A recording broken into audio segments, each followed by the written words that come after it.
Chapter 1002. Amidst the misty rain, a boat without an awning and a boat with a black awning, one in front and the other in the back, resembled two little fishes swimming freely on the rippling surface of the water as they swam towards the lakeside.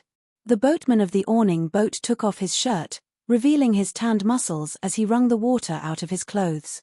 Abdullah leaned against the side of the boat and muttered with his last breath, "You men from the Central Plains really can't take a joke." Young Fan had no intention of reflecting on his actions and snorted, "You entered the village but did not follow the customs. You deserve some punishment." Jiyu Zhuting was holding an umbrella for Young Fan. She pursed her lips and smiled adorably. Ah Lang stood up for her because he cared about her. Not every woman would be so valued by her man. In today's dynasty, concubines could be used as gifts to others or to entertain guests. Although concubines with status would not receive such treatment, they would not receive the respect that their master deserved either. Abdullah was Shenmu's general and Young Fan were important partners.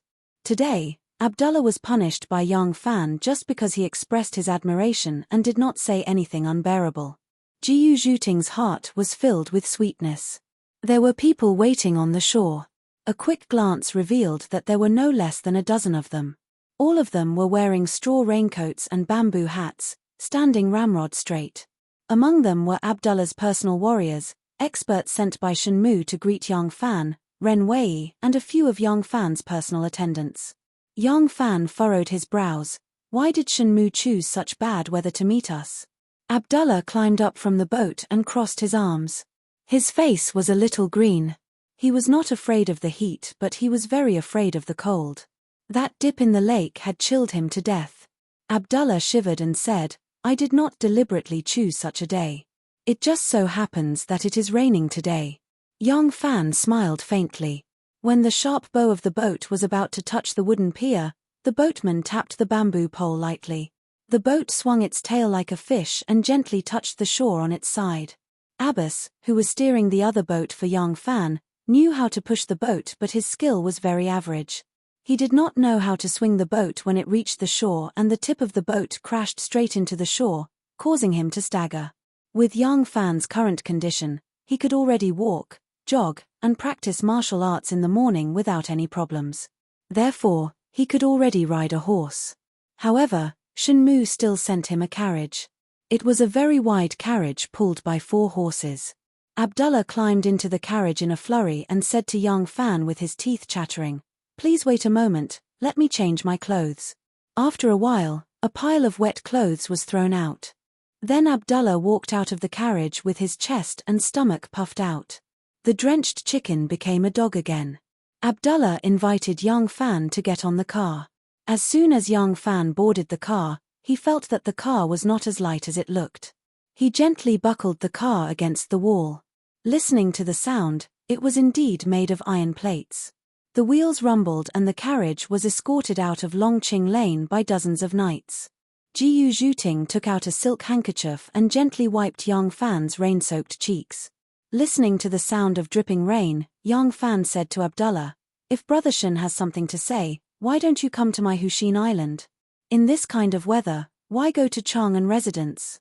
Abdullah said, "Shenmu said that your island is too vegetarian. He is not having a good time now. This can be considered a win-win situation." Young Fan asked Jiyu Zhuting curiously, "Is the food we usually eat vegetarian?" Jiyu Zhuting was also puzzled. Abdullah laughed bitterly, but didn't explain further. In Luang's Rui Lane, the oldest and largest brothel was called Rui Lu. In Chang'an's Ping Kang Lane, the oldest and largest brothel was called Chang'an Residence. When they arrived in front of Chang'an Residence, the carriage stopped. Jiyu Zhuting held an umbrella and walked out gracefully. She glanced around and saw that dozens of riders had already dismounted from their horses. They seemed to be standing randomly, but in fact, they had blocked any possible blind spots for a sneak attack. Jiyu Zhuting was still worried and observed carefully. Then she bent down and lifted the curtain. She said softly, "Ah Lang, you can come out now." The curtain was also made of metal. It could not only protect against arrows but also fire. It looked soft but was actually very heavy. Jiyu Zhuting did not need much effort to lift it. Yang Fan nodded and walked out. Yang Fan had never been here before. Now that he saw Chang'an residence, he could not help but exclaim in admiration. White walls, black tiles, flying eaves and arches. Compared to Luang's Rui Lane, this place seemed to lack a bit of cosmetics. But it looked very grand. If he did not know that Chang'an's Pingkang Lane was like Luang's Rui Lane, a place where fireworks gathered, Yang Fan would have thought that this was a grand academy. The bricks on the entrance were exquisitely carved. There was a couplet on both sides and 3 big words in the middle. It was Chang'an residence. Ren Wei had already put down his foot. Yang Fan had no time to look at it and walked down. Abdullah came out after him, and his little attendant Abbas hurried forward to help him. This Chang'an residence was the largest brothel in this area. Its business was very prosperous. But it was daytime and it was raining. There should not be many customers. Yang Fan stood at the entrance and did not see any customers coming in or out. There was not even a waiter to welcome them. When he walked in, he still did not see anyone. Yang Fan then realized that this brothel had probably been booked by Shenmu today. In Chang'an residence, there was a cluster of fresh flowers on one side and a stretch of bamboo on the other. There was a chessboard under the willow and a stone table by the water. The courtyard was deep and the environment was elegant. Abdullah led Yang Fan through a gourd door and a flower rack. There was another long corridor with 9 bends. There were girls leisurely walking down the corridor and watching the rain.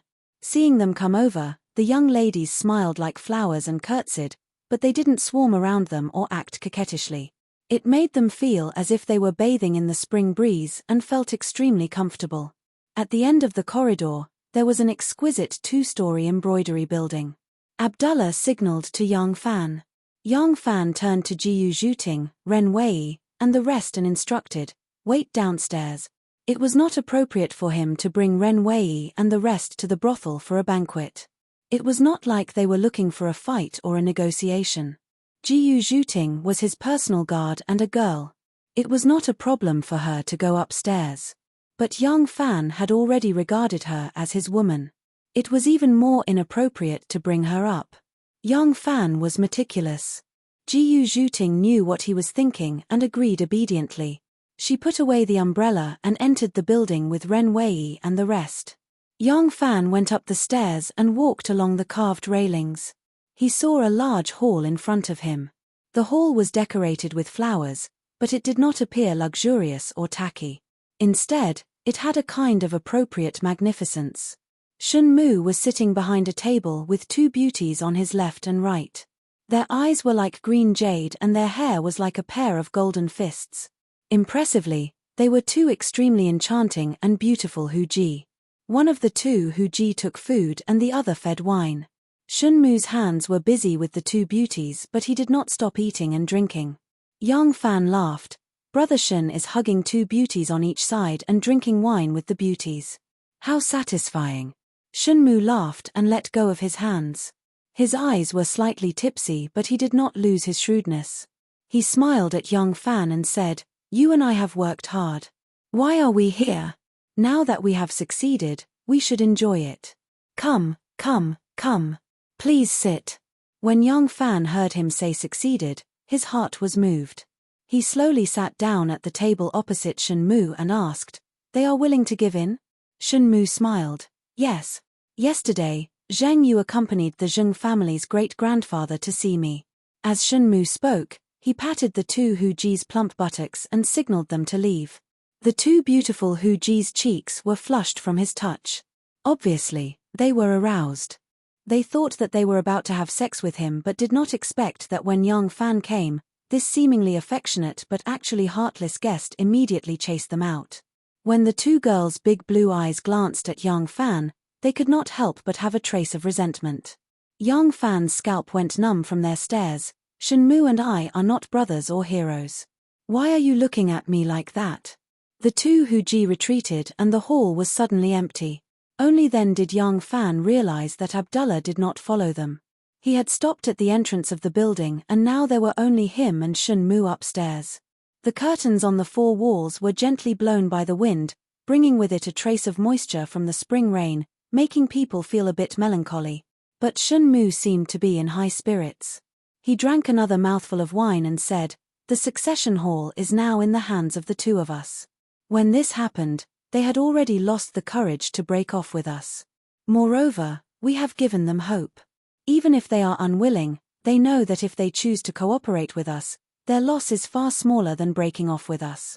Moreover, even though we have cheated them, we are sincere in cooperating with them.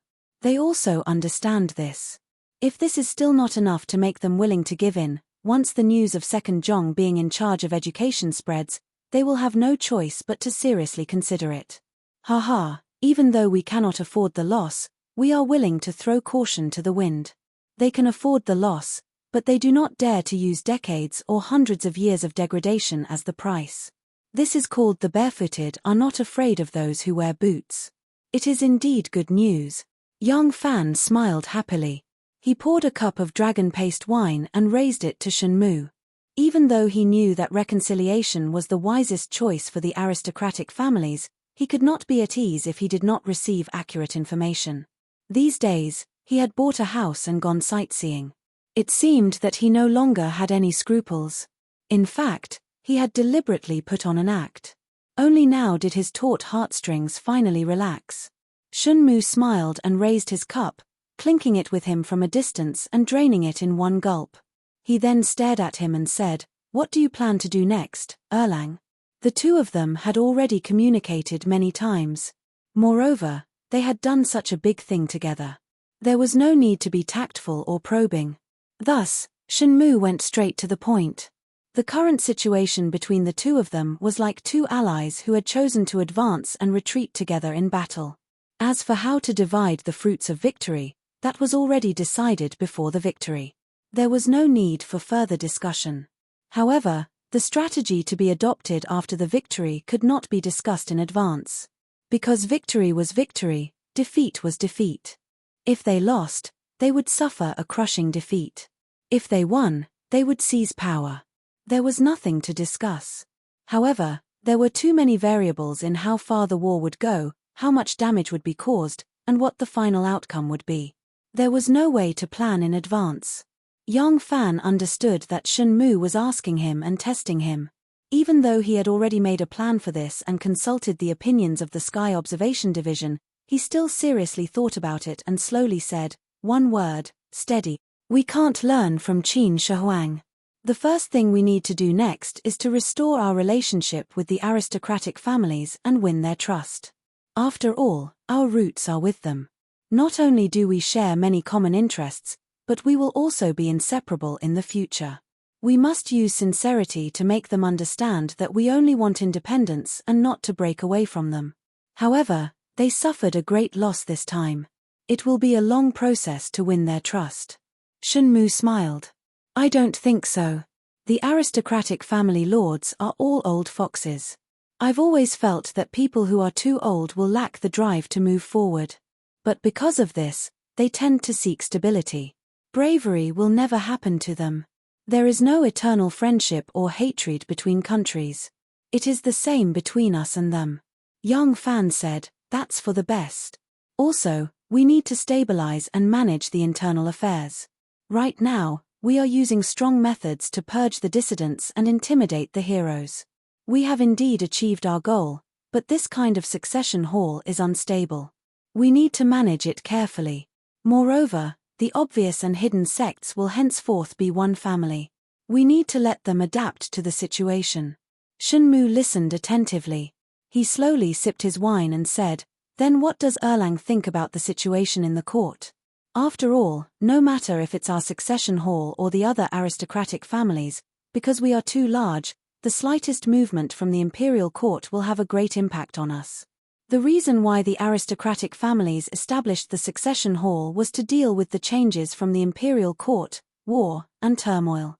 We were born for this mission, and we have this need." Young Fan pondered for a moment and said slowly, "The Empress may be old, but her claws and teeth have not withered. Right now, the Empress has a powerful enemy that she cannot defeat approaching her step by step. Why don't we wait patiently? Rushing to challenge the Empress at this time is very foolish." Shun Mu's gaze turned serious. "This enemy is..." Yang Fan said, "Time." Shen Mu suddenly burst into laughter. "Erlang's opinion coincides with mine. Ha ha ha. It is really delightful to work with Erlang. Clap, clap, clap." Shen Mu clapped his hands 3 times and said loudly, "Beauty Jila, please cheer us up." At Shen Mu's command, beauties dressed in Kucha, Persia, Abbasid Caliphate, Turkic and other exotic costumes flew in like butterflies. Yang Fan swept his eyes over them. All of them had enchanting figures and were as beautiful as flowers. Not a single one of them was impatient to look at. Perhaps even the most expensive beauties in this Chang'an residence have been called over by Shen Mu. For a moment, the sounds of string music filled the air. Who would have thought that in such a lively atmosphere, these 2 people who are definitely not influential in the court would be discussing an important matter related to the fate of the country? But when Cower Man and Big Ear Liu were discussing heroes, Yuan Shu, Yuan Shao, Liu Biao, and Sun Ce were all present. How could the 2 of them be the rulers of the world? While Yang Fan was thinking about this, Shen Mu seemed to have the same feeling. He suddenly looked at Yang Fan and smiled. "Today, the heroes are only Erlang and Mu Er." Yang Fan laughed. He was considering if he should play along and drop his chopsticks when he heard a shout from outside the building. "Is that bastard Shen Mu fooling around here?" Shen Mu's expression changed and the wine cup in his hand fell to the ground with a clang. Chapter 1003. Get out of the way. Young Lady Gongsun was dressed entirely in red. Her face and eyes were red as well. She looked like a red pepper from head to tail. She rushed up the stairs angrily. The sound of orchestral music could be heard from upstairs. That scoundrel should naturally be upstairs. The people from the hidden sect didn't dare to stop her.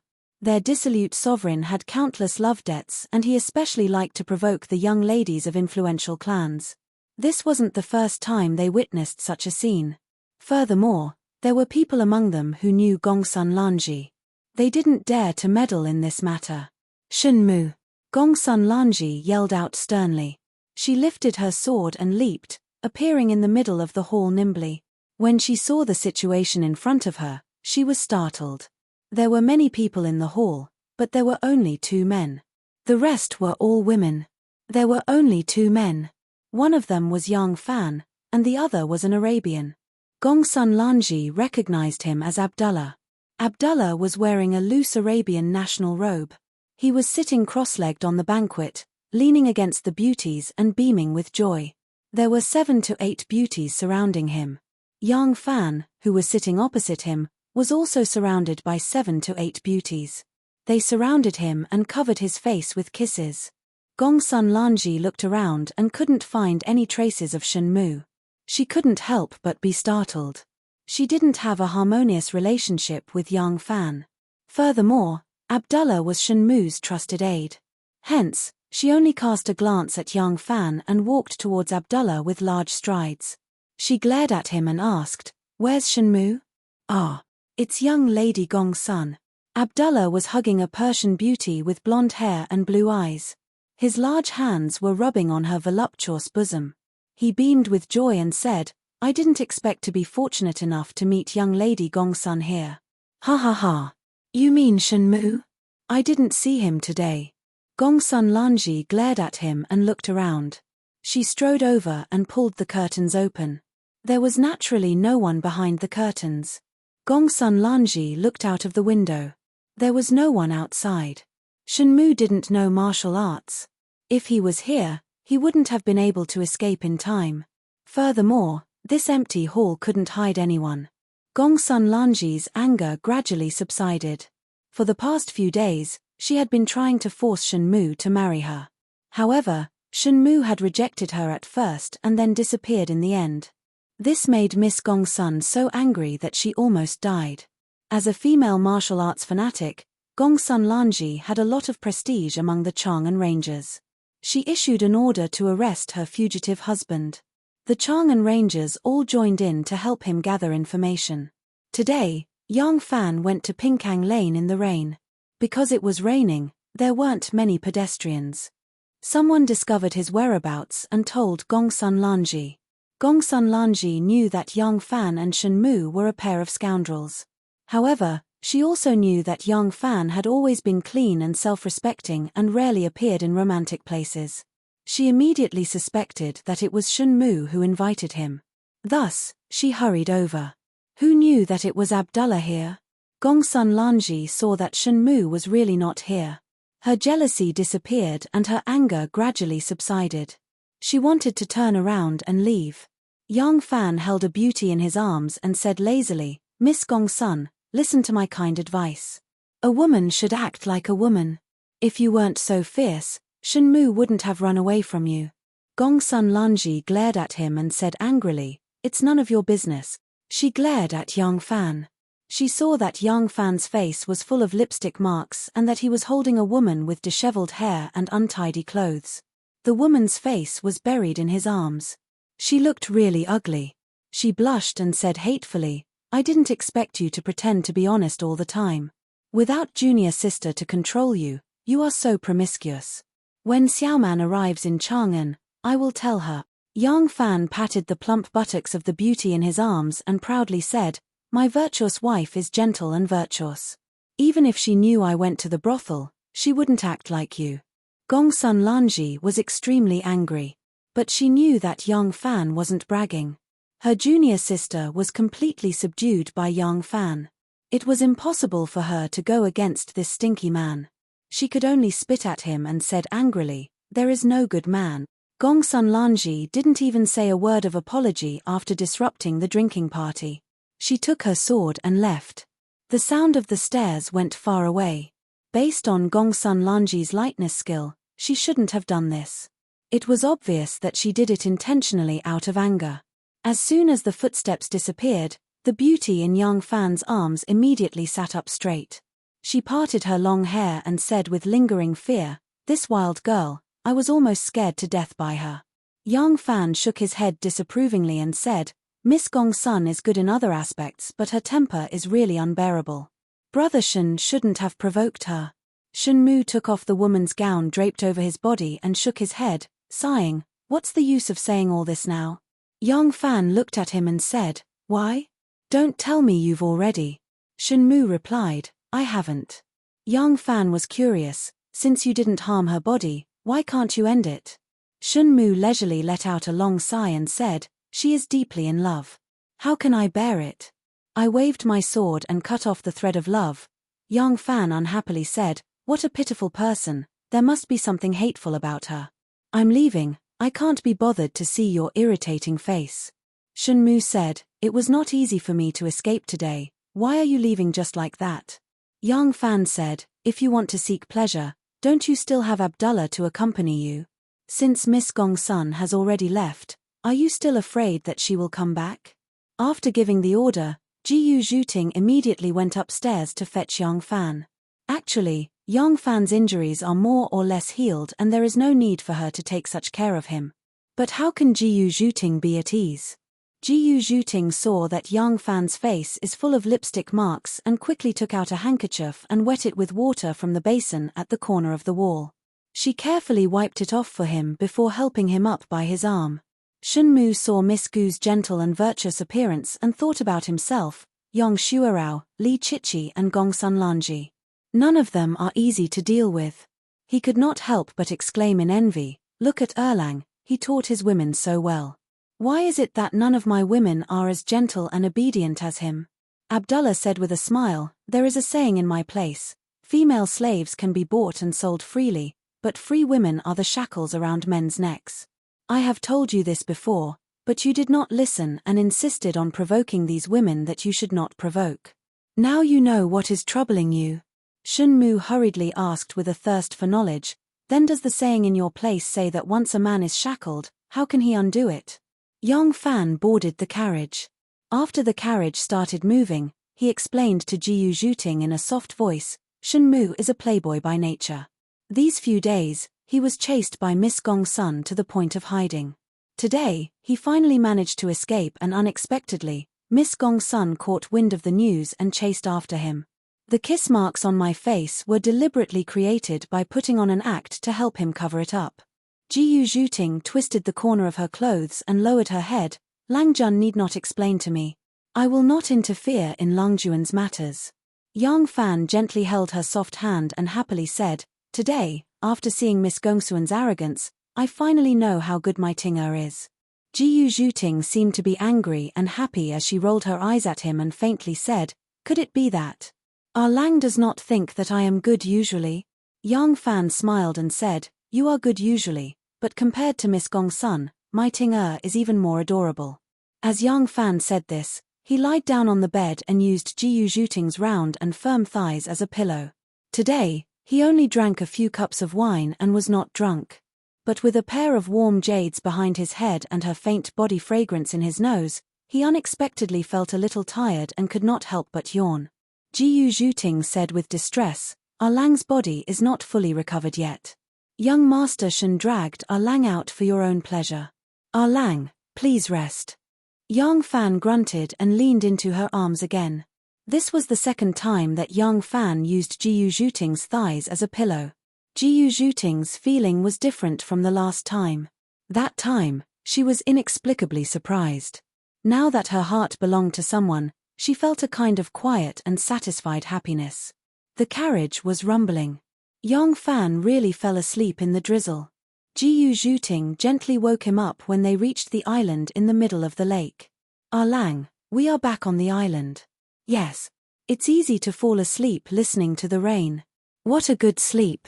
Yang Fan leisurely stretched his waist. Just as he stretched out his arms, he suddenly stopped. From the angle he was lying, he could hardly see Jiyu Zhuting's pretty face. What leaped out in front of him was a pair of jade peaks that stood proudly and trembled. Yang Fan involuntarily wrapped his arms around her slender waist, raised his body, buried his cheek in her soft breasts, and took a deep breath. "Oh, Lang." Jiyu Zhuting was at a loss because of Yang Fan's sneak attack. When Yang Fan rubbed her chest, she suddenly felt a kind of numbness as if she had been electrified. Jiyu Zhuting said shyly, "Lang, we have arrived on the island." "Yes." Yang Fan responded, but he did not stop harassing her. Instead, he became more aggressive. Jiyu Zhuting clearly felt that her body was getting hotter, her breasts were getting firmer, and her breasts were getting harder. Jiyu Zhuting was ashamed and scared. Why was Lang becoming more and more unscrupulous? Yang Fan was a mature and strong man. It had been a long time since he had been intimate with a woman. Moreover, during this period of time, he was not busy with official business. Instead, he spent every day cultivating on the island in the center of the lake. At the same time, he was constantly nourishing himself with all kinds of heavenly treasures. In the spring, the fire was strong. With such a lively and fragrant beauty by his side, of course he would be easily aroused. Moreover, this was his territory. He did not care about what others thought. Jiyu Zhuting had always been demanding from him, so she indulged him. However, Jiyu Zhuting could not suppress her embarrassment. The Tang Empire was an open society, but she had grown up in an aristocratic family with strict rules. Deep down, she was an extremely traditional woman. She could not accept this. But she did not have the courage to oppose Yang Fan. Because she was too traditional, once her heart belonged to someone, obedience to her man was deeply rooted in her bones and became a kind of instinct. Lang.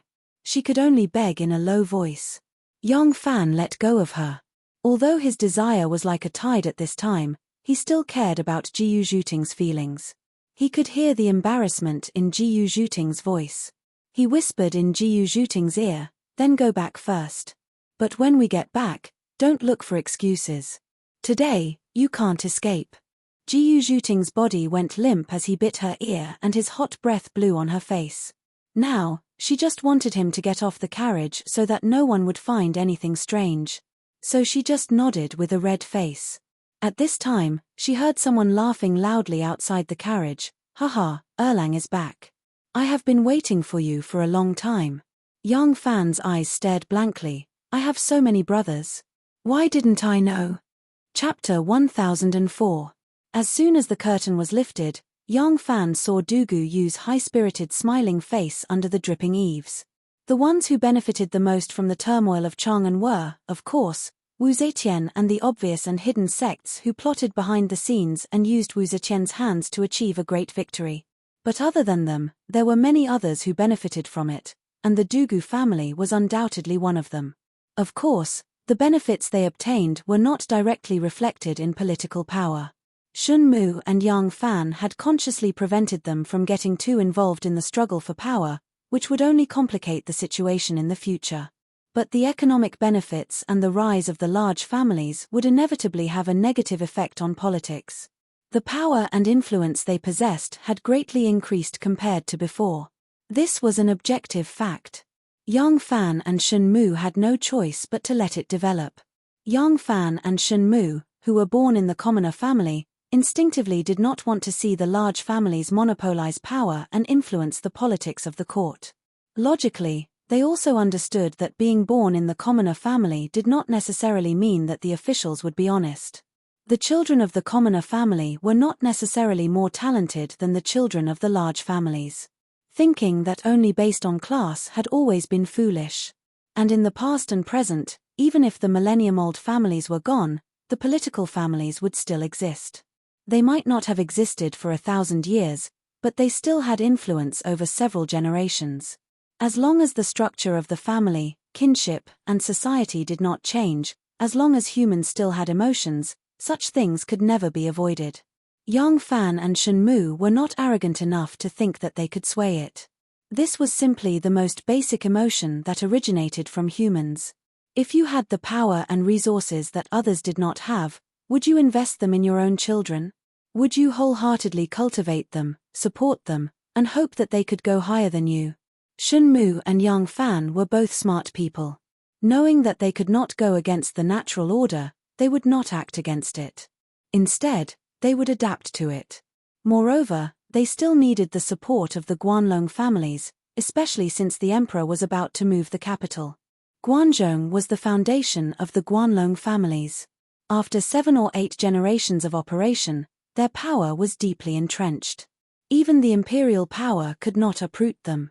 An appropriate division of benefits was the only choice. Dugu Yu was very happy. Originally, the Guanlong families were in dire straits. Because the Dugu family had chosen to cooperate with the more powerful Shandong aristocratic families, they retained more strength than the other Guanlong families. However, the Shandong aristocratic families had existed for 1,000 years and had formed their own system. He had always been excluded. After choosing to cooperate with Yang Fan, he finally got what he wanted. Now, the Shandong aristocratic families, considering that the emperor was about to move west, had almost lost all their power in officialdom and would not be able to recover without decades of effort. So, they began to lower their stance and frequently contact the native Guanlong families, strengthening their cooperation. This made Dugu Yu feel even more proud. When Yang Fan saw it was Dugu Yu, a smile appeared on his face. His feet were already in place, and the fine rain was already like silk. Yang Fan did not wait for Jiyu Zhuting to hold an umbrella for him before quickly walking down. Pulling on Dugu Yu's arm, he said cheerfully, "Brother Dugu, you've come. Why are you waiting under the eaves? My courtyard is full of rough people who do not know how to treat guests. Brother Dugu, please do not blame me." Jiyu Zhuting was worried that the bright red on her face would be seen by others. She was also worried that her hair and clothes would look disheveled, so she hid in the car and carefully tidied herself up. As a result, she fell behind Yang Fan. It was only when Yang Fan pulled on Dugu Yu's arm and walked shoulder to the living room that she slowly emerged from the car. Ren Wei and the others seemed to be very busy. They either had focused expressions on their faces or hurried footsteps. Although Jiyu Zhuting didn't know what they were busy with, no one looked at her. Jiyu Zhuting couldn't help letting out a sigh of relief. This time, Dugu Yu had come to see Yang Fan on behalf of the Guanlong family. He wanted to clarify some intentions and finalize some details with Yang Fan. At the same time, he also wanted to know how to react to the olive branch extended by the Shandong aristocratic families and to understand the opinion of this powerful ally, Yang Fan. Right now, Chang'an was in troubled times. Everyone was very sensitive, and the slightest movement would attract attention. Therefore, the Guanlong family could not make a big deal out of contact with Yang Fan. Because Dugu Yu had long been in contact with Yang Fan, and even Liu Qietian knew about this, it was perfectly justifiable for him to visit Dugu Yu. That was why the Guanlong family had given him this task. Yang Fan had just returned from Shen Mu's place. His views on the current situation and future plans had already been approved by Shen Mu, so he was confident in his reply to Du Guyu. Many of the Guanlong families had been anxious to understand the bottom line and attitude of Du Guyu, and now they all received a clear answer from Yang Fan. The Guanlong family was still waiting for news from Du Guyu. The Shandong aristocratic family's influence in Guanzhong had been wantonly purged and were at their weakest. The Guanlong family was very anxious to occupy the empty space they had vacated. Now that they had confirmed the news, Du Guyu was anxious to go back and discuss with the Guanlong families, so he immediately bade farewell to Yang Fan. "Brother Dugu, please wait." Yang Fan called out to Du Guyu. After a moment's thought, he said, "This little brother still wants to trouble elder brother with one thing."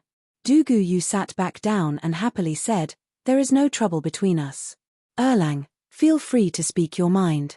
Yang Fan said, "The emperor has already announced to the world that the capital will be moved this year to Chang'an. This little brother, as an imperial guard, must inspect and clean up the entire palace before the emperor arrives in Chang'an and arrange the garrison's defenses. Therefore, I cannot leave, and my family will have to move here from Luoyang." Du Guyu suddenly understood and said, "There are only women and children in the Erlang residence. It is indeed not easy to move. Don't worry, leave this matter to me. When the time comes, I will personally go to Luoyang and escort your family here." Yang Fan smiled slightly and shook his head. Although Xiaoman and Rnu are women, they have skills that are not inferior to men. Moreover, with my current abilities, there is no need for me to trouble elder brother with just moving. What I want to talk about is another matter.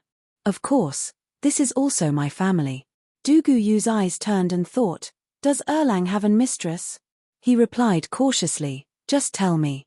As long as I can help, I will not refuse." Yang Fan gently lowered his eyes and said in a low voice, "Ning Ku. I want brother Dugu to bring Ning Ku back from Luoyang." Du Guyu let out an ah and a sorrowful expression appeared on his face. Although his sister had passed away a long time ago, he had the deepest relationship with his sister. Suddenly hearing Yang Fan mention her, it inevitably brought back his sadness.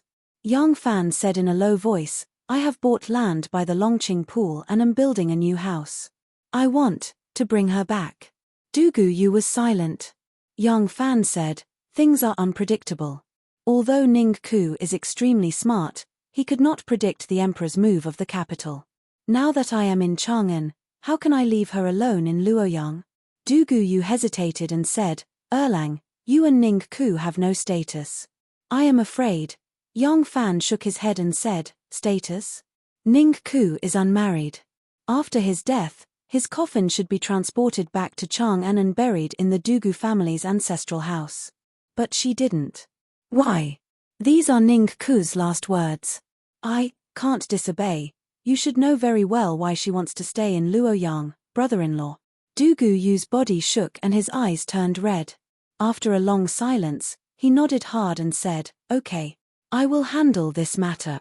Yang Fan stood up and bowed to him. Du Guyu bowed back and left with heavy steps. Yang Fan did not mention marrying Ning Ku and giving her a status. Those ceremonies were for the living to see.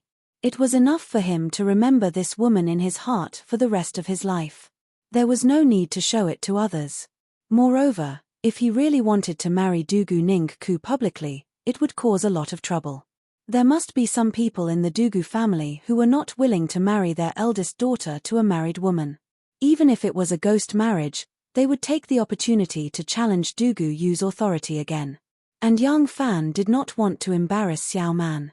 Even if Xiao Man was broad-minded and affectionate to him, she would not have any objection in this matter. Moreover, once this matter was made public, it would inevitably arouse the suspicion of the emperor and the vigilance of the Shandong scholars. Therefore, it was better to do it quietly and do his best to show his affection. By the time Yang Fan returned to the inner residence, the sky had already cleared up. The clouds had stopped and the rain had stopped. On the bright green branches and leaves, there were still drops of water falling along with the gentle breeze. The bright flowers were stained with the sparkling and translucent water droplets, tender and beautiful. The sun shone on the earth and it was warm. Jiyu Zhuting ordered the kitchen to stew a turtle and snake soup for young Fan. She had just returned to the inner house when she saw young Fan slowly walking towards her. These 2 days, young Fan was like a cock in heat. He harassed Jiyu Zhuting so much that she wanted to see him but was also afraid to see him. Whenever she saw him, she would subconsciously want to avoid him. But there was only one woman in the inner house. She was originally responsible for taking care of young Fan. Where could she hide? Jiyu Zhuting could only brace herself and go forward. It was not that Liu Qietian was reluctant to send maids to serve young Fan. It was because after young Fan was assassinated, the Ministry of Justice, the censorate and young Fan's own subordinates were extremely sensitive. Although young Fan accepted his kindness and moved to the island to recuperate, everyone on the island was young Fan's subordinates. No one else was allowed to go on the island. After sending Dugu Yu away, young Fan was still depressed and had not calmed down. He only nodded at Jiyu Zhuting and slowly walked into the room. Jiyu Zhuting saw that he was not in a good mood and was startled.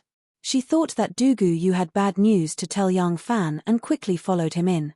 Young Fan took off his boots and lazily lay on the bed. He used a cushion as a pillow and looked at the ceiling in a daze. Jiyu Zhuting sat on the side of the bed and softly asked, "Is Lang not feeling well?" Young Fan shook his head. He grabbed one of her soft hands and gently rubbed it against his cheek. After a long time, he said in a low voice, "It's nothing. I just want to rest." Jiyu Zhuting agreed in a low voice and pulled a thin quilt over to cover him gently. Seeing that his face was still gloomy, Jiyu Zhuting became even more worried.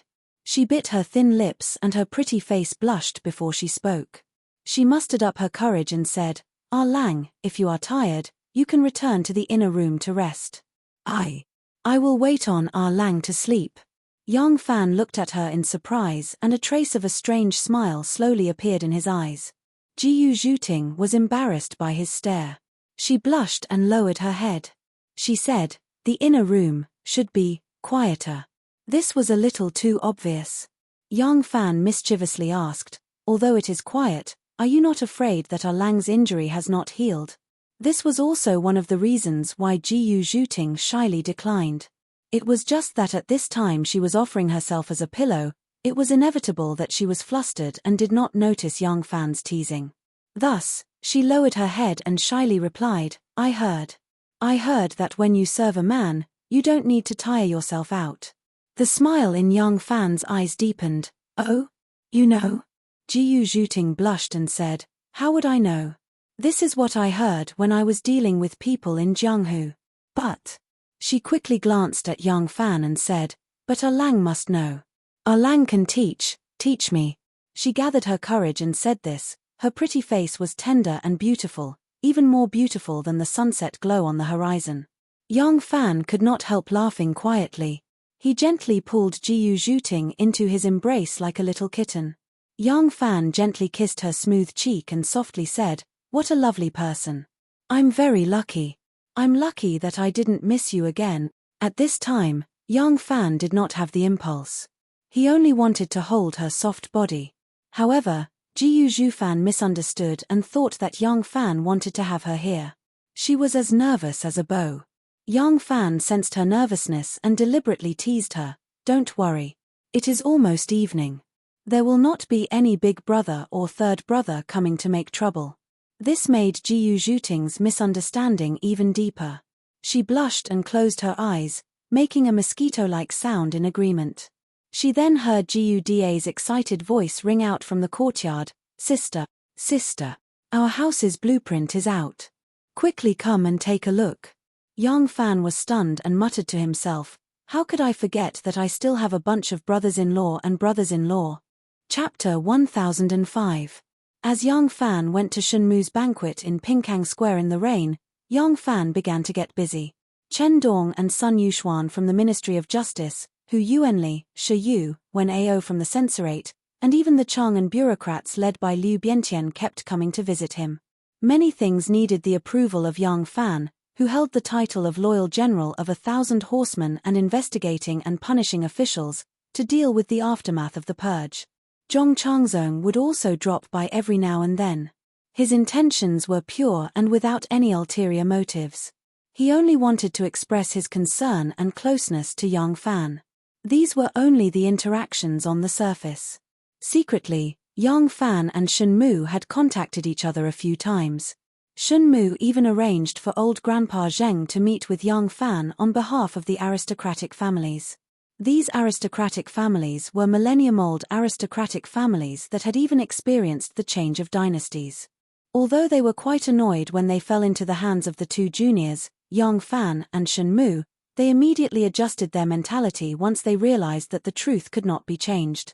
Moreover, the succession hall had already seized their Achilles' heel. They calmly negotiated with Yang Fan and Shen Mu. This meeting was very amiable. When old Grandpa Zheng saw them, he did not mention their betrayal at all. These aristocratic family heads would not do meaningless things. Old Grandpa Zheng was more concerned about what they needed, what they wanted to do in the future, and how they planned to cooperate with the aristocratic families. Yang Fan and Shen Mu were very open and honest with old Grandpa Zheng. They even told him about how the obvious and hidden sects would get along with each other in the future. Although the obvious and hidden sects had joined hands to trick the aristocratic families, the two sects also had their own interests. If they continued to fight, both sides would definitely suffer. However, if they settled things just like that, then they would not have fundamentally resolved the conflict of interests between the two sects, and there would definitely be waves in the future. This was something that Yang Fan and Shen Mu couldn't avoid. Even if they were brothers born from the same mother, it was impossible for them to give up even if they wanted to. There were many people under them, and these people weren't just blockheads who only knew how to follow orders. They also had their own desires. As a leader, putting aside the fact that Yang Fan didn't have the ability to control the desires of his subordinates, even Shen Mu, who single-handedly established the hidden sect, didn't have the ability to make his subordinates stop. Since there was no way to avoid it, he could only solve it. The result of Shen Mu and Yang Fan's discussion was that the two sects would be responsible for a clear division of responsibilities. One would be responsible for the imperial court, the other for Jianghu. Every time there was a major change in the imperial government, the change of regime, or even a change of dynasty, the forces that were placed in the light would mostly be exposed or implicated by the faction that had lost power. As such, they would retire and hide in the pugilistic world. The hidden sect would then replace them and become one with the new political forces or infiltrate them to support a new batch of officials. Once the benefits were clearly divided, it wouldn't be easy for there to be friction between the two factions. The faction in the imperial court would need to provide protection and convenience to the faction that was in opposition in the dark, while the faction that was in opposition would need to clear away the troubles and obstacles for the faction in the imperial court. As such, both parties would have the same interests and would share weal and woe. As such, their relationship would naturally be inseparable. On the other hand, if there was a major change in the political situation, the faction in the imperial court would lose power, or the old regime would be overthrown. In order to ensure their authority and benefits, the faction that was in trouble would be willing to retire behind the scenes and wholeheartedly support the faction that was originally in opposition to ascend the throne. In fact, the aristocratic families had played this trick before. The aristocratic families that had been passed down for thousands of years naturally had their own philosophy of survival. One of the most important principles was, never put all your eggs in one basket. Even if an aristocratic family felt that the situation was already very clear and that they could clearly declare to stand on one side, they would still collude with the other side. Or perhaps there would be one or two scum of the family who would still maintain contact with the other side. This was so that when the situation went out of control, the clan would have a way out. Now, the succession hall's approach was exactly the same as their philosophy of survival, except that it was more secretive and more organized. After all, a clan's surname was their most obvious brand. Many times, it wasn't that the politicians didn't know that the aristocratic families were leaving a way out for themselves, and it wasn't that they didn't know that the aristocratic families were still maintaining contact with one side. However, their political wisdom made it so that they could only pretend to be deaf and mute. However, the structure of the succession hall allowed them to perfectly conceal this point. As for the succession hall's cooperation with the aristocratic families, it basically maintained its original relationship. However, the 7 sects and 5 families could no longer interfere with the internal affairs of the succession hall as they used to, nor could they casually depose the succession hall's sect master. Shun Mu and Yang Fan's reforms meant that the succession hall's value to the aristocratic families hadn't disappeared, and it had even strengthened. Moreover, if something happened to the succession hall, it wouldn't be easy to expose the power of the aristocratic families behind it. Thus, although the aristocratic families were still dissatisfied with the succession hall's independence, they calmly accepted this fact. In addition, the Guanlong aristocratic family's liaison, Du Gu Yu, also came very frequently. They assisted Yang Fan and Shun Mu in carrying out a bloody purge. According to the list provided by the obvious and hidden sects, they eliminated the unstable elements within them. Afterwards, the most important matter was to seize the Shandong aristocratic family's interests in the Guangzhou region. Once the distribution of interests was involved, it would be troublesome. Moreover, many of these matters were related to officialdom. These matters couldn't be separated from Yang Fan's mediation, balance, and distribution. At this time, the transport ship had already set sail from Yangzhou, beginning a long voyage of 9 months. This voyage wasn't entirely on the water. They had to stop at the docks along the way to load up provisions, rush to some areas where the river level was too low for the ship to travel, and stop to wait for the flood season. When they passed by some places where floods had broken out, they had to stop and wait for the water to recede. All of this required strict management and deployment, and needed to sort out the various local relationships. Although these matters mainly depended on the stewards who traveled with the ship, the stewards who remained on BA were also very busy. Jiyu Zhuting still retained her identity as the branch leader of the Water Fist of the Shun School. Regardless of whether it was internally or externally, she had many things to do. 2 months ago, because of Yang Fan's serious injury, Jiyu Zhuting almost abandoned everything on BA. It was only now that she had the time to rush back to deal with it. When the obvious and hidden sects divided the imperial court and Jianghu forces, she would definitely have to hand over her position as the branch leader of the Water Fist. But right now, she couldn't leave her side. Moreover, the transport this time was a little later than in previous years, so she couldn't afford any unforeseen events. In this way, the entire island in the middle of the lake was left with a group of men. Although Yang Fan's body was gradually recovering, he was still nourishing himself with heavenly plants and earthly treasures every day. He was nourished until his face was faintly flushed, his glabella shone, and his eyes flickered with green light. But he had no interest in being a hero on the dry road, nor was he willing to wander around the brothel. Every morning, Yang Fan was woken up by his swollen body. Sometimes he really wanted to try and see if he would poke a hole in the bed if he used too much force. But considering that this room was lent to him by Liu Xiantian, he could only resentfully give up on this idea. Yang Fan had some medical knowledge and knew that he had actually overnourished himself. As long as he stopped eating the 3 nourishing medicinal meals a day, he should be able to recover. So Yang Fan went to find the chef to reason with him, but the chef, Master Zhu, sternly refused him. Actually, with Yang Fan's identity and status, there was no one on this island who would disobey his orders. But this order also depended on the type of order. For example, someone sternly criticized his immediate superior, "Leader, I want to give you a piece of advice. For the sake of work, you don't pay attention to your rest." Master Zhu felt that only by refusing him could he show his concern for Yang Fan. So, Master Zhu swung his spoon and vehemently refused Yang Fan's unreasonable request. Because his voice was too loud, it also attracted Ma Qiao and Ren Wei. They had good intentions, and Yang Fan couldn't say that he was like a male dog in heat right now. So he could only slip away unhappily as if he had failed to get what he wanted. Yang Fan had too much energy and nowhere to vent it, so he could only find more things to do. But the result of this was that everyone agreed that General Zhongwu was too diligent in his work and overworked himself, so he needed more nourishing food. Thus, Yang Fan's 3 meals a day, including drinking water, were all inseparable from nourishing food. At noon on this day, Yang Fan had just drunk a bowl of nourishing soup when he immediately had a nosebleed. Reflecting on this painful experience, Island Master Yang decided to use practical actions to prove that his body had already recovered and that he no longer needed nourishing food.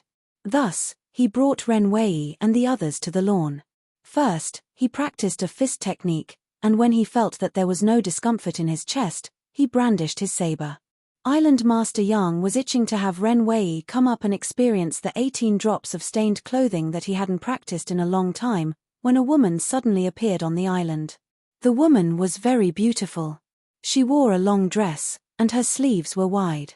Her waist was like silk, and her steps were slender. She looked truly amorous and indescribably beautiful.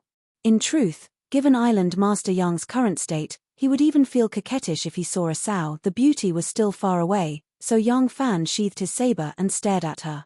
The woman walked slowly and finally came close. Her brows were like the crescent moon, and the tip of her nose was like a jade awl. She was very pretty, and she had some Hu blood in her. She wore a garb embroidered with stone and bamboo, and a fresh flower was inserted into her jet-black hair bun. She was beautiful, but she wasn't his sister, Zhu Ting. Yang Fan was greatly disappointed. What was the use of looking but not eating? This servant pays respect to General Zhongwu. The beauty in front of him smiled sweetly and curtsied.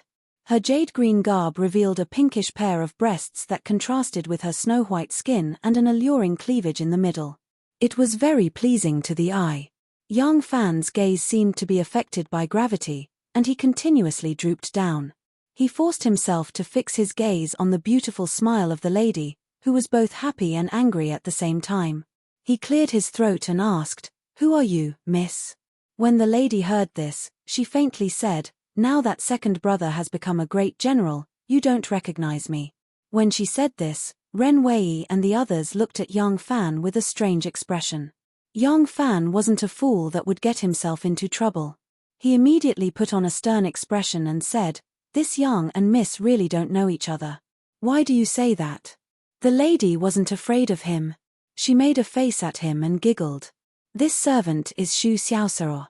Does second brother dare to say that you really don't know me?" "Xu Xiaosao?" Yang Fan frowned and thought carefully.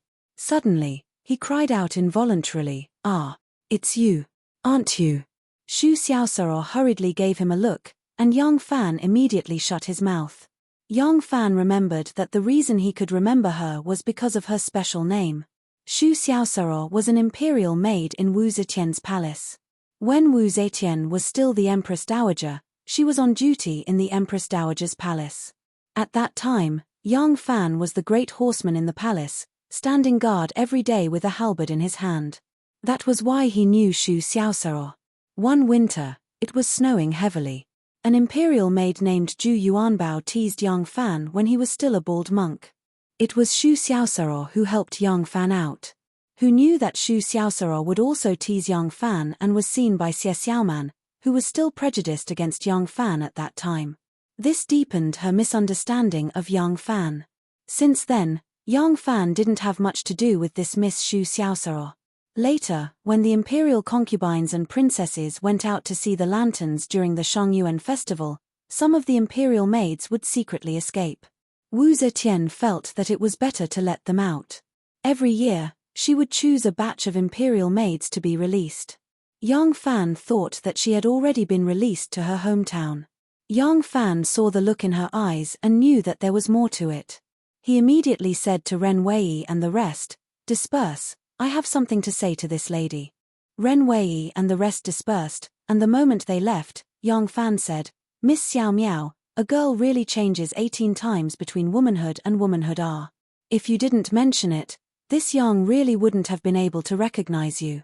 That sentence resolved the awkwardness, and Yang Fan immediately continued, "Is Miss still working in the palace?" Xu Xiaosao nodded and said faintly, "How can the people around the saint be sent out of the palace so easily?" "General Yang."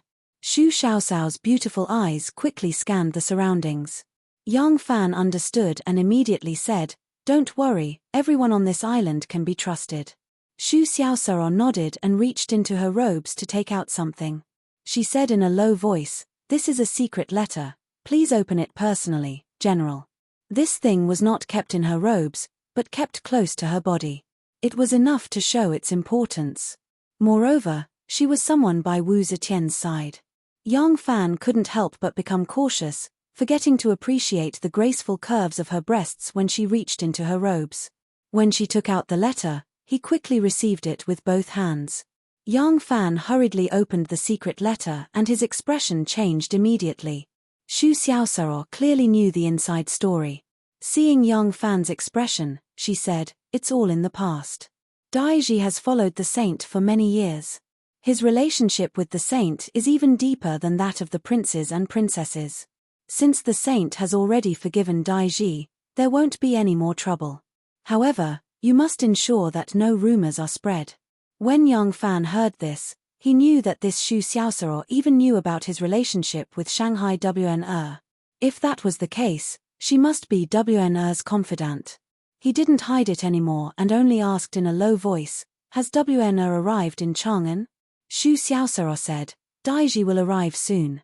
When he was near Chang'an, Daiji purposely delayed his journey and ordered me to personally deliver the secret letter to General first. "I understand. It's been hard on you this time. Do you want me to send someone to send you back?" Xu Xiaosaro smiled sweetly and said, "I dare not trouble General. My people are waiting outside the island. Xiao Miao doesn't dare to stay long. Since the letter has been delivered, I will take my leave now." Yang Fan solemnly bowed to her and said, "Thank you, miss." Looking at Xu Xiaoshao's receding figure, Yang Fan secretly heaved a sigh of relief. He didn't expect that after that one night in Sanyang Palace, WN would actually bear a baby. He also didn't expect that WN would miss the child so much that she dared to risk her life to keep the child. Moreover, she didn't tell him about these things until the dust had settled. Although these were all things in the past, Yang Fan still shuddered at the thought of it.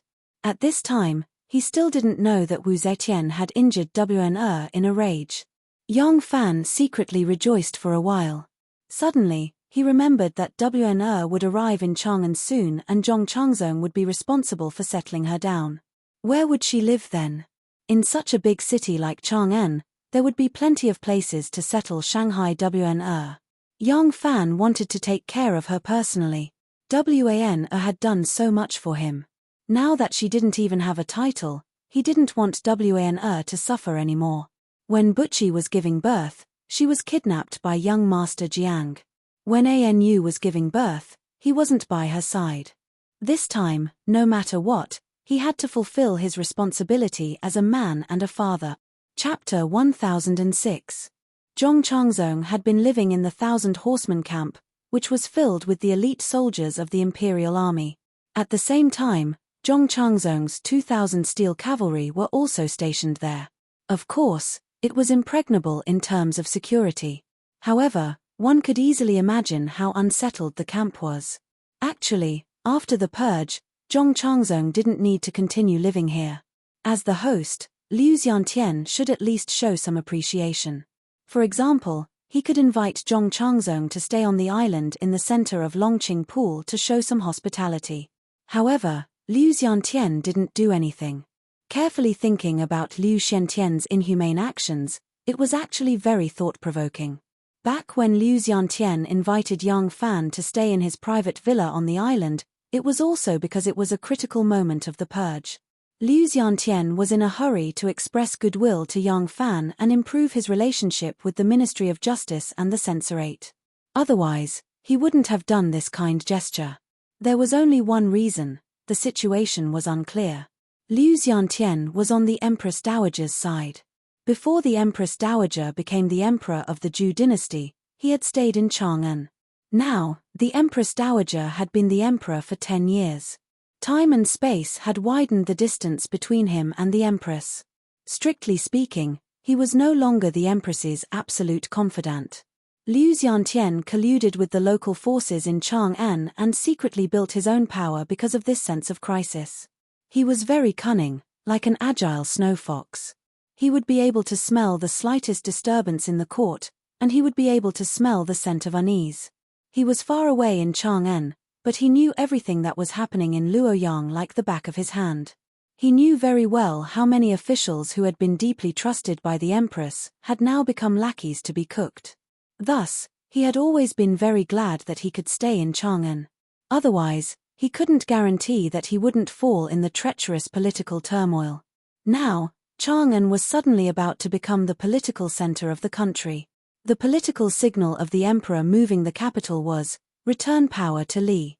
How could the cunning Liu Xiantian not plan for his own future? The empress was too old. She, who had one foot in the grave, had lost the confidence to make people follow her wholeheartedly.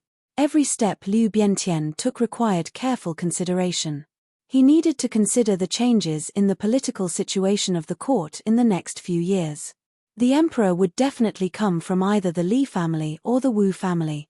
The Li family had at least a 60% chance of becoming the emperor, while the Wu family had at least a 40% chance. It was impossible for anyone else to covet the throne. This was Liu Qiantian's judgment. Brother Zhong had already offended both the Wu and Li families, so Liu Qiantian didn't want to get close to him. A new emperor brought his own courtiers. Even the slightest mistake now could be used by others to make a big deal out of it in the future. The astute Liu Biantian had set a guideline for himself in this unpredictable environment: only seek to avoid mistakes, not achievements. Therefore, other than the welcoming banquet he held on behalf of the Chang'an government when Zhong Changzong first arrived in Chang'an, he did not express anything else after that. Seeing many people flatter Zhong Changzong, the emperor's most favored official, and offer expensive gifts in order to gain more power after the emperor moved west, Liu Qiantian stood in the deep courtyard of the Chang'an local government and only responded with a disdainful sneer. He was not moved at all. Liu Qiantian's attitude was actually alienating the second Zhong. If Zhong Yizhi was here, perhaps he would be able to sense something, but Zhong Changzong could not. He had unparalleled beauty, and he was talented in the 4 arts, but he had no political wisdom.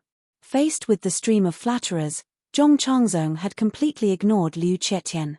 He thought that Liu Qiantian lived in seclusion and was careful with his words because so many things had happened in Guanzhong and Liu Qiantian could not escape the blame. Therefore, he was anxious and did not realize what Liu Qiantian's actions, as the top political figure in Guanzhong, meant.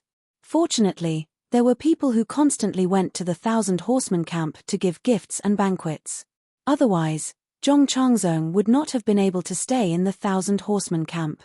Xu Liang, Ma Qiao, Huang Xuchang and the others were respectful to Zhong Changzong, but these rough people had no common topics with him. The people who constantly came to visit were mostly civil officials and scholars, so Zhong Changzong was not so annoyed. Near noon, Zhong Changzong had just sent off a guest and returned to his room to carefully play with a pair of jade horses that the guest had given him. Suddenly, someone came to report that Yang Fan had arrived. Zhong Changzong hurriedly ordered people to put away the treasures and personally went out to welcome him. Yang Fan was the commander of the 1,000 horsemen camp and naturally did not need to wait for others to announce his return. Hearing that he had returned, Xu Liang, Huang Xuchang, Lu Marofeng and the others all hurried to greet him. They crowded around Yang Fan and laughed as they walked in. Zhong Changzong came out to welcome him.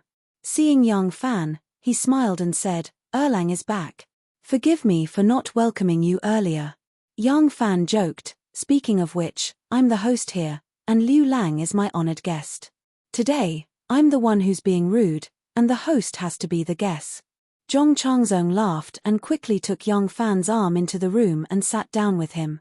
Yang Fan said, "Now that I have recovered, I specially came back to the camp to take a look. At the same time, I intend to invite Liu Lang to stay at the island in the middle of the lake. The security there is not inferior to here, but the scenery is 100 times better. Liu Lang, don't you feel bored living in the camp all day with these uncouth people?" Zhong Changzong was greatly moved. Before he could answer, a close attendant suddenly came in and whispered a few words in his ear. Then, he handed him a secret letter. Zhong Changzong opened it and a strange look appeared on his face. Today, Yang Fan came just in time. He had asked people to pay attention to the journey of Shanghai WNR's troops. Knowing that they had already arrived in Chang'an, he rushed to see Zhong Changzong first. Seeing Zhong Changzong's expression, he knew that WNR had sent someone to deliver a letter. Yang Fan pretended not to know and deliberately asked, "What's the matter, Liu Lang? Do you need my help?" Yang Fan's action was a bit presumptuous, But Yang Fan had to say it. Otherwise, if Zhong Changzong really bypassed him and arranged for WNR to go to a secluded place, it would be difficult for him to visit her. Although he could sneak there, it was not a long-term solution. Zhong Changzong raised his head and said to Xu Liang and others with a serious face, "Everyone, please leave for a moment. I have something important to discuss with General Yang." Seeing that he looked serious and even used a more formal address to address Yang Fan, everyone knew that the two really had something important to discuss. Everyone hurriedly left the table and retreated. In a moment, the hall was empty and even the messenger left. Yang Fan said with a smile, "Liu Lang, why are you so serious?" Zhong Changzong lowered his voice and said mysteriously, "Someone from the capital has arrived. Shangguan Wei has arrived." "Oh." Yang Fan smiled disapprovingly and said, "His Majesty has already announced to the world that the capital will be moved to Chang'an this year. He also said that he will first send Shangguan Wei here to prepare for the move with Liu Lang. I also know of this matter. There is nothing strange about Shangguan Wei's arrival. Liu Lang just needs to go and greet him properly." Zhong Changzong chuckled and shook his head, saying, "If it was just Shangguan Wei, why would I act like this? Do you know why Shangguan Wei came?" Yang Fan was moved and said, "Could it be that Shangguan Wei has another mission and there will be another storm in Guangzhou?" Zhong Changzong could not hide his excitement. He pushed the secret letter in his hand and said, "Liu Lang, please take a look." Yang Fan deliberately refused and said, "How can I read His Majesty's secret edict?" Zhong Changzong said, "This is not a secret edict. Besides, you are not an outsider." These words had the intention of roping him in. Yang Fan pretended not to hear the meaning behind the words and reached out to take Zhong Changzong's secret letter. He opened it and showed a shocked expression. Zhong Changzong chuckled and said, "Changzong always thought that if there was only one person left in the palace who kept her chastity, it would be this Shangguan Wei. Who would have thought that Shangguan Wei would also be so dissolute in the imperial examinations? Now he has caused a human life, haha."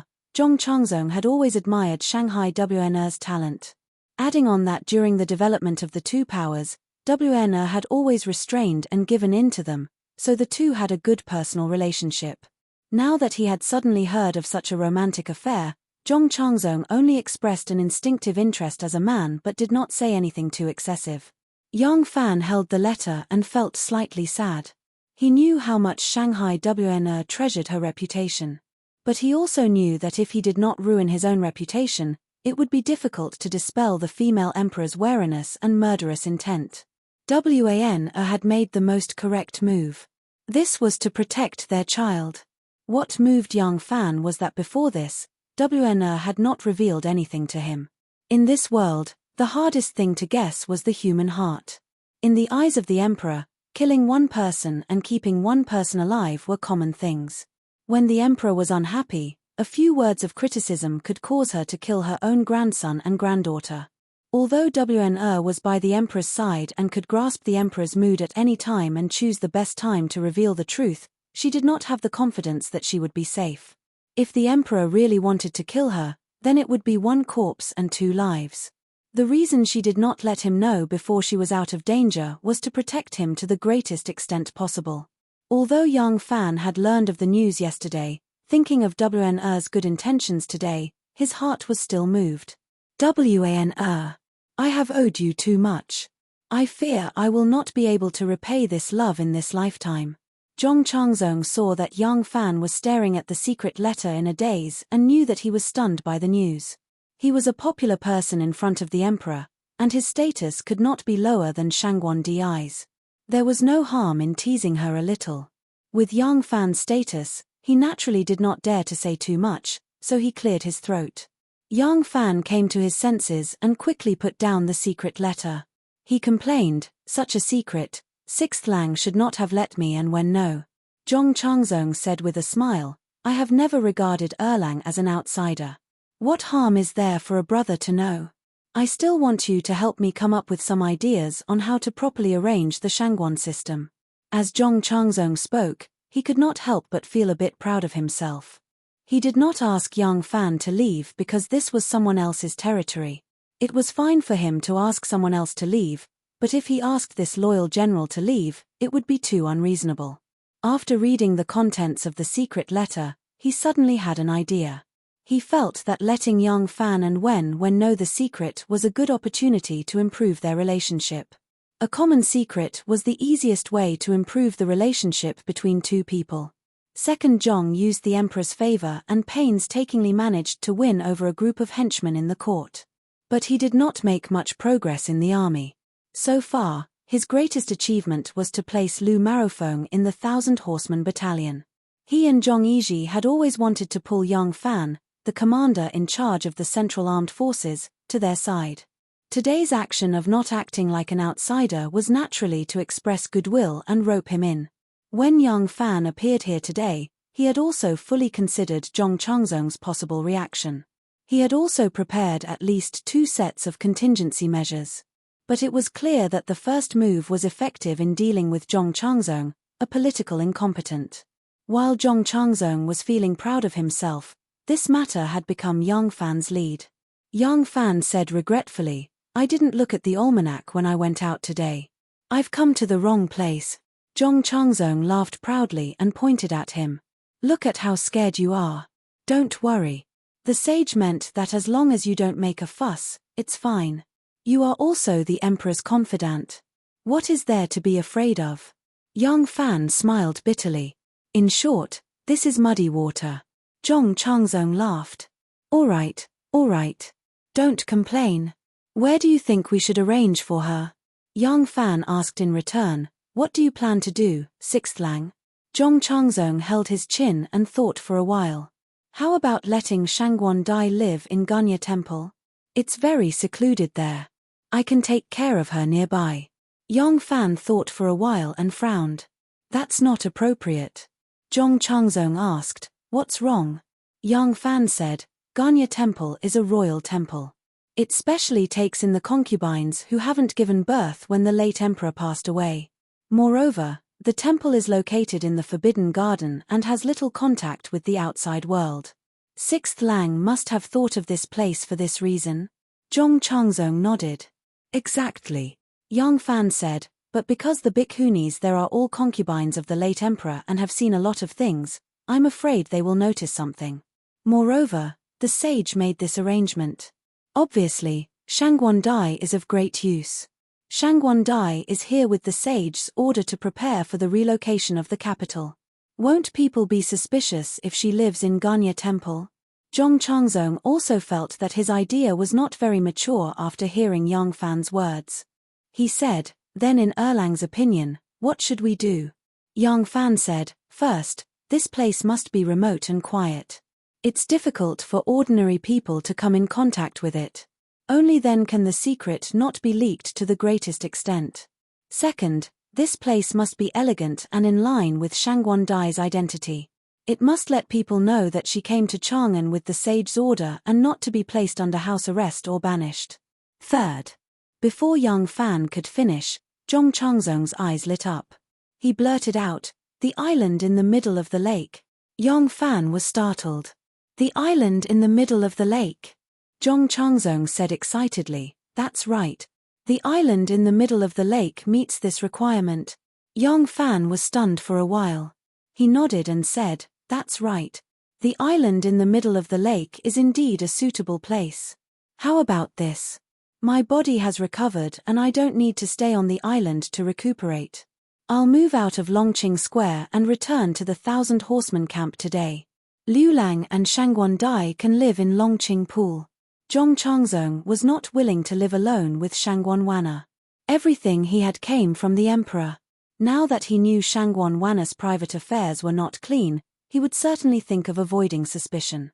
He didn't go to the island in the middle of the lake earlier or later. When Shangguan Wanna came, he moved to the island in the middle of the lake. Moreover, he also chased young Fan away. A man and a woman alone together. If any indecent rumors were to spread, it would be troublesome. Although Wanna was already a pregnant woman and the emperor wouldn't take it seriously, he was not willing to do anything that would make the emperor slightly unhappy. Therefore, Zhong Changzong immediately rejected young Fan's proposal. He said resolutely, "No, Erlang will still live on the island. With you here, you can help me cover up. Erlang is full of wisdom. With you here, in case something happens, I will have someone to discuss it with. Yang Fan repeatedly refused. No, no, no. It's better to avoid trouble. Liu Lang, please let me go. Zhong Changzong said with a smile. Erlang already knows about this. Yang Fan said, but Shangguan Dai doesn't know that I already know about this.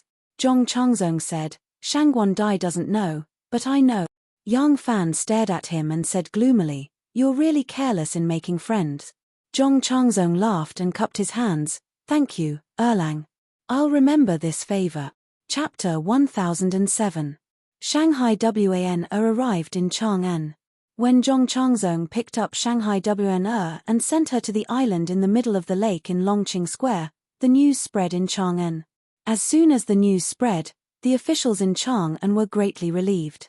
The arrival of Shanghai Wan meant that the emperor's cleansing of Chang'an had come to an end. Next, the focus should be on a series of matters related to moving the capital. Shanghai Wan was a female official of the inner court. Because she was in charge of the Institute of History and the Hanlin Academy, she would have dealings with the officials and scholars in the capital. In Chang'an, she did not need to contact the local officials, and the local officials would not visit a female official of the palace. The internal and external systems were separate, and there was a clear distinction between them. Moreover, in terms of rank, Shanghai Wan was only a 6th-rank official. In Chang'an, even a county magistrate was a 5th-rank official. A group of officials were all of a higher rank than Shanghai Wan. It was too embarrassing to fight to visit an official of a lower rank than oneself, especially a female official of the palace. Wu Zetian had also considered this, so she sent Shanghai Wan to Chang'an. She was a female official of the palace, and in Chang'an, she was in charge of matters related to the palace. She would not have any dealings with other officials, so it was easy to hide the secret of her pregnancy. Yang Fan had already made some arrangements on the island. The guards were sent to the periphery as much as possible to create a relaxed and peaceful atmosphere inside. As for the guards that Liu Qiantian sent, they were all driven away by Yang Fan's people. The reason was that the two imperial envoys, Zhong Changzong and Shanghai Wan, were living on the island, and the island's defense was under Yang Fan's sole responsibility. Liu Qiantian was eager to have less contact with them before the political situation became clear, so he immediately withdrew his people. In this way, the island in the middle of the lake became Yang Fan's world. Wanna moved into the villa of the founding marquis, while Zhong Changzong moved into the Liu villa with Yang Fan, occupying a courtyard of his own. After Zhong Changzong settled down Shanghai Wanna, he quickly left. Xue Huai was so favored in the past, but once he did something that made the empress unhappy, he would also end up in a puff of smoke. Zhong Changzong naturally took this as a warning. Yang Fan knew that Wanna had just arrived at the island in the middle of the lake, and the attendants were busy arranging their own accommodations. At this time, it was not quiet to come and go, so he waited patiently. With great difficulty, he waited until evening. He estimated that the other side had quietened down, and then he flew over the 2-feet-high wall, and without anyone noticing, snuck into Shangguan Wanna's residence. The defense on the island was tight on the outside, but loose on the inside. After all, it was not a time of war. There were only 2 villas on the island, and the people who lived there were 3 ministers, 1 civil, 1 military, and 1 internal court. There was not a single person who should not be here, so there was no need for the layers of defense. The 2 villas did not even have halberd guards. However, Yang Fan had already learned from Wanna's letter that there were a few Plum Blossom Palace guards accompanying them. These women were all highly skilled, so Yang Fan did not dare to be careless. After he snuck into Wanna's residence, he was still very careful, as if he was walking on thin ice. After Shanghai Wanna saw Zhong Changzong off, she first ordered someone to boil water for a bath, washing away the dust from the journey. She changed into a loose and comfortable robe, and then lay down lazily on the couch. Her belly was becoming more and more cumbersome, and after sitting for a long time, she felt her back ache. It was more comfortable to lie on her side like this. Xu Xiaomiao carried a bowl of fresh goat's milk and quietly called out, "Sister." Wanna had been in the carriage the entire way, and now lying down felt like she was standing on a boat. Hearing Shu Xiaomiao's voice, she tiredly opened her eyes and looked. Lazily, she said, "Leave it there for now." Shu Xiaomiao made a sound of agreement and placed the goat's milk on the low table. Wanna said, "You are tired, go rest." As she spoke, she turned over. She had a big belly, and it was not convenient to turn over. After turning over, Wanna let out a long breath. She was very tired, but she could not sleep. She knew that young Fan would definitely come to see her. Suddenly, someone behind her sat down on the side of the couch. A hand gently rested on her waist. Wanna thought it was Shu Xiaomiao who had not left, and lazily said, "Why are you not going to rest?" But she immediately felt that something was wrong. She quickly turned her head and saw young Fan sitting on the side of the couch, looking at her with a deep gaze. The two of them looked at each other for a long time. Young Fan's eyes slowly became moist, and Wanna's eyes were already misty. Two clear tears gradually condensed. "Langjun," Wanna called out, and threw herself into young Fan's arms, tears streaming down her face. "Slow down, your body right now." Young Fan was startled by her agility.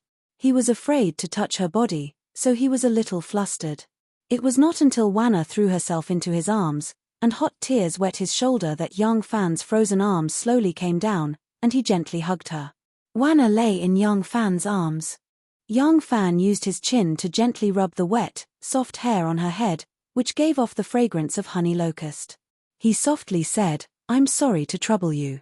After a long time, young Fan gently lifted Wanna's body and gently wiped away the tears on her cheeks. Seeing the plum blossom-shaped flower between her eyebrows, young Fan couldn't help but tease, "In the past, you didn't like to dress up. You always looked plain. Why are you paying attention to your appearance now that you are pregnant?" When young Fan said this, his expression suddenly changed. The flower between Wanna's eyebrows was bright red, and it added a bit of charm to Wanna, who was always beautiful. At first glance, young Fan also had a feeling of amazement. But sitting so close, he naturally found something strange. He immediately reached out to touch it. "Langjun," Wanna quickly grabbed his hand, but young Fan's fingers had already touched the flower between her eyebrows. The feeling from his fingertips told him that it was not an illusion. Her eyebrows were injured, and that was why Wanna had painstakingly painted the flower to cover up the wound. Young Fan's expression immediately darkened. He asked, "How did you get injured between your eyebrows?" The arrow wound on young Fan's chest was shocking. Although it had already healed, if someone saw the dark arrow scar the size of a copper coin and thought about where it was, they would be secretly afraid. Speaking of which, Wanna's flesh wound was nothing, but all women cared about their appearance. Young Fan especially cared about his woman. He knew that with Wanna's environment, it was impossible for her to have any flesh wound, unless something happened. Wanna knew she could not hide this from young Fan, and she did not want to hide it. After all, it was all in the past. Wana nestled in young Fan's arms, and told him everything that had happened. Although this matter had long since passed, young Fan still felt shaken to the core when he heard it. If the Empress killing intent had been slightly stronger at that time, young Fan was secretly shocked and broke into a cold sweat. He couldn't help but hold Wanna's hand tightly. He complained, "That was too risky. Wanna, when you first found out you were pregnant, you should have aborted it." "I didn't want to." Wanna's voice was soft, but very firm. "You know, every time I see Xiaoman's children and hear them call for their parents, I feel sad. Even in my dreams, I want a child of my own. When I suddenly found out I was pregnant, I was not afraid. I was only full of joy. At that time, I decided that since God gave it to me, then I must give birth to it. You shouldn't have hidden it from me. But if I told you, would you have any good ideas?" Wanna said softly, "If I told you about this, you would not be able to do anything. I am someone from the palace. You cannot make me disappear for no reason. If you forcefully interfere, the result will be worse. Once you know, you will not be able to stay out of it. So, I did not tell you." Young Fan was full of regret and said, "It is my fault. That day in the palace of Three Yang, I was too. I made you suffer so much." Wanna gently threw herself into his arms and smiled sweetly. "At the time, I was also afraid. But when I was really pregnant, I was only full of joy. I did not suffer. Giving birth is a mother's life and death trial. Which woman would not want to go through this trial? What's a little flesh wound like this? Young Fan held her tightly. After a long time, he slowly said, I am a bit regretful. If I did not want to do something at the beginning, but wholeheartedly planned to take you away, maybe I could have thought of a way. Then, you would not have to take such a great risk to give birth to our child. Young Fan's fingers once again touched the flower between Wanna's eyebrows, which were as red as blood. He said in a low voice, a painting that dyed the world with blood cannot rival the cinnabar between your eyebrows. Even if you control the world, it is just a flourish. Wanna said softly, you can give up power, glory, wealth, and glory, but can you give up your responsibility? Can you let your children live in seclusion with you in the mountains? Can you let them live in seclusion as mountain people? You have subordinates who follow you, friends who trust you, elders who value you. We are born human. Every one of us has something we must do. Young Fan was speechless. He could only quietly hold her tight. Wanna smiled and said, besides, if you and I really left at that time, how could you recognize Xiao Man? Everything is arranged by God. Fortunately, it is over. Don't think too much. Let me lie down. It is a bit uncomfortable to sit like this. Hearing this, Young Fan quickly let go of her and pulled over a pillow for her to lie down. Wanna gently touched her belly and happily said, in another 3 months, you can see our baby son. Young Fan deliberately let the atmosphere lighten up. He touched Wanna's belly and smiled. How can it be a son? What is wrong with a daughter? When she is born, she will be as gentle and beautiful as you. Wanna glanced at him and said, hypocrite. Who doesn't want a son? I want to have a son. Young Fan said, it is good to have a daughter. I will prepare a dowry for her, and I will have fulfilled my responsibility as a father. If I have a son, as the father, I will have to work hard to earn the family business for him. Wanna giggled and rolled her eyes at him. She said, my son does not depend on you. Since I was put in an important position by the saints, the property, shops, and thousands of hectares of farmland that my family did not use as officials have all been returned. Now, my mother is in charge of it. Won't these all belong to my son in the future? Young Fan was surprised. Thousands of hectares of farmland? 1 hectare was 50 hectares. 1,000 hectares, that was no less than 50,000 hectares. Wanna leisurely said, to be precise, it is 1,680 hectares. Our family has always been the biggest landlord in Qi province. As she said this, she sighed regretfully and said, when we were in trouble, a lot of it was divided up by others. Those were the aristocratic families that had contributed to the country. We can't get it back. Otherwise, not counting the donated farmland, our family would have at least 3,000 hectares of land. Young Fan had been hurriedly estimating how many hectares was 1,860 hectares. He had just estimated it to be around 80,000 hectares, and then he heard 3,000 hectares. He really was tongue-tied. This Xianzong sect leader had only been in power for a short period of time. In reality, he hadn't even calculated how much property he controlled. Hearing that it was in units of 10,000 hectares, he couldn't help but be shocked. In reality, in the early Tang dynasty, just the rewards the court gave to meritorious officials were hundreds or thousands of hectares. For example, Pei Ji had once received thousands of hectares of land from Gaozong. The Shangguan family was a family of officials, and they were the powerful ministers of Gaozong dynasty. It was not strange that they had such land.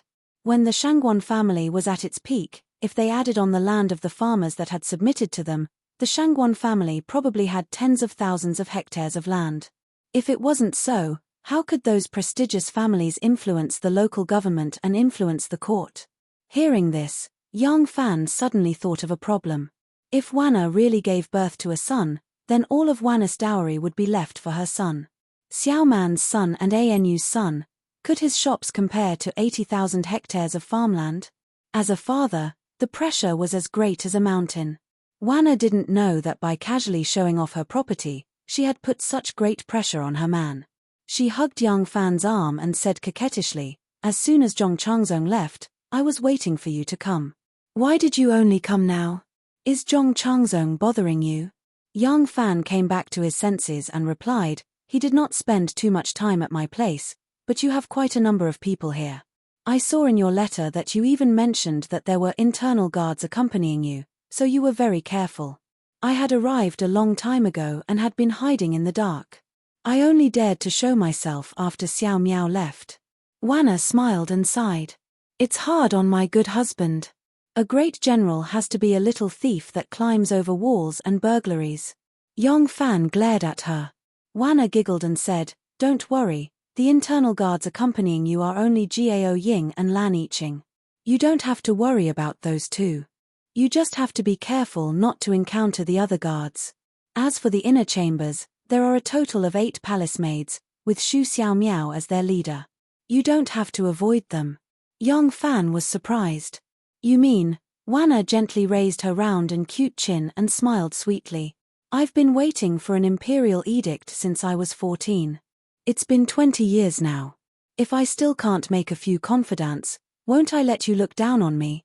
Yang Fan thought to himself, this isn't just a matter of making a few confidants.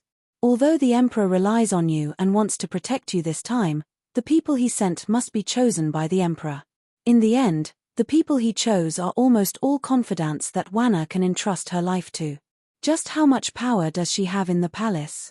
Yang Fan had always felt that among his women, there was no need to mention Princess Taiping. She was the woman who was the coolest to Empress Wu Zetian.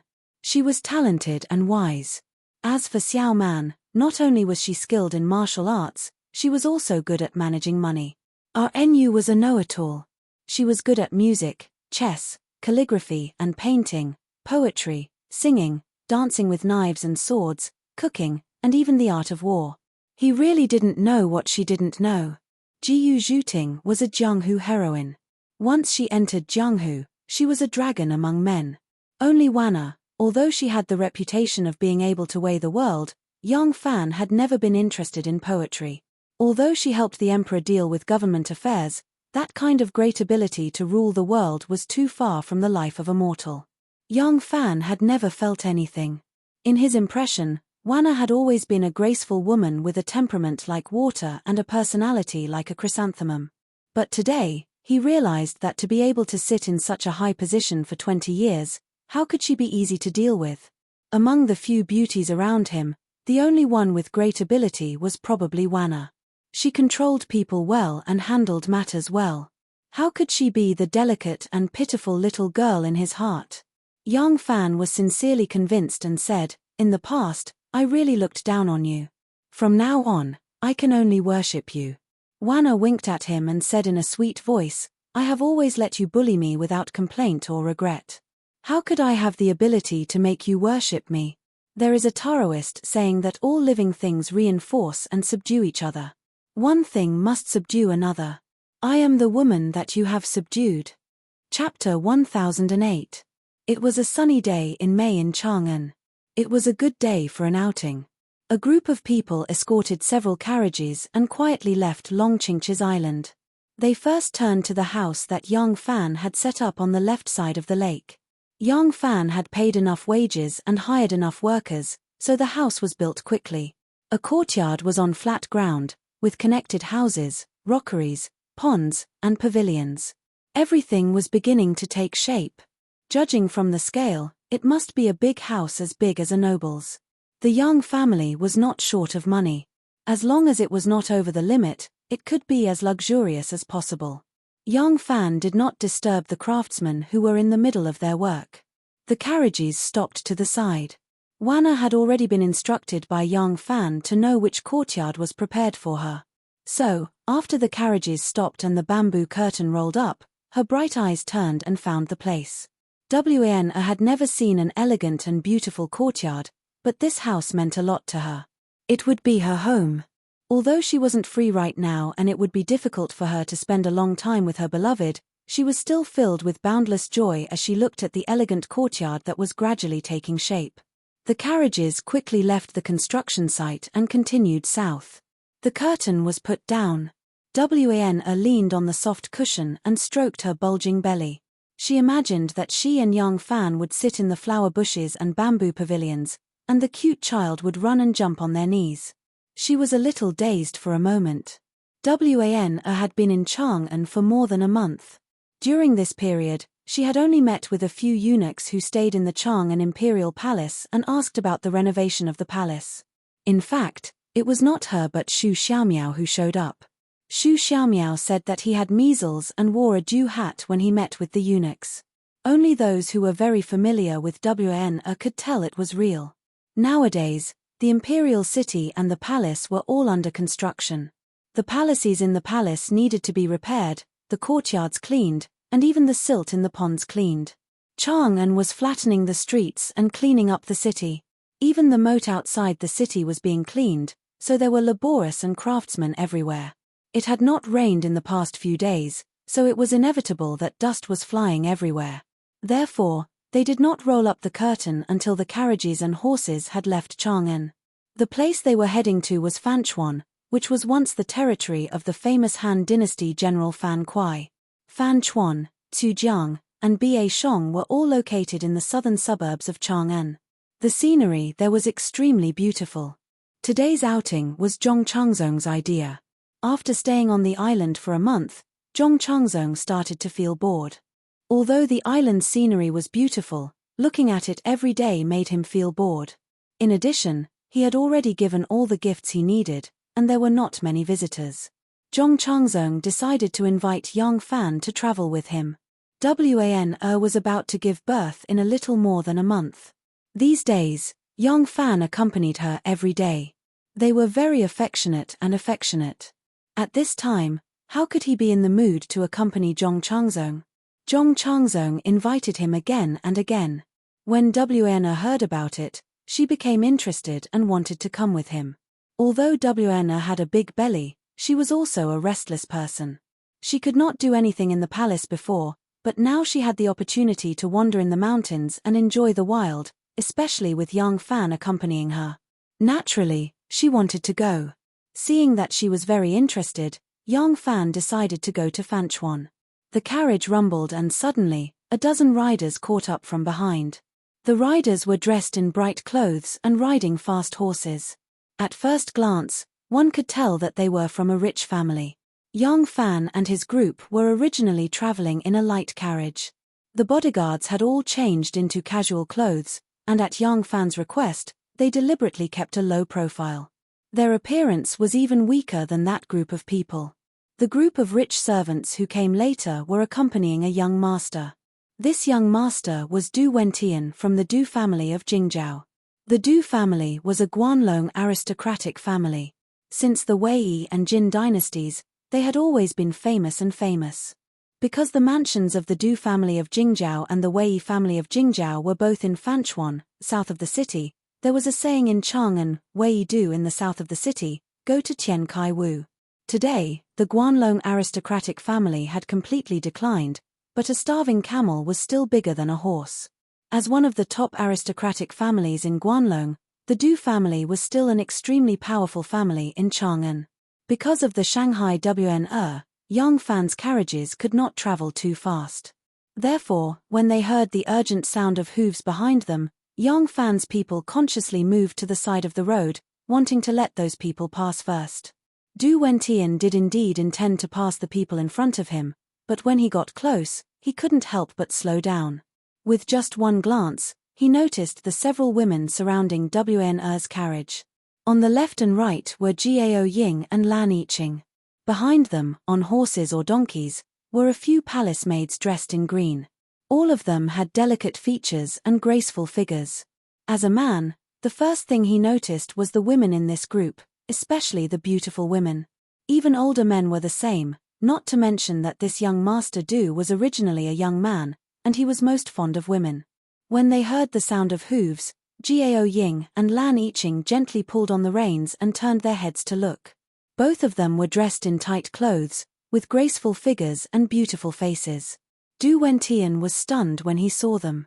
His gaze swept over Lan Yiqing's face, and he only felt that this young girl was delicate and adorable, both happy and angry at the same time. Then he looked at Jiao Ying, who was valiant and heroic, but also had an indescribable beauty. Even though he was used to seeing beautiful women, he couldn't help but secretly praise her.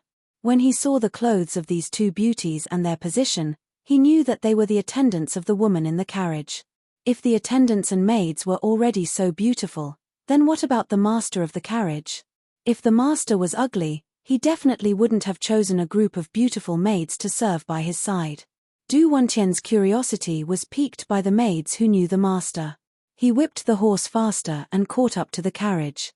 When he looked into the carriage, he saw that the curtain was actually lifted, and he couldn't help but be overjoyed. When women from rich families went out, they would definitely wear a curtain to cover their faces, but inside the carriage, they didn't have to be so particular. At this time, the curtain of the carriage was rolled up, and WN was also looking out curiously. Du Wentian saw what she looked like with one glance. With one glance, Du Wentian's heart shook. The beauty in the carriage looked to be about 20 years old. Her skin was as white as snow, and she had almond-shaped eyes and eyebrows. Her red lips were slightly parted, and her pearly white teeth were sparkling. Her delicate and alluring appearance was just like a ripe honey peach, and she had an astonishing charm. Du Wentian had seen many people, but he had never had such a breathtaking feeling. Even though WN was pregnant, only her belly was slightly bigger. Her facial features were slightly fuller than before, and there wasn't much change.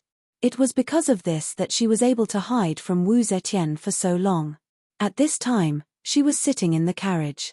Du Wentian couldn't see her figure, but he could see her face from the small window. WN, who was originally beautiful, had become much more charming ever since she got pregnant. Especially after she put on a plum blossom makeup to hide the scar between her eyebrows, she had an even more astonishing charm. Du Wentian looked at her age and charm, and guessed that she was not a girl who was about to be married. Du Wentian relied on his family background and good looks to ruin the reputation of many good girls. Now that he saw the woman in the carriage was married, his interest didn't diminish. Such a beauty was originally hard to come by, and he was not willing to let it go so easily. He immediately slowed down the speed of the horse and stopped behind Yang Fan and the others. Xingjiao Temple was in front of them, and they could already see the magnificent temple complex. After Master Xuanzang passed away, he was first buried in Bailu Plain, Ba Shong. Later, he was buried here during the reign of Emperor Gaozong, and he built a spiritual pagoda and temple for this. Thus, Xingjiao Temple's position in the Buddhist world of Chang'an was established. Wan originally believed in Buddhism, and now that she was pregnant, she wanted to go to the Buddha to pray for her child. As soon as they saw Xingjiao Temple, Wan wanted to worship the Buddha, so she poked her head out and gave an order to Lan Yiqing who was beside her. Lan Yiqing drove the horse forward, and reported Wan's order to Yang Fan and Zhong Changzong. Zhong Changzong didn't agree, and Yang Fan didn't have any objections. He just wanted to accompany his woman, so he gave the order and the group slowed down. Du Wentian followed them all the way, and when he saw that they were going to Xingjiao Temple, he quickly dismounted in front of Xingjiao Temple, and pretended to go to the temple to worship the Buddha. He quietly called over a trusted servant and gave a few orders. That trusted servant often helped Du Wentian with his affairs. He immediately led the horse to the tree, and while tying the reins, he casually talked to one of Yang Fan's guards. "Is your master also going to Xingjiao Temple to pray? How should I address your master?" The guard answered, "My master's surname is Yang." The servant sent by Du Wentian was secretly shocked, and thought, could it be someone from the Yang family of Hongnong? This time, I'm afraid young master won't have any ideas about their women. The Hongnong Yang family's legacy was even longer than the Du family's. Starting from the Western Han dynasty's prime minister Yang Changxing, then his great-great-grandson Yang Zhen became a military officer and was known as the Confucius of Guanxi. Yang Zhen's son Yang Bing, grandson Yang Ci, and great-grandson Sun Biao were the 4 generations, 3 dukes. The Yang family's name was known throughout Guangzhou. The descendants of Yang Zhen's son, Yang Feng, were also high-ranking officials. From the 3 Yangs of Western Jin to the Yang brothers of Northern Wei, they were all famous. The royal family of the Sui dynasty, the Duke of Yu, Yang Su, and his son, Xian Gan, all the way to the loyal Yang family. This kind of old aristocratic family had a very strong foundation. Although Du Wentian was lustful, if the other party was from the Yang family of Hongnong, he would have to restrain his lust. This person was unscrupulous in front of those he could subdue, but he never provoked those with a strong background. Therefore, although he had a bad reputation, the elders of the Du family knew nothing about him. The noble servant's mind was racing, but his face showed a happy smile. He said, "Is your master a descendant of the Yang family of Hongnong?" "Ha, then he is not an outsider. My family and the Yang family of Hongnong are friends." "Which branch of the Yang family does your master belong to?" Yang Fan's bodyguard tied up the horse and lightly replied, "My master has nothing to do with the Yang family of Hongnong." He then turned and left, not wanting to talk to him any longer. Wan got off the carriage and walked into Xingjiao Temple with the help of Xu Xiaomiao. Du Wentian also pretended to go to the temple to offer incense and caught up. When he saw that the unforgettable beauty was pregnant, he couldn't help but feel disappointed. But in the blink of an eye, he saw Xu Xiaomiao, who was supporting Wan. Xu Xiaomiao was a mixed blood. She was very beautiful and had a unique charm. When Du Wentian saw her, he couldn't help but covet her. At this time, the servant had already rushed in front of him. Du Wentian asked in a low voice, "Who are they?" The servant answered, "They said their surname is Yang." Du Wentian frowned and said, "The Yang family of Hongnong?" The servant smiled and said, "No, I have already asked clearly. They have nothing to do with the Yang family of Hongnong." Du Wentian thought about it carefully. This group of people had a master, a servant, and a pregnant woman, so they must be from Chang'an. But in his impression, except for the Yang family of Hongnong, there did not seem to be any powerful family in Chang'an with the surname Yang. His desire for lust rose again. His lustful eyes glanced at the graceful figure of Xu Xiaomiao, and then looked at the strong and graceful figures of Jiao Ying and Lan Yiqing. He thought to himself, "Let's have a taste of these little beauties first. As for the beautiful woman, it won't be too late to seduce her in the future." Thinking of this, he smiled and ordered, "Follow them." In front of Zhong Changzong, Yang Fan couldn't be too close to Wan. So he walked shoulder to shoulder with Zhong Changzong. Wan had someone to take care of her, so she didn't have to look back all the time. He didn't know that during this outing, he would be targeted by an ignorant and lecherous person, which caused such a big trouble. Chapter 1009. The Xingjiao Temple was very popular. At first, the reception monk did not notice Yang Fan and his group. But when Shanghai Wan donated a large amount of money, and Yang Fan and Zhong Changzong also added a stroke to the merit book, the glowing and solemn reception monk immediately greeted them with a smile. After some small talk, Wan used her mother's surname and called herself Zheng Wan. She came here with her husband to pray for Buddha to protect the child in her belly. So Yang Fan became her husband. Yang Fan was now a big shot in Chang'an, so he changed his name. Wan changed her surname, and he changed his name. In front of the reception monk, Yang Fan became Yang Qiao. The two of them said this in front of Zhong Changzong, but Zhong Changzong did not know that their pretense was actually the truth. He secretly praised the two of them for covering it up so naturally. The reception monk was very enthusiastic and good at talking.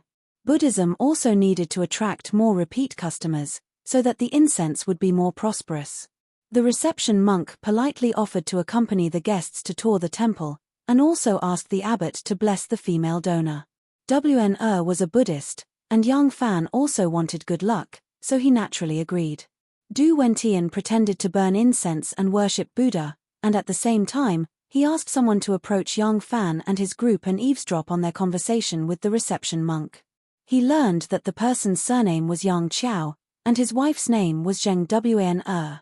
He had never heard of such a person, so he naturally became more courageous. The Xingjiao Temple was composed of 3 parts: the hall, the sutra tower, and the pagoda courtyard.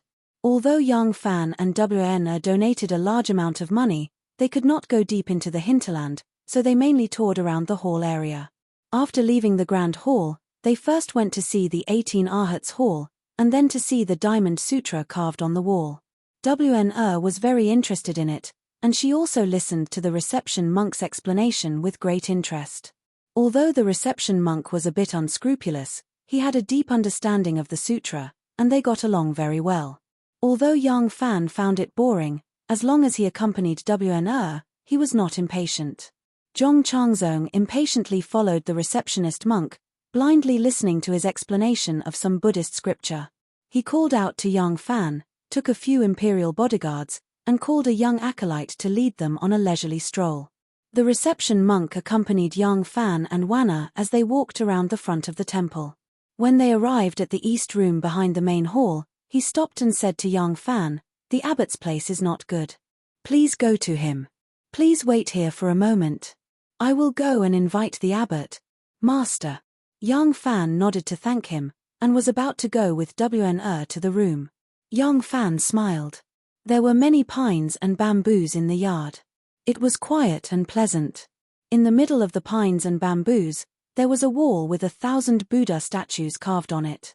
Wn was very interested, so she let Yang Fan go into the hall first. If a man was not in the mood to wander around, not only would he feel bored, but his body would also be exhausted. This had nothing to do with the strength of his legs. Yang Fan had no interest in Buddhism, and his feet were already hurting. At this moment, he was not as energetic as the big-bellied Wn. He saw that the courtyard was quiet, and Wn had Gao Ying, Lan Yiqing, and the others with her. He was not worried about accidents, so he went to sit in the hall.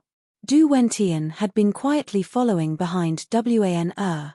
Seeing that the master and the mistress had separated, he immediately came over. Yang Fan only sat in the hall for a while, and then he heard a quarrel coming from the courtyard. The woman's voice seemed to be a sapling. Yang Fan frowned and immediately walked out. When he walked out of the door of the hall, he happened to see Zhong Changzong's fair and clean face red with anger. Zhong Changzong pointed at a young man in a scholar's robe in front of him and screamed like a fighting cock, "Beat him to death." A few guards beside Zhong Changzong rushed forward. The young master in the scholar's robe was Du Wentian. He had his own slaves who were also proficient in martial arts, but they were no match for the imperial guards. In a short while, they were all knocked down by the imperial guards. Zhong Changzong also personally stepped forward and kicked young Master Du, who was beaten to the point where he could not fight back. When Zhong Changzong gave the order, Yang Fan happened to appear at the entrance of the hall. Seeing the situation, he did not stop it in time. Wn was beside him, and since she did not stop it, there must be something hidden. Moreover, these palace guards were Zhong Changzong's people. Even if he wanted to stop them, they would not listen to him. Yang Fan saw Wn standing at the side, frowning slightly. Gao Ying and Lan Yiqing's faces were full of anger. He walked over and asked Wn, "What is it?" Wn said unhappily, "This lecher took advantage of Xiao Miao." Shu Xiao Miao's pretty face was red as she stood at the side. Her little chest was puffed up, but it made her look even stronger. This Du Wentian did not only use such despicable methods to seduce women. With his family's talent and handsome appearance, he naturally had his ways to seduce women. But today, Yang Fan and his party were obviously accompanied by a male master. It was impossible to get close to the women. From the way Yang Fan and his party acted, although they were not from a noble family, they were definitely from a wealthy family. This kind of family would not be easy to get. Instead of getting close to them, it was better to get close to them. If they felt pain, they would obediently offer up their women to avoid disaster. Therefore, Du Wentian's method was to get beaten up. If the young master of the Du family was beaten up because of a small conflict, he would have enough reason to use the Du family's power and connections to pressure the other party. At that time, beautiful and cute girls like Shu Xiao Miao, Gao Ying, and Lan Yiqing would be at his fingertips.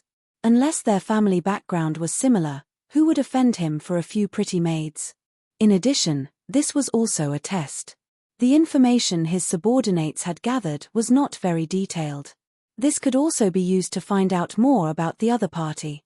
Although he was already 90% sure that this group of people were not from a powerful family, if his judgment was wrong, with his family background, he would only be casually taking advantage of a maid. As long as he revealed his identity, both parties would just laugh it off.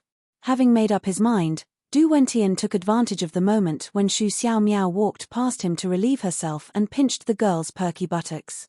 Who would have thought that what awaited him was not a slap from the girl, but a violent beating? He was beaten so badly that he did not even have the time to reveal his identity. At this time, Zhong Changzong's interest in traveling had run out, so he let the young monk lead him back. Coincidentally, this scene was seen by Zhong Changzong. What was Zhong Changzong's temper? He thought that he was the one who proposed this trip, and he was the one with the highest status in the group. Now that tree sapling was humiliated, it meant that the person he brought was bullied. Wasn't this a slap to Zhong Changzong's face? Who in Chang'an dared to touch his whiskers? Zhong Changzong was furious and immediately attacked. Although WNR thought that Du Wentian was elegant and gentle, there were too many people with a golden appearance. Xu Xiaomiao had no reason to slander him. But now that Zhong Changzong had come forward to teach him a lesson, she naturally did not have to say anything. Yang Fan asked about the situation and also felt extremely disgusted with the young master Du, but when he saw that Zhong Changzong and his group were extremely ruthless and had beaten Du Wentian and his slaves badly, he stepped forward to stop Zhong Changzong and said, "Liu Lang, please calm down. You don't have to dirty your hands and feet with such a vile person." Zhong Changzong gave Du Wentian a heavy kick in the face before he stopped. Those slaves hurriedly climbed up in pain, picked up their young master and ran away. They had always acted according to Du Wentian's eyes. Today, they did not know why the young master did not reveal his identity. They thought that the young master had other plans, so they did not dare to say anything.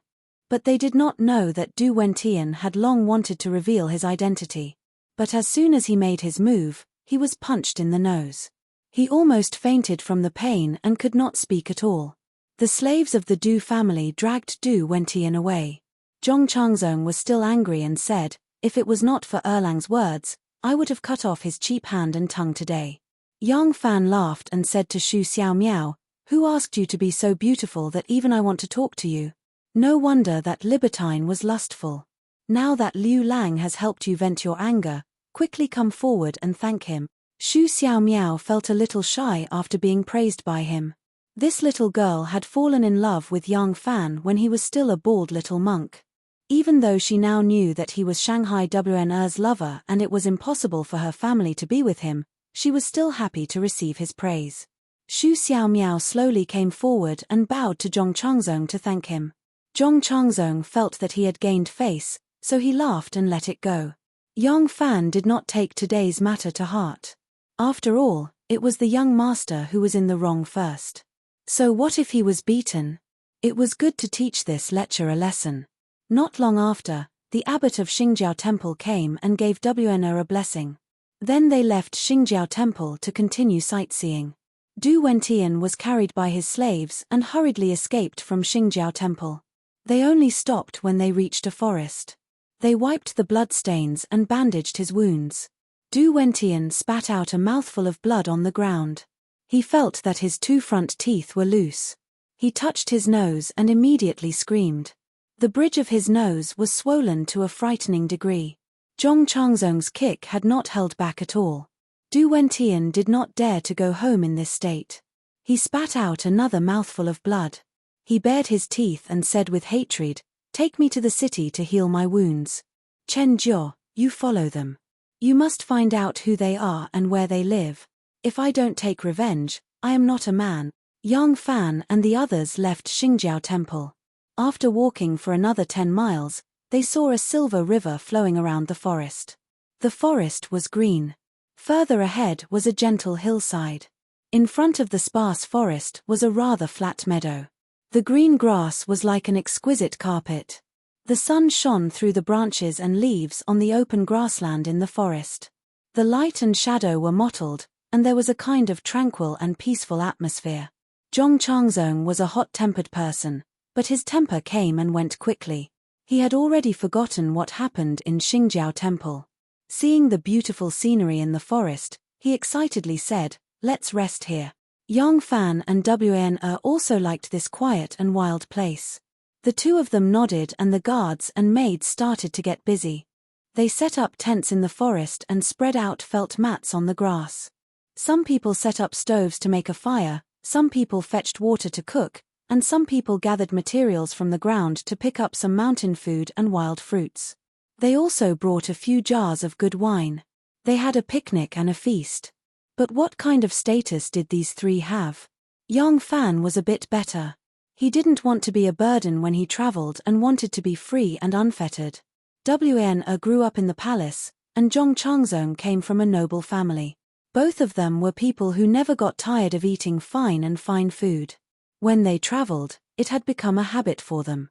Therefore, they were extremely extravagant and large. Naturally, they couldn't hide from Du Wentian's spies. Du Jingting, the master of the Du residence in the south of the city, was reading a letter. The letter said that Prince Gaoyang Wu Chongshuan, Princess Anli and her husband, and the 5 princes of Prince Xiong Lidan's family would come to Chang'an. Du Jingting was immediately tempted. The Guanlong family had benefited greatly from the coup in Chang'an, but they were not satisfied. How could they be satisfied with just seizing the Shandong aristocrats' benefits in Guangzhou? They not only wanted to suppress the Shandong aristocrats, but they also wanted to restore the Guanlong family's former glory. There was no limit to their desire. The empress's return to Chang'an was a crisis, but it was also an opportunity. Everyone knew that the empress wouldn't be around for long, and they also knew what it meant for the empress to move the capital to Chang'an. For the past 10 years, under the empress's despotic power, the Guanlong family was like 1,000 trees in the dead of winter, lifeless. Now that the winter was about to pass, their long-dormant ambitions were stirring. I need to establish contact with the Wu and Li families to deal with the changes in the future. Du Jingting immediately made a decision. In his eyes, Zhong Changzong didn't have much value. A family with thousands of years of history wouldn't care about this kind of meteor-like politician, but one of the Wu and Li families would definitely become the ruler of the world, so it was necessary to make friends. Du Jingting thought to himself, I should let Tian go greet them. They are about the same age, so it's easy to establish a relationship. If there are any changes in the situation, as a father, it'll be easier for me to save the situation. The plan was decided. Du Jingting raised his head and asked, Where's Wen Tian? The housekeeper bowed and said, Lang Jun went to Xingjiao Temple.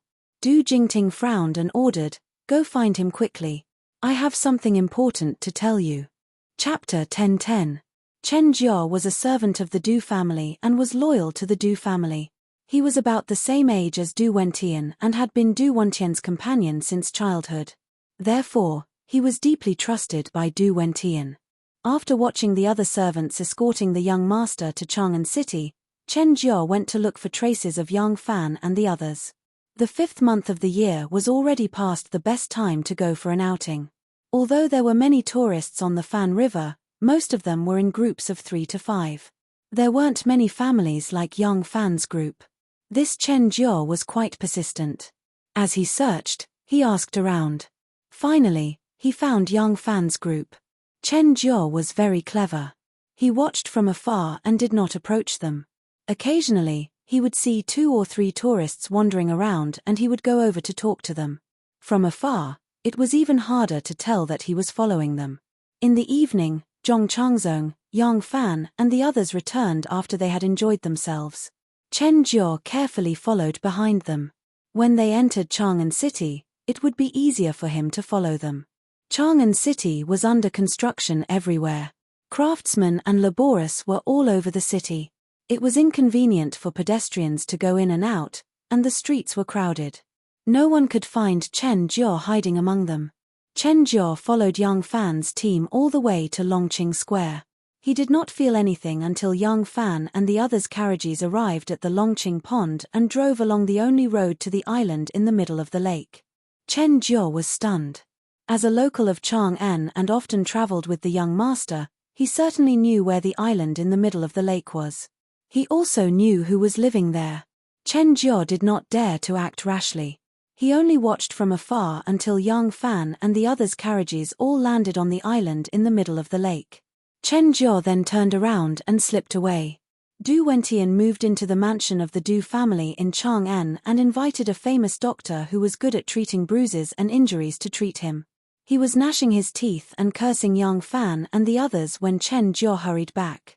Du Wentian's eyes lit up.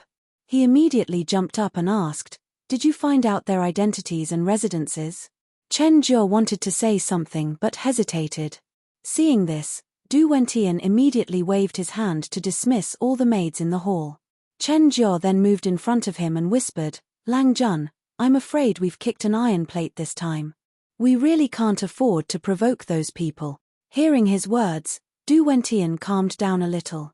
There were many hidden talents in Chang'an.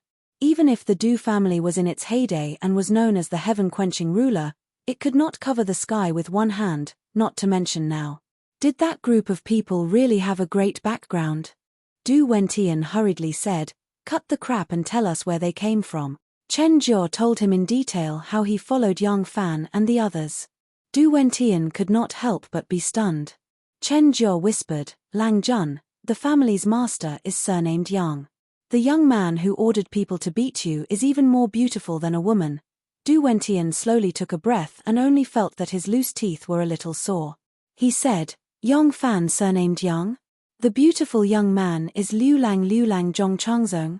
Chen Jiao lost his voice and said, "Yes.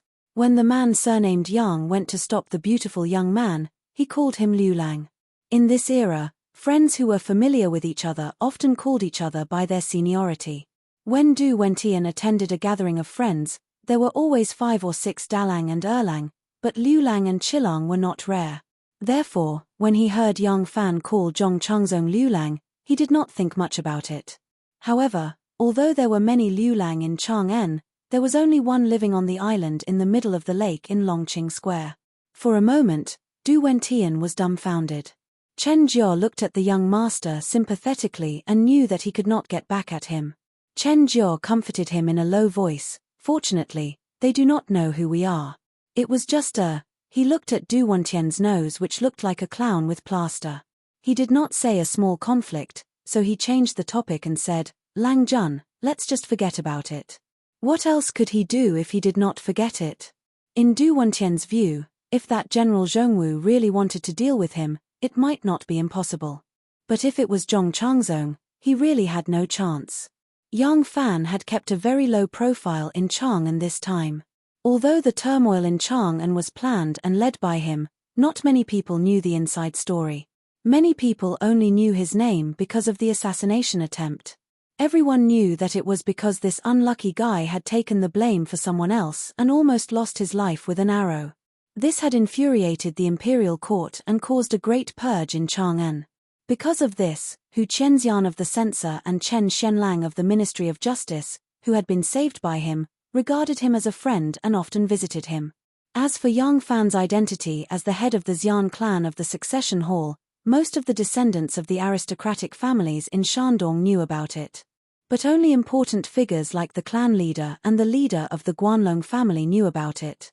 These people all kept this secret to themselves and kept their mouths shut. It was the same for Du Jingting.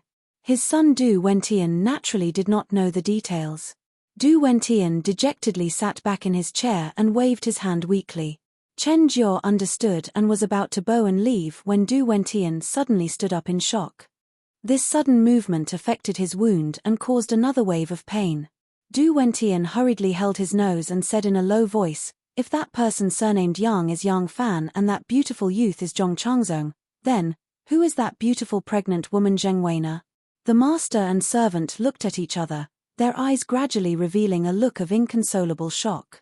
Chen Jiao stammered, "Lang Jun, it can't be?" Du Wentian grinned hideously. "Then, who could she be?" Du Wentian hurriedly paced in the room. Chen Jiao chased after his figure and stammered, "Then what does Lang Jun plan to do?" Du Wentian suddenly stopped and sneered, "Don't let me know the truth. Otherwise, I will make you suffer." Chen Jiao hurriedly moved in front of him and whispered, "Lang Jun, that Zhong Changzong is the most favored person in front of the emperor. We can't afford to provoke him." Du Wentian coldly glanced at her and said darkly, "Who said that if I want to take revenge, I have to go into battle? Not even the emperor can control the mouths of the common people." The next morning, in Wan Er's boudoir, a ray of sunlight shone in, filling the room with a soft light. Wan leaned against a pillow on a low-legged embroidered couch. Holding Yang Fan's hand, she gently drank goat's milk. After drinking a bowl of goat's milk, Yang Fan put the bowl back on the gold-embroidered table and picked up a wet handkerchief from the table to wipe the corner of her mouth. Wan said, Prince Gaoyang, his wife, and the Prince of Xiong's fifth son are coming to Chang'an today. When the sage moves the capital to Chang'an, there will be no less than 300,000 people accompanying him. If such a large number of people were to move all at once, the prefectures along the way will certainly not be able to handle it. After moving into Chang'an, there will certainly be chaos for a while. It seems that the sage intends to move in batches. Next, the imperial family will move one after another. Yang Fan shook his head and said, I think that this is only one of the reasons. The emperor is currently paying great attention to balancing the power and influence of the Wu and Li families. Unfortunately, she has overlooked the rise of Second Zhong. Wan's black brows slightly furrowed. She quietly said, the emperor's love for Second Zhong has blinded her eyes. Second Zhong's great power is indeed not appropriate. In reality, Second Zhong should not be so passionate about power. Their power is a rootless tree. Forcibly seizing it will only bring disaster to them. Yang Fan smiled faintly and said, but how many people in the situation can see clearly? If you advise Second Zhong to only seek wealth and not to be tainted by power, they will only think that you are trying to harm him. Wan sweetly said, I naturally won't be such a meddlesome person. I am just expressing my feelings. After a pause, Wan said, do you know that the sage actually wanted Prince Tang Changwang and Prince Yixing to come to Chang'an? Oh! Hearing this, Yang Fan's curiosity was immediately piqued. Prince Tang Changwang and Prince Yixing were both the sons of the current crown prince, Li Xian. Prince Tang Changwang was Li Zhongfu, and Prince Yixing was Li Zhongjuan. Li Xian had 4 sons. The eldest, Li Zhongruan, had been beaten to death by Wu Zetian for insulting Zhong Changzong. The youngest of the remaining 3, Li Zhongmao, was still a child.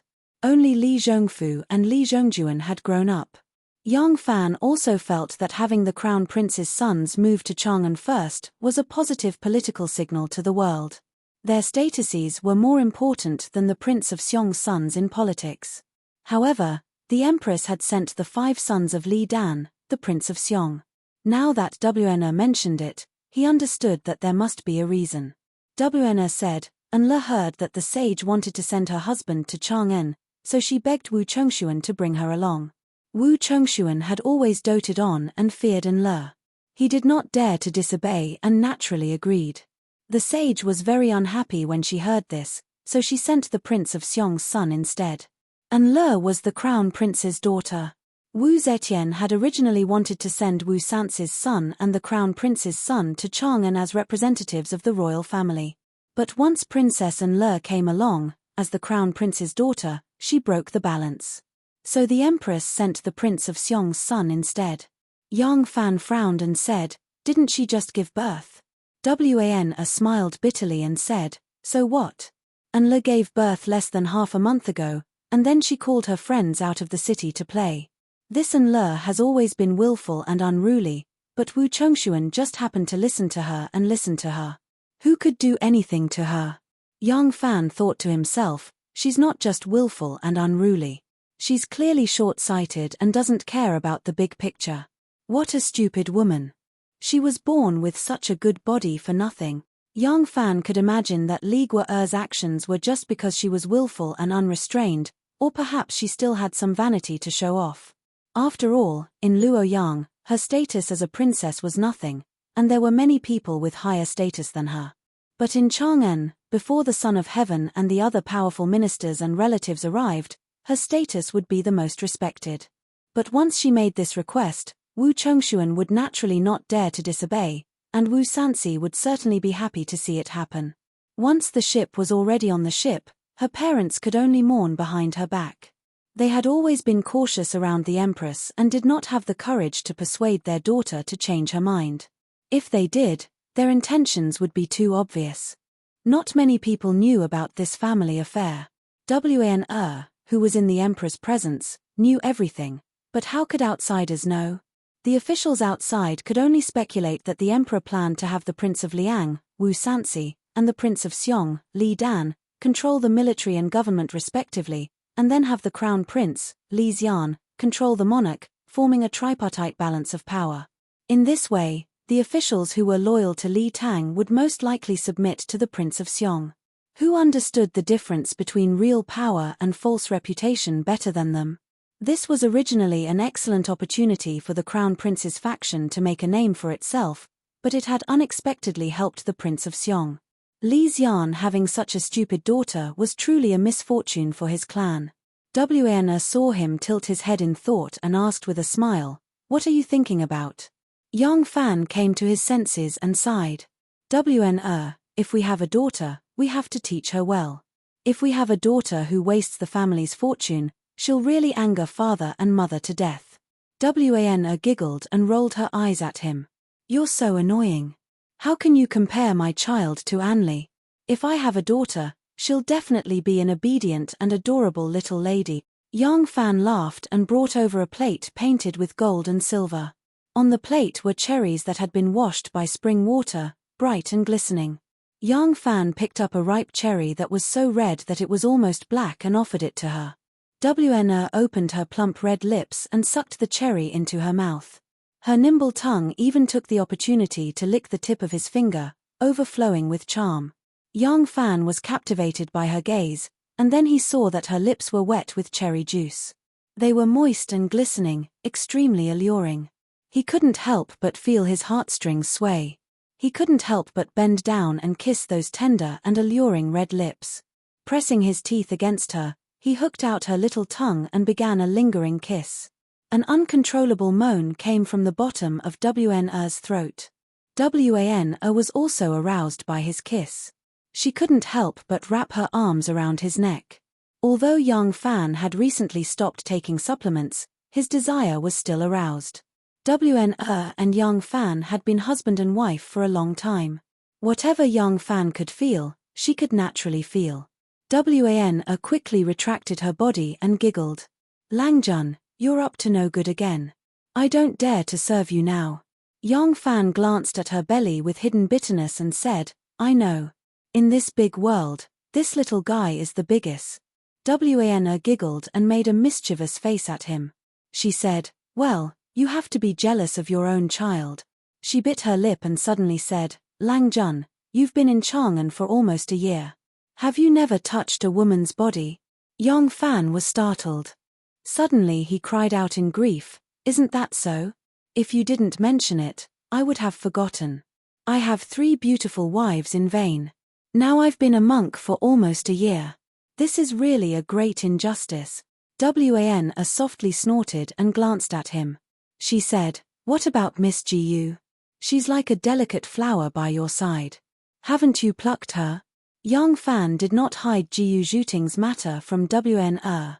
He had already told her about Jiyu Zhuting's existence. Yang Fan had planned to wait for Jiyu Zhuting to finish her work on BA before bringing her to meet Wan. They were going to be sisters, so there was no need to hide it. Yang Fan dejectedly said, "I really haven't." Although Wan knew that he was pretending to be pitiful, she still couldn't bear to see her Langjun like that. Her pair of charming eyes glanced at Yang Fan. She shyly lowered her head and said softly, "Langjun, go and take a bath." Yang Fan was stunned. He raised his arm and sniffed. He said blankly, "I just took a bath after practicing martial arts this morning. I didn't even sweat. Why would I take a bath in the middle of the day?" Wan blushed and turned her head. "If you don't want it, then forget it." Yang Fan suddenly came to his senses and hurriedly said, "I want it, I want it. Of course I want it." He jumped up and ran. Wan gently bit her plump and sexy red lips with her teeth. Listening to Yang Fan's movements, her pretty face gradually became flushed and a touch of charm appeared. Chapter 10-11. In a pavilion 10 li away from Chang'an, many people were waiting for Royal Prince Gaoyang's carriage. Although the 5 sons of the Prince of Xiong had left the capital at the same time as Wu Chongshuan, they had deliberately delayed their journey and arrived at Chang'an at the same time as Wu Chongshuan and his wife. This saved the Chang'an officials a lot of trouble. Today, Only Liu Qiaotian and the county magistrates of Chang'an and Wanyan counties had come to greet Wu Chongshuan and his wife. After all, this was a relative of the emperor and not a court official, so the local officials could not make a big fuss. The others were mainly relatives of the emperor and noble families. Many dukes and marquises, who rarely went out and rarely saw each other, all showed up today and chatted with each other. Thus, the waiting process was not lonely. Du Guyu was also in the welcoming crowd. This time, the Guanlong family had taken advantage of the Shandong gentry's weakened strength to plunder a lot of benefits. Du Guyu had played a big part in this, so his status in the Guanlong family was now much higher than before. The number of people who greeted him had also increased. In the forest to the side, Du Wentian looked down at the pavilion and said to Chen Jiao, "Are you ready? Don't make any mistakes." Chen Jiao nodded and bowed. "Don't worry, Langjun. I won't make any mistakes." Du Wentian nodded and reached out to remove the plaster on his nose. The plaster was very sticky and when it was removed, Du Wentian grimaced in pain. Chen Jiao circled around him, wanting to help but not daring. Du Wentian clenched his teeth and suddenly tore off the plaster, tears streaming down his face from the pain. In the distance, a row of carriages appeared with fluttering banners and drums. There was a commotion in the pavilion as the nobles tidied up their clothes and went forward to greet them. They did not line up neatly like the officials greeting their superiors. When officials greeted imperial envoys, they only needed to line up according to their rank. Those of the same rank could also be lined up according to their status and seniority, so the line was very orderly. However, these nobles and aristocrats all had similar statuses, so it was inevitable for them to exchange pleasantries. "Duke Zhong, please, Li Wang, please, I wouldn't dare, thank you for letting me." Royal Prince Gaoyang, Wu Chongshuan, and Princess Anli, Li Guo'er's carriage could already see clearly. Half a li away, Chen Jiao was hiding in a thicket of wormwood that was half the height of a person. She stared at the guard of honor who was slowly walking over. When she saw that the guard of honor had arrived, Chen Jiao tightened her grip on the horsewhip and struck the horses but with all her might. The horse let out a miserable neigh as it dragged a cart full of firewood and galloped away. This Chen Jiao was really ruthless. That horsewhip ruthlessly stabbed into the horse's buttocks. Although that horse was an old horse that could not run very fast, suddenly having its buttocks pierced was really unbearable pain. This dash was really as fast as an arrow. There was a small path from the forest to the official road in front of them. The path was very straight, so although the horse was startled, it ran along the small path out of habit. At the intersection of the small path and the official road, Wu Chongshuan's guard of honor had just arrived. The nobles and officials were still trying to be modest when they suddenly heard someone cry out, "The horse is startled, the horse is startled." Everyone looked over in surprise and saw a horse pulling a cart full of firewood toward the official road, crashing into Prince Gaoyang and Princess Anli's guard of honor. A coarse-clothed coachman chased a few steps with his horsewhip. He discovered that the people on the road were very ostentatious and didn't seem to be easy to deal with. He immediately abandoned the horse and cart and turned around to flee into the forest. At this time, they finally reacted and all cried out, "Quickly stop the startled horse, don't disturb the prince and princess's carriage." Although they said this, who could react in time? At this time, there was a shout from the side and a fast horse whizzed through the grass on the side of the road, quickly intercepting the startled horse. Because they were about to reach Shili Pavilion, the curtain of the carriage had already been lifted. Princess Anli, who was sitting in the carriage, also saw the startled horse and the rider who was rushing forward without any regard for his own safety. This rider was very decisive. When he saw that the startled horse pulling the cart full of firewood was unstoppable, he immediately pulled out a snow-white sword. Li Guo'er's pretty eyes narrowed slightly as she saw the rider rush in front of the startled horse. The sword in his hand swung down and a streak of blood shot up into the sky. This sword was extremely sharp and unexpectedly cut the horse's neck in half. Although the horse's head was cut off, its momentum didn't decrease. The horse's body collided with the precious horse under the rider's legs. The precious horse was knocked back a few steps and fell to the ground with a loud crash. The rider on the horse rolled a few steps and when he got up, his face was covered in blood. It was unknown whether it was horse blood or his head was injured. If Yang Fan was here and saw this scene, he would give him a thumbs up and praise. Great minds think alike. The person who stopped the startled horse was Du Wentian. This move of his was similar to the one Yang Fan had used on Vermilion Bird Avenue. However, Yang Fan had been injured by an arrow and wouldn't be able to recover in a few months. He had to find a way to justify his injury, and Du Wentian's move was to cover up his embarrassment of being injured so that he wouldn't be ridiculed by others. Yesterday evening, the second steward of the Du residence hurried to Chang'an to see Gui Wentian. Du Wentian didn't avoid meeting him. He and Du Jingting were father and son and were destined to be the head of the Du residence in the future. If he told the steward to shut up, how could the steward dare to meddle? The steward conveyed Du Jingting's order for him to come out and welcome Royal Prince Gaoyang. Du Wentian couldn't help but worry. He didn't dare to disobey his father's orders, but how could he face others in this state? No matter how he thought about it, Chen Jiao was smart enough to help him think of such a solution. Although Du Wentian wasn't good at fighting, his horsemanship was excellent, and he also had a sword that could cut through iron like mud. He was able to play the role of a righteous man who stopped a startled horse. Du Wentian's face was covered in blood as he was supported in front of Wu Chongshuan and Li Guo. Wu Chongshuan couldn't help but go forward to comfort him and express his gratitude. Li Guo also got off the carriage and said with a smile, "What is this Langjuan's name?"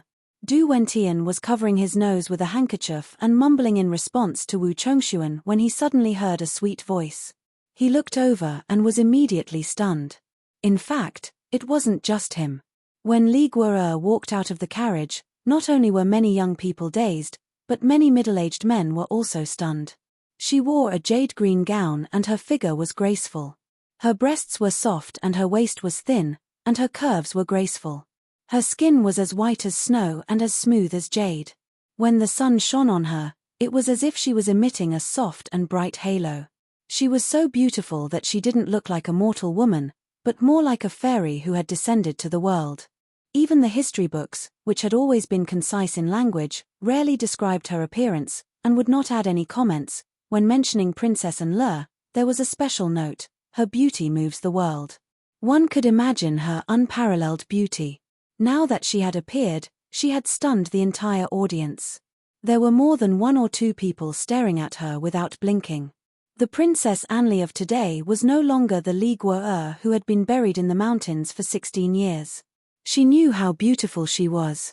Seeing Du Wentian's dazed look, she smiled arrogantly and said in a gentle voice, "I still haven't asked the name of this Langjun who helped me." "Ah, Du Wentian from Fan Chuan greets your highness." Du Wentian came back to his senses and quickly bowed. Princess Anle's eyes turned and she said sweetly, "So you are a disciple of the Du family from Fan Chuan. Thank you for your help." Young Master Du Wentian repeatedly said that he didn't dare to. He lowered his eyes and looked at Princess Anle's dress. He didn't dare to raise his head again, afraid that he would be shocked by Princess Anle's unparalleled beauty and embarrass himself. However, he didn't know if it was just a psychological effect, but he felt that she was beautiful just by looking at her dress and the slightly exposed embroidered shoes. When the Chang'an officials brought Wu Chongshuan and his wife into Chang'an, Abdullah brought his little attendant abbess to the island in the middle of the lake to pay his respects to Yang Fan. Abdullah came to bid farewell to Yang Fan. He was Shun Mu's subordinate, but his identity as an Arab merchant was not fake. Arab merchants were the agents of a merchant, and they were entrusted by the merchant to travel thousands of miles to foreign lands to do business. These merchants were usually wealthy merchants who could rival a country and were respectfully called Tudeji. Abdullah had a Tudeji in Dashi and another in the Tang dynasty. The Tudeji in the Tang dynasty was naturally Shun Mu. Abdullah was the bridge that connected the two rich Tudeji in the Tang dynasty and the Abbasid Caliphate. Abdullah's business was very big. On this return trip, he brought a total of 500 camels with him, and the whole team had thousands of people. The caravan was now gathering at the northern suburbs of Chang'an. Abdullah took a break from his busy schedule and came here to bid farewell to Yang Fan. On the embroidered couch, Wn's slender fingers, which had been dyed with nail polish, gently wrapped around the jade flute. Her red lips, which were not even a speck of red, gently leaned forward. Her starry eyes were half open and half closed. Her shyness was extremely seductive. She opened her mouth and was about to play a heavenly tune when she suddenly knocked on the window 3 times. Abdullah rushed to the island in the middle of the lake. Lan Iching, who was patrolling outside, asked him about his purpose and hurried back to knock on the window to warn him. The window was closed, so the people outside naturally did not know what was happening inside. But Wn was about to do that shameful thing and could not help but feel ashamed. When Yang Fan heard the 3 knocks on the window, he knew that there was a guest looking for him. He could only suppress his desire and hurriedly got up, leaped over the wall and quietly returned to his residence. The 2 villas were very close to each other. Outside the back of the house was a desolate bush, so it was very convenient for him to sneak around. Ha ha ha, my dear friend, Abdullah is about to return to Dashi. Today, I have specially come to bid farewell to you. When Abdullah saw Yang Fan walk into the living room, he opened his arms and welcomed him with a laugh. Yang Fan was in a very bad mood. Any man who had his plans ruined at such a crucial moment would not be in a good mood. Yang Fan pulled a long face and cupped his hands, saying, "This trip to Arabia is full of dangers and obstacles. I wish you a safe journey. It is a pity that I, Yang, am busy with work and cannot host a farewell banquet for you." Abdullah said, "I will leave immediately and have no time to drink. I have only made 2 friends in the East. One is Shen Mu and the other is Your Majesty. Before we leave, I have a big gift for you." Abdullah winked at Yang Fan mysteriously and said, "Last time, I wanted to give you a few beauties but you did not want them. This time, I believe that you will definitely accept it. She is too beautiful. She is the pearl of the desert. I believe that you must be itching to ride her." Yang Fan had known him for a long time and knew that the nomadic Abbasid Caliphate people were used to riding to express their sexual love. He thought that Abdullah was going to give him another beauty. But this time, Yang Fan did not reject him. He really did not want to be a monk anymore. If Abdullah was going to give him another beauty, he decided to half refuse and half accept. Yang Fan, whose willpower had been tortured by his desire, was dragged out of the living room by Abdullah. Pointing to the courtyard, Abdullah proudly said, "Look, isn't she beautiful? She is a charming little beauty. Look at her graceful waist, look at her beautiful fur. Don't tell me that you don't want to ride her." Yang Fan stared blankly at the little beauty in Abdullah's words. The little beauty raised her head and playfully snorted at him. This is a very beautiful Arabian filly. Chapter 10-12. On Ba, the vast fields of crops were green and lush. When the wind blew, there was a rustling sound. The rustling sound was soft and pleasing to the ear. The light and fresh fragrance of the plants went straight into the heart and spleen along with the rustling sound, making people feel comfortable from the inside out. Yang Fan stood on the ridge of the fields and gazed into the distance.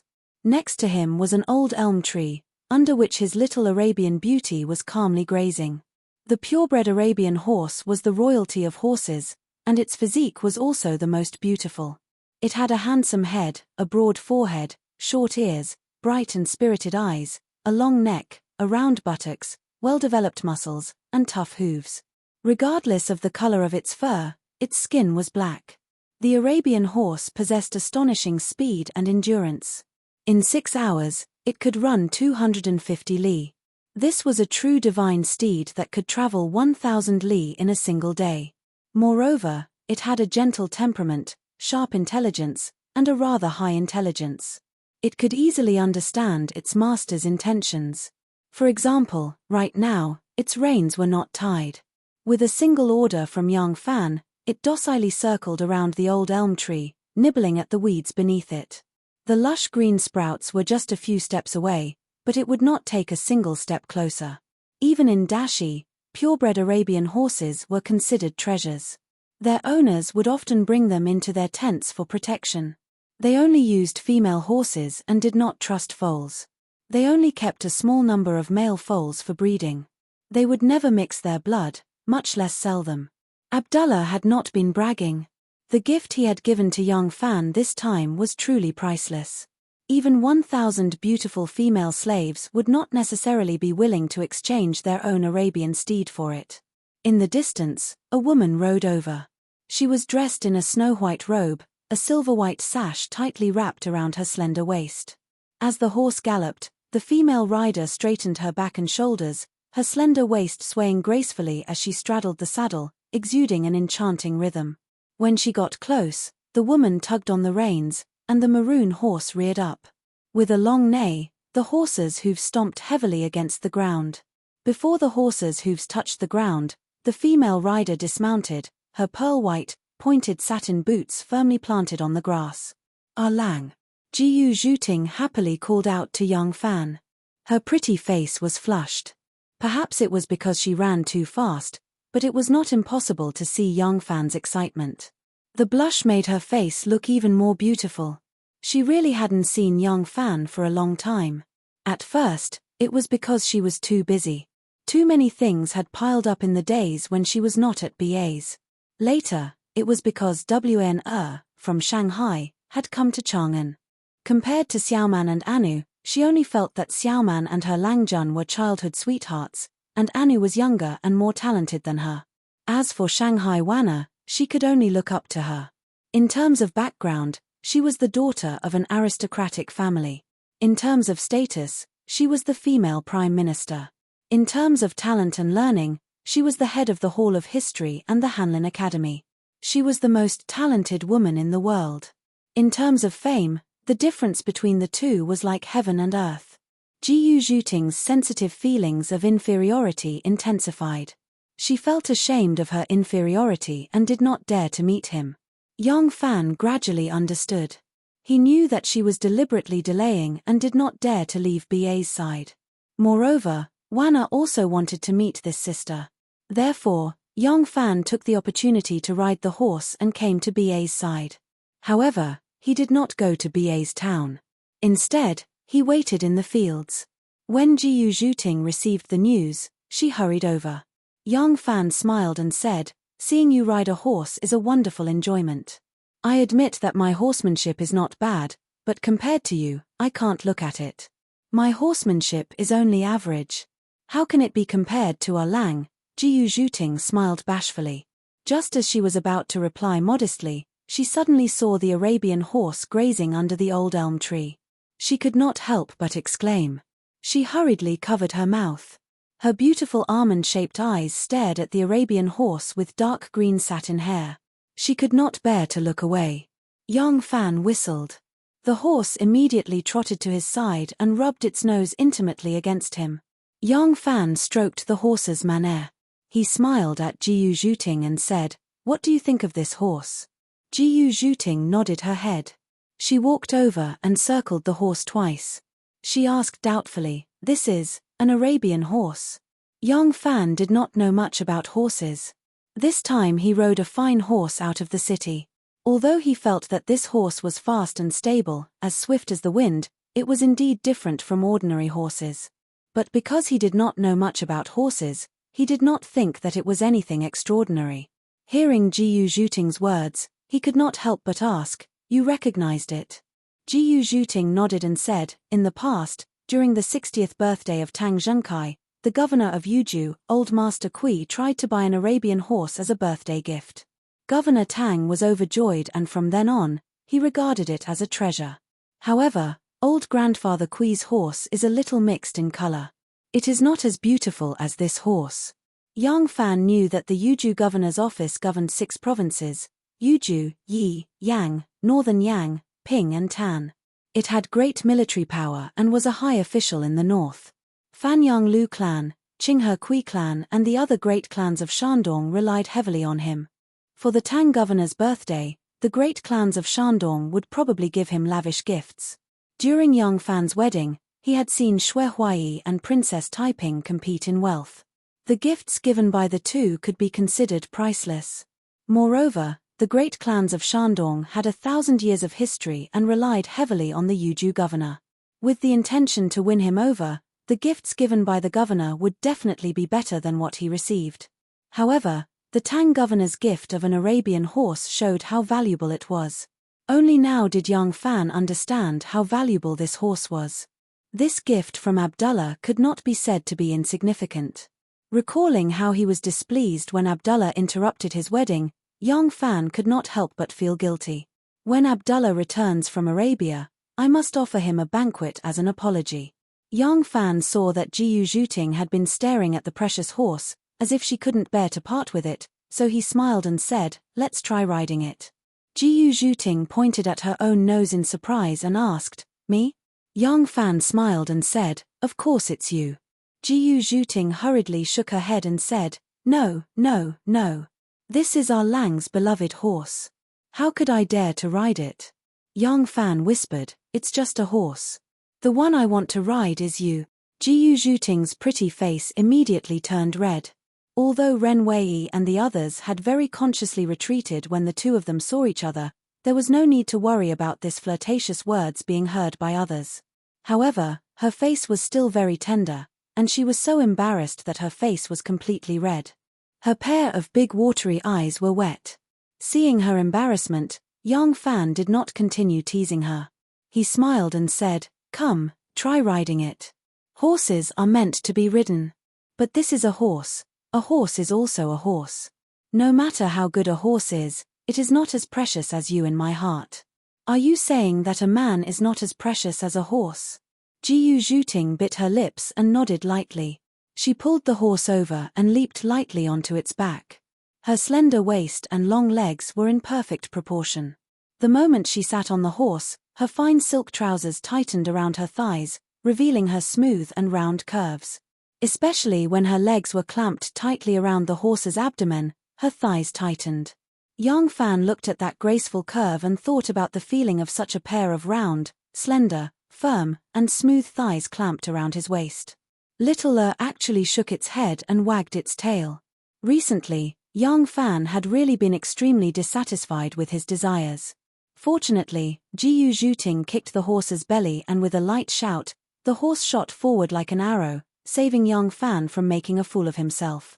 Arabian horses are not only adept at long-distance running, they are also as fast as the wind in short sprints. Jiyu Zhuting's equestrian skills are superb. Even though it is her first time riding this horse, she is able to control it with ease. Riding on the back of such a fine horse, she does not feel the slightest jolt. It is as though she is flying in the air. The four hooves of the horse seem to be floating in the air, calm and agile. From afar, young Fan and the rest could see that Jiyu Zhuting's movements are no longer as obvious. It is as though she has become one with the horse and shot into the distance like an arrow. Jiyu Zhuting left quickly and returned just as quickly. In a short moment, she disappeared from everyone's sight, but in the blink of an eye, she flew back, arriving in front of young Fan. Jiyu Zhuting pulled on the reins. The horse did not raise its hooves or whinny, it did not move much, but steadily stopped there, and Jiyu Zhuting's hair that was thrown straight behind her slowly floated down. Young Fan raised his finger and praised, "Good. It is indeed a good horse. Your equestrian skills are good as well. From now on, it belongs to you." Jiyu Zhuting had just dismounted from the horse. Upon hearing these words, she was shocked and said, "No, no, no, this horse is too valuable." When Old Master Kui gifted the Arabian horse to the Tang governor, Jiyu Zhuting was one of the escorts. She saw with her own eyes that General Zhao Huan of the Andong Protectorate offered 4 Shinluo beauties, a pair of Goryeo twin sisters, 2 blonde Slavic female slaves with skin whiter than snow and 3 Goryeo pearls in exchange for the horse. However, the offer was flatly rejected by the Tang governor. It is said that after Tang Shoxing obtained the horse, he treated the horse even better than his own son. He personally washed and fed the horse and did not allow anyone to interfere. Because the horse came and went freely in the backyard, one of his most beloved concubines was startled by the horse. She whipped the horse once and was beaten half to death by the Tang governor. She was then thrown into the washing room to become a female slave. Now, young Fan did not even think about it and gave such a precious horse to her. In young Fan's eyes, this was just a horse. No matter how rare it was still an animal. However, in Jiyu Zhuting's heart, there was an indescribable feeling. Jiyu Zhuting's heart was agitated and her eyes reddened. She was on the verge of tears. Yang Fan looked at her flattered and grateful look and couldn't help but find it funny. He thought that after getting along with her for this period of time, she had already dispelled her inferiority complex. He didn't expect that this woman was still like this. It was really not easy to correct a deep-rooted concept. Yang Fan gently embraced her shoulder and said in a gentle voice, "It is just a horse. There is no need to be like this. Even you are mine. Isn't your horse also my horse? Just take it that you are helping me take care of it. When I want to ride it, I can still ride it." Jiyu Zhuting hugged Yang Fan's sturdy waist and said softly, "Ian." She sniffed and said softly, "I am also willing to be ridden by Lang. Lang can ride me whenever you want." Yang Fan's half-dead little brother suddenly felt hot blood rushing to his head. It immediately stood up like a flagpole. He really wanted to get on the horse and ride her away like the wind, but looking at the guards standing on the ridge of the field, they were an eyesore. Chapter 10:13. Jiyu Zhuting followed Yang Fan back to the city. Her head was lowered and her face was red. She did not say a word and did not even raise her head. She was so embarrassed not because she had said those bold words of love to Yang Fan, but because Yang Fan had switched horses with her on the way back to the city, giving her the Arabian steed. Jiyu Zhuting excitedly asked, Lang, does this horse have a name?" Yang Fan answered casually, "It's called Beauty." The expressions on the faces of Ren Wei and the others immediately turned strange. Jiyu Zhuting thought that Yang Fan was teasing her in public, which was why she couldn't suppress her embarrassment. She didn't know that the name of this precious Arabian steed was really Beauty. Abdullah's bad taste was truly harmful. When they were about to enter the city gate, the road became crowded and chaotic. The moat was being repaired and the purplish-black silt that was cleaned up had not been transported away. After entering the city, there were also construction works everywhere. Some places were so narrow that they had to dismount and walk on foot. While leading the horse, Yang Fan leaned close to Jiyu Zhuting's shoulder and whispered to her, "When we get back, I will bring you to see someone." Jiyu Zhuting's heart skipped a beat and she became nervous. Of course, she knew who Yang Fan was bringing her to see.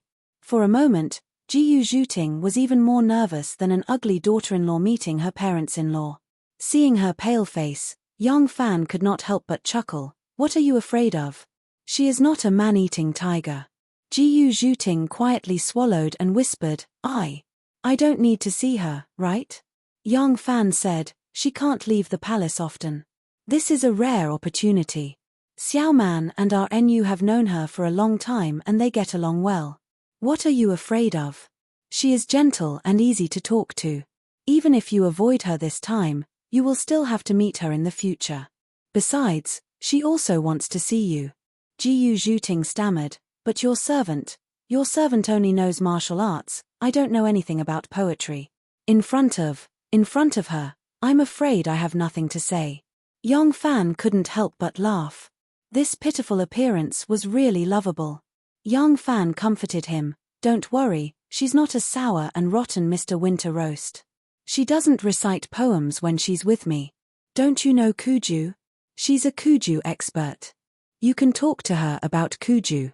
Jiyu Zhuting agreed and followed him to a footboard in the tunnel. She could not help but ask, Lang, this is the first time I've seen her. Should I prepare a gift for her?" Yang Fan couldn't help but want to laugh. Jiyu Zhuting's way of thinking was really a little petty. Not to mention Taiping and Wana, even Xiao Mang and RNU, who had followed the emperor since childhood and was the imperial guard captain, and who was the personal maid of a young master of an aristocratic family, had vast knowledge and experience. At first, Jiyu Zhuting gave him the impression that she was a ruthless female killer who came and went like a ghost. She was a forthright woman with a Jianghu flavor. But deep down, she was a little girl from a humble family. Only he knew her true colors. Yang Fan wanted to comfort her, but on second thought, there was no need to make her obey him. She was already a little uneasy and he should give her some confidence. Thinking of this, Yang Fan changed his mind. He smiled and said, "You're really thoughtful. Let's go to the East Market and buy a nice gift." Among the two cities of Chang'an, the West Market was far from the three major inner cities, Taiji Palace in the west, Daming Palace in the east, and Xingqing Palace in the south. Most of the businesses in the West Market were daily necessities such as clothes, candles, biscuits, and medicine.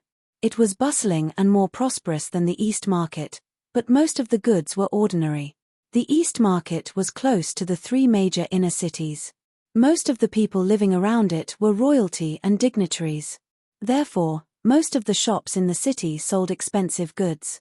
Although there were not many customers, they sold expensive and luxurious goods. Tens of thousands of treasures could be found everywhere. As the saying goes, if you don't open for 3 years, you'll eat for 3 years after opening. In the Eastern Market, there were 220 lines of goods. The goods were arranged in different lines, and the rare and precious goods from all over the world were all gathered here. The ancient capital of Chang'an had a profound history. Princess Anli wandered around in high spirits and felt that this trip was worthwhile. Chang'an was bounded by Vermilion Bird Avenue. The east of the city was Wanyan County, the west of the city was Chang'an County, and the East Market was under the jurisdiction of Wanyan County. The new county magistrate, Huang Jianyu, was dressed in casual clothes. He led a few calm and experienced plain-clothed constables into the crowd, secretly protecting Princess Anli and her party. Today, the 5 sons of the Prince of Xiong had arrived in Chang'an. The officials of Chang'an once again came out to welcome them. Because Wu Chongshuan had arrived a day earlier, he also went to welcome them. The relationship between the Wu and Li families was good. Because Li Xian and his wife had done their best to cater to the Wu family after their marriage, and the rise of the second Zhong, the Wu and Li families had developed a strong sense of crisis. Their relationship became even closer. This was especially true after Zhong Changzong's slander had killed Wu Yenji, Li Zhongruan, and Li Xianhui. Because Wu Yenji was a member of the Wu family, Li Zhongruan was a member of the Li family, and Li Xianhui was the daughter of the Li family and the daughter-in-law of the Wu family. The Wu and Li families shared a common enemy and became even closer. Because of this, Wu Chongshuan naturally had to go to the Tenli Pavilion to welcome them, but Princess Anli did not go with him. Originally, as the daughter-in-law of the Wu family, she did not have to welcome other members of the royal family. It would have been enough for her husband to show up. However, she was also a daughter of the Li family. This time, it was her cousin who had come. It would be inappropriate for her not to go. Some people speculated that Li Guo'er's actions were to avoid arousing suspicion. She did not want outsiders to think that the Wu and Li families had joined forces, especially since Zhong Changzong was in Chang'an. In order to avoid arousing the second Zhong's fear, she chose not to show up because of her sensitive identity. In reality, Li Guo'er was not that scheming. There was only one reason why she did not go to welcome them. She did not care about these cousins at all. Even if it was her own brothers and sisters, she was very indifferent to them. Would a person who had thrown her son to the nanny the moment he was born and followed her husband to Chang'an to relax care about her relatives? Most of the people who accompanied Princess Anli were rich and noble ladies. There was also a man, and that was Du Wentian. Du Wentian's righteous act of stopping a frightened horse yesterday could be considered a blessing in disguise. First, he was favored by Wu Chongshuan and his wife. Then, something else happened that brought Du Wentian and his wife closer to each other. Because when the Wu family rose, Wu Zetian had already lived in Luoyang for a long time. Therefore, the Wu family had no foundation in Chang'an, let alone a mansion. Therefore, Liu Xietian prepared a temporary residence for the couple. After the banquet, Liu Xuantian and the others escorted the couple to their residence. When Princess Anla arrived there, she was very unhappy. The courtyard was exquisite and beautiful, but the standard was a little small. It was fine to use a courtyard with 3 entrances as a temporary residence, but Anla was vain and advocated luxury. She thought that as a princess, her status was the most honorable in Chang'an. If she was given such a courtyard as a temporary residence, it would be unfair to her. Princess Anli's expression immediately darkened, making the Liu residence very awkward. Du Wentian came to the rescue in time and invited the couple to stay in the Du family's mansion in Chang'an. Because of his act of stopping the horse, Wu Chongshuan had a good impression of him and actually agreed. Du Wentian was overjoyed and hurriedly welcomed his goddess back to his own mansion. That night, because they were staying in the same mansion, Du Wentian tossed and turned for half the night without sleeping. It seemed that because of this, he had developed a special relationship with the beauty. However, he could only let his imagination run wild. Although he was lustful, he did not dare to have any ideas about the princess. This morning, Wu Chongxuan and the others went to welcome the Prince of Xiong's fifth son. Because Du Wentian had been injured yesterday, Wu Chongxuan advised him to stay and rest. Du Wentian took advantage of the situation and stayed. In his view, Princess Anli was the crown prince's daughter. As long as he could curry favor with Princess Anli, he would be able to establish a relationship with the Li family. Princess Anli was also the daughter-in-law of the Wu family. If the Li family lost its power and the Wu family ruled the world, then he would be currying favor with the future crown prince and crown princess.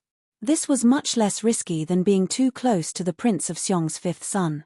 He did not realize that he actually wanted to have more opportunities to get close to this stunning beauty. Even if he knew that there was no chance of getting intimate with her, as long as he could get closer and see her beautiful smile, he would be very happy.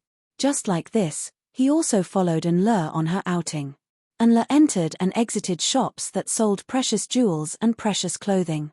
As long as she played with them for a little while or lingered for a moment, the observant Du Wentian would immediately obediently pay the bill for her. At present, the servants following behind were already carrying bags of all sizes, all of them the princess's purchases. Yesterday, Du Wentian's heroic act of stopping a startled horse had already won Princess Anli's favor. Adding on the fact that he had lent her the luxurious residence, Princess Anli's favorable impression of him was even greater. Today, he was tactful and generous, so Princess Anli was even more pleased. Although the plaster on his nose made him look rather ridiculous, he was tall, elegant, and very handsome, and she began to like him a little. Princess Anli became more and more affectionate towards him. Every word and smile of hers was extremely flirtatious, causing Du Wentian to fall head over heels for her. Along the way, he felt light as a feather, as if his bones had no weight at all. Just a bright glance from a beauty, a bright smile, and he made him forget everything else. Enle was probably afraid of living the first half of her life in poverty. Now that she had become a princess, what she liked the most were luxurious residences, delicious food, jewels and gorgeous clothes. It was as if she wanted to use these to make up for all the hardships she had suffered in the first half of her life. Seeing a rather large clothing and hat shop in front of her, Enle immediately walked over. At this time, Yang Fan was leading the horse and walking shoulder to shoulder with Jiyu Zhuting. Yang Fan knew that Jiyu Zhuting was nervous about seeing WNR, so along the way he tried to tease her with some light topics. Jiyu Zhuting's nervous mood gradually relaxed, and a faint smile appeared on her face. Li Guo'er raised her head and saw the two of them talking and laughing in low voices. The man was handsome and the woman was pretty, a perfect match. Li Guo'er's heart was filled with jealousy and hatred. She puffed out her chest and strode towards them. Chapter 10:14. When he saw Princess Anli, Yang Fan was slightly startled. He knew that Princess Anli had arrived in Chang'an, but he didn't expect her to appear here today. Jiyu Zhuting was originally half a step behind him. When Yang Fan suddenly stopped, she didn't react in time. She hurriedly took another step forward and was shoulder to shoulder with Yang Fan. She quickly took another step back and still maintained a distance of half a step behind Yang Fan. A woman couldn't walk in front of her man. This was a rule passed down from the older generation, and she had always remembered it. The Li Guo'er in front of him was still so beautiful, but what was different from before was that in the past, her beauty had a kind of vitality unique to wild women, like a clear spring in the mountains. Perhaps it was because of the pampered life, or perhaps it was because of the change in status, the Li Guo'er now had a bit more grace and arrogance in her beauty. Because she had given birth, she had more of a mature woman's charm. This charm perfectly blended into her beautiful appearance. From her perfect figure and beautiful face, it was impossible to tell that this was a little married woman with a child. In fact, it was the same from the psychological point of view. As arrogant and willful as she was, she never had the awareness of being a mother. Li Guo'er hated Yang Fan to the core. She only had kindness towards Yang Fan, when had there ever been hatred? But to her, kindness was always easy to forget, but hatred was hard to forget. Even if it wasn't hatred, it would only be a gap between them, and it would ferment in her heart as time passed. She hated Young Fan because Young Fan was the only man who made her willing to lower herself to please and flatter him, but he abandoned her like a pair of worn-out shoes. She hated Young Fan because Young Fan was the only person in the world who knew how poor she used to be, and how she could only use her body to please men in exchange for benefits. The more men crawled under her skirt, the more she remembered Young Fan's disdain. Every time she saw Young Fan, she, who was already as high as a phoenix, would remember the shame of being inferior to a chicken when she was down and out, and this shame eventually turned into her bone-deep hatred towards Young Fan. She glanced at Young Fan, and then at Jiyu Zhuting, who was standing next to Young Fan. She just saw Young Fan and Jiyu Zhuting whispering softly, and his eyes were full of gentleness. When did he ever have such an attitude towards her? In terms of beauty, identity, and age, what did this woman have to compare with her? When Princess Enle quickly walked forward, Du Wentian and the other noblewomen also quickened their pace, wanting to catch up. However, they soon realized that the princess had met an old friend, so the noblewomen tactfully stopped in their tracks. Du Wentian naturally didn't dare to cross, and immediately stopped. He did not recognize Young Fan. The day before yesterday, when he followed Shangguan Wn to the main hall of Xingjiao Temple, he was pretending to offer incense. The person who was sent to eavesdrop on Young Fan's conversation was his subordinate. And when he was beaten, what left the deepest impression on him was Zhong Changzong's appearance. When Young Fan walked out of the hall, he was already beaten black and blue. Then, he was carried away by someone and did not have the time to look at Young Fan. Young Fan calmly bowed to Princess Enle and said, "Greetings, Your Highness." Young Fan calmly bowed to Princess Enle with a smile, and said, "Greetings, Your Highness. General Yang, you're really lucky." The hatred in Princess Enle's eyes disappeared in a flash, and then turned into a kind of charm that could turn people upside down. She looked up and down at Young Fan a few times, and said with a smile, "I heard that General Yang was shot by an arrow on Vermilion Bird Avenue, and looking at you now, you're already much better." Young Fan smiled, and said, "Thank you for your question, Your Highness. I'm lucky, and that arrow was extremely dangerous, and almost hit my vitals. Fortunately, it only pierced through my chest, and didn't hit my heart, so I didn't die."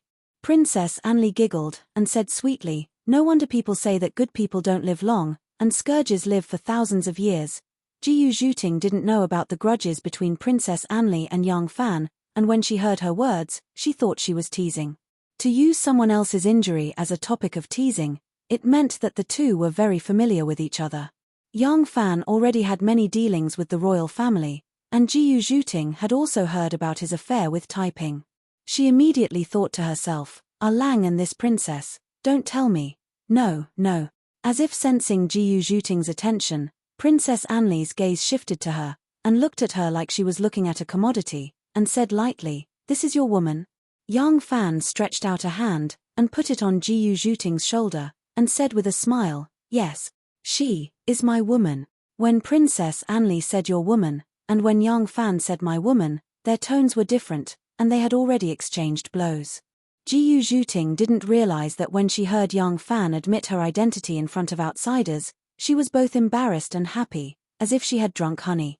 Princess Enle smiled faintly, and her gaze suddenly focused on the Arabian horse that Jiyu Zhuting was leading. After taking a careful look, she said with uncertainty, "This is an Arabian horse." The Arabian horse was very different from the Central Plains horses, but those who didn't know what an Arabian horse looked like would not be able to recognize its origin.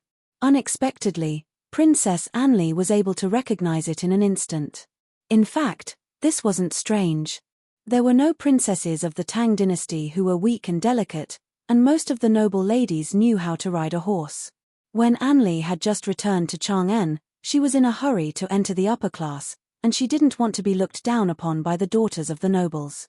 As a result, she put in a lot of effort to learn the manners and skills that a noble lady should possess.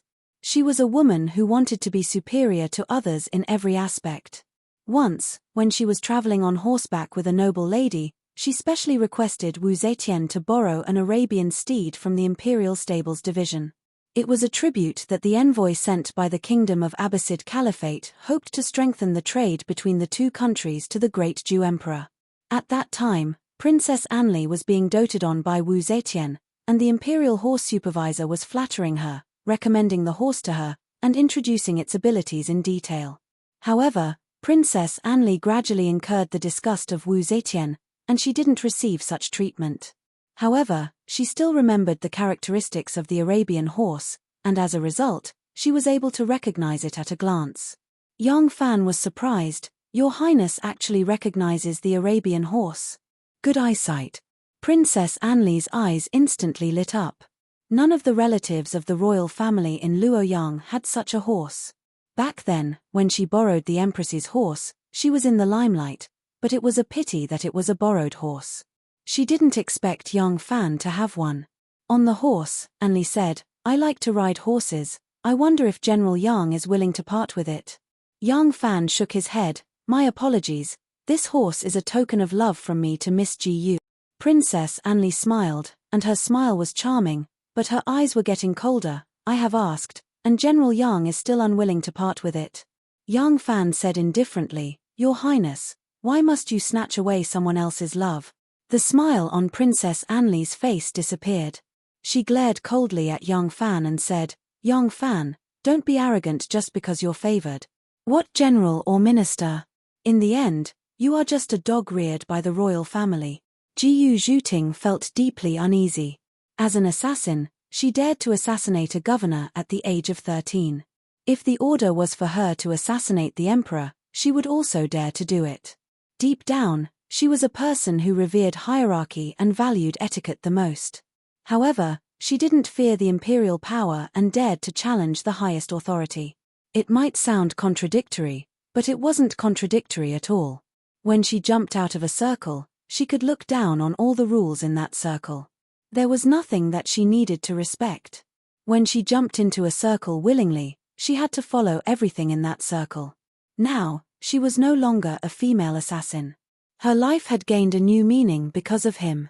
She cherished everything she had now, and she deeply loved the man beside her. She had to consider everything from his perspective. The person before her was a princess, a member of the royal family. Jiyu Zhuting couldn't help but consider the predicament that this conflict would bring to her man. Thus, despite her reluctance, she whispered, "Ah Lang, since Princess likes this horse, I will gift it to your Highness.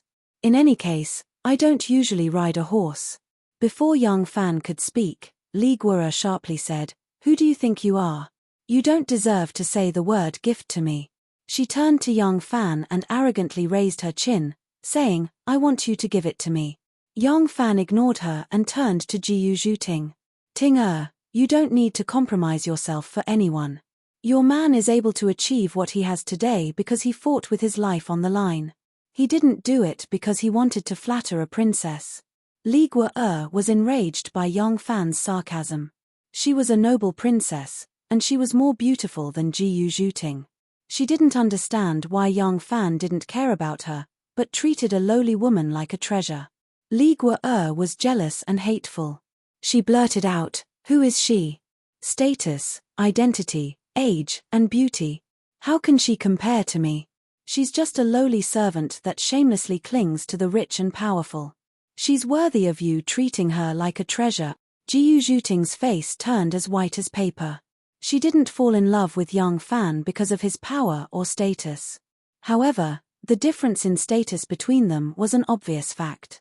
The reason why she often had feelings of inferiority was because of these facts. Now that she was being insulted like this, she could not refute it with words. She bit her lower lip tightly, and a trace of sweetness gradually seeped into her mouth, corroding her heart. In the distance, the group of noble women and Du Wentian seemed to be able to tell from their expressions that they were not old friends who had met and chatted in a friendly manner. Their curiosity made them perk up their ears. Unfortunately, they did not have super hearing like Yang Fan. Because they were standing too far away, they did not hear a word from the street. Yang Fan was furious. He didn't understand what was wrong with Li Guo. Speaking of feelings, they didn't have any feelings for each other. That day on Huangzhu Ling, she was skilled in bed. She didn't bleed, but it already made Yang Fan vigilant. Later, he understood that she didn't hesitate to sacrifice herself in order to escape from imprisonment. Yang Fan looked down on her a little more. Then, he figured out her real identity. Yang Fan started to distance himself from her. When he gradually found that there was something wrong with this woman's character, he kept a respectful distance. Speaking of hatred, there shouldn't be a trace. Yang Fan had helped her family. When did she have any hatred?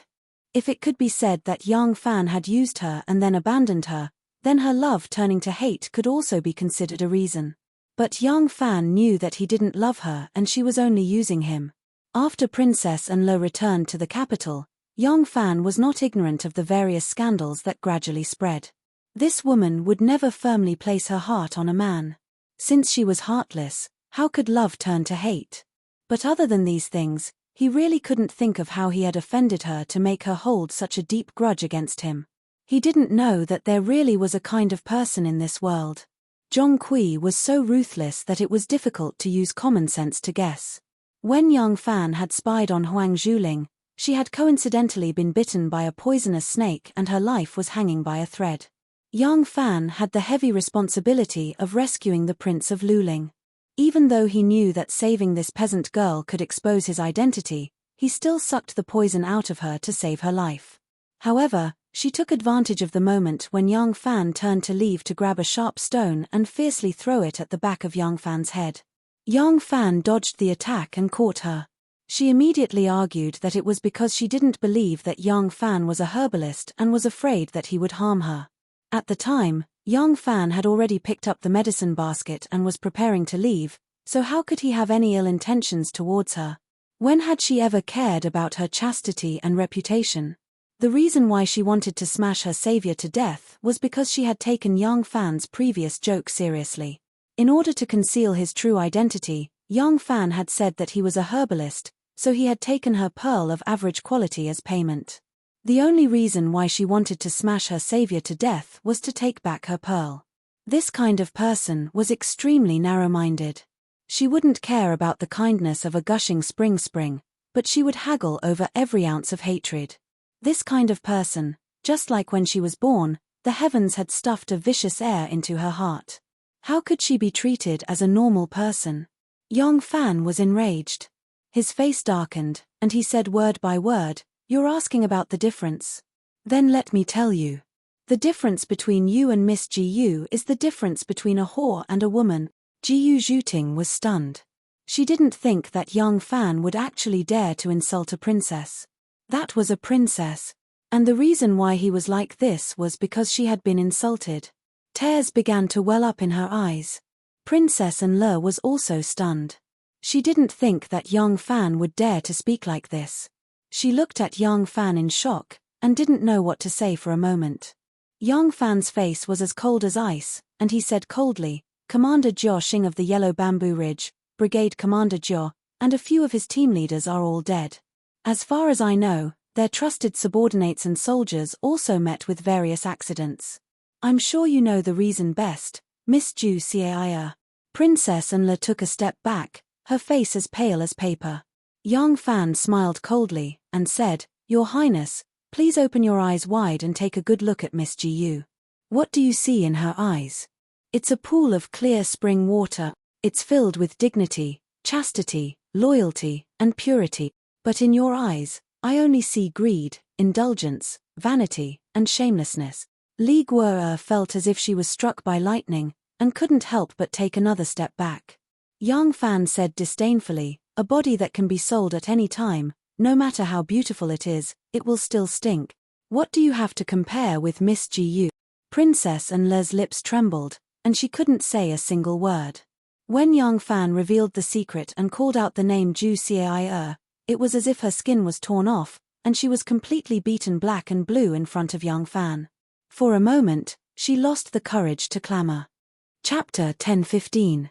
Yang Fan looked at Li Guo'er disdainfully, then took Jiu Zhuting's arm and walked towards Long Marrow Store.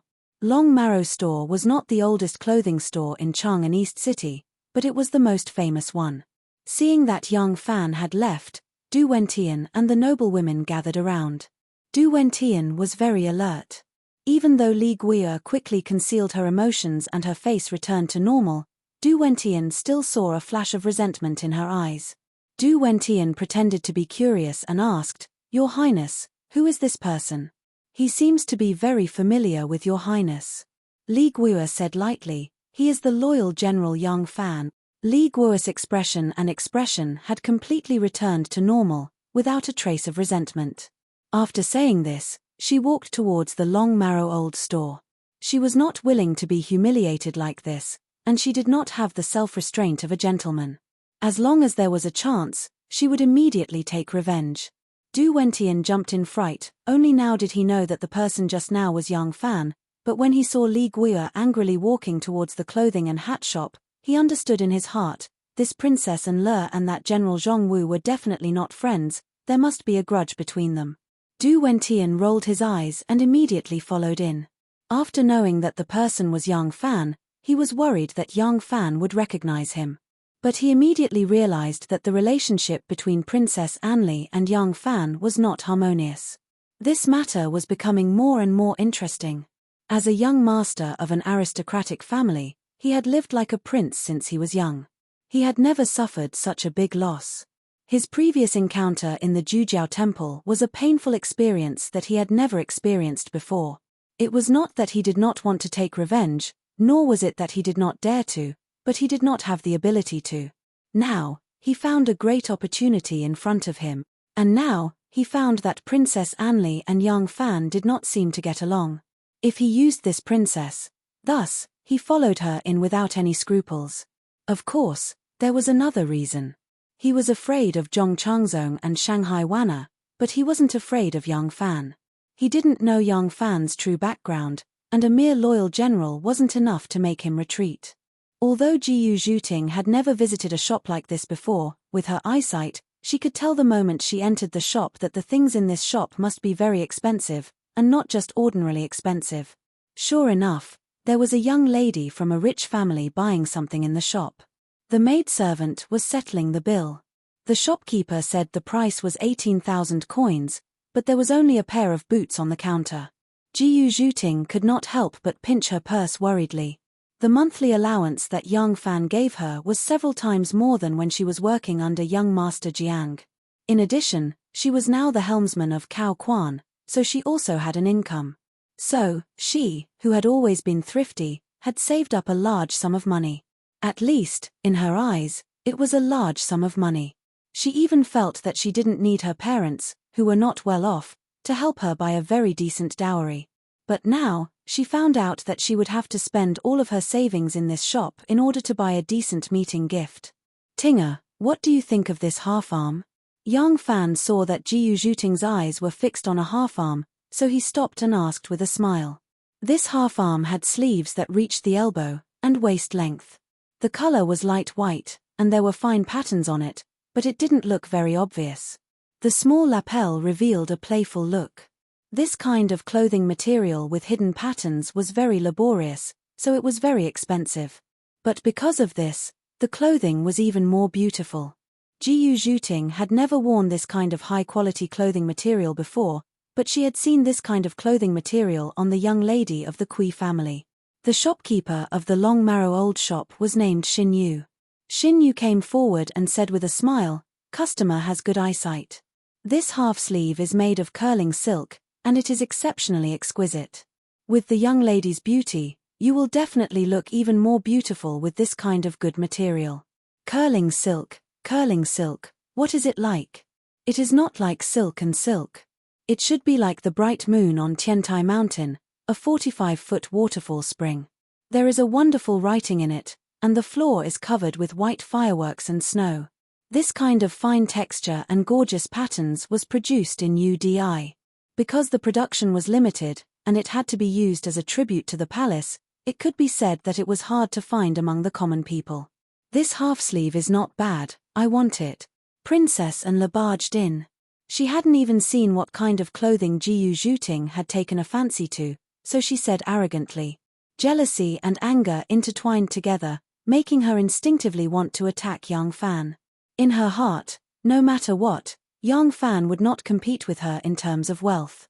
What's more, Du Wentian from the Du family was paying the bill with her today.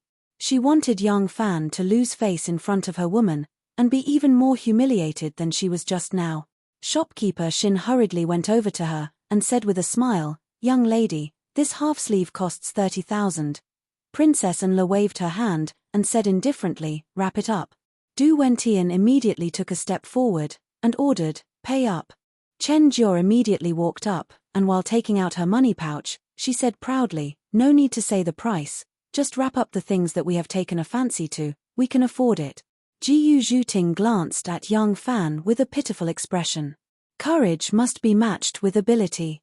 Courage without ability would be arrogance. If it was a battle of martial arts, a battle of life and death, Jiyu Zhuting would not show cowardice in front of anyone. If it was a battle of martial arts, she had skills that could dominate the world.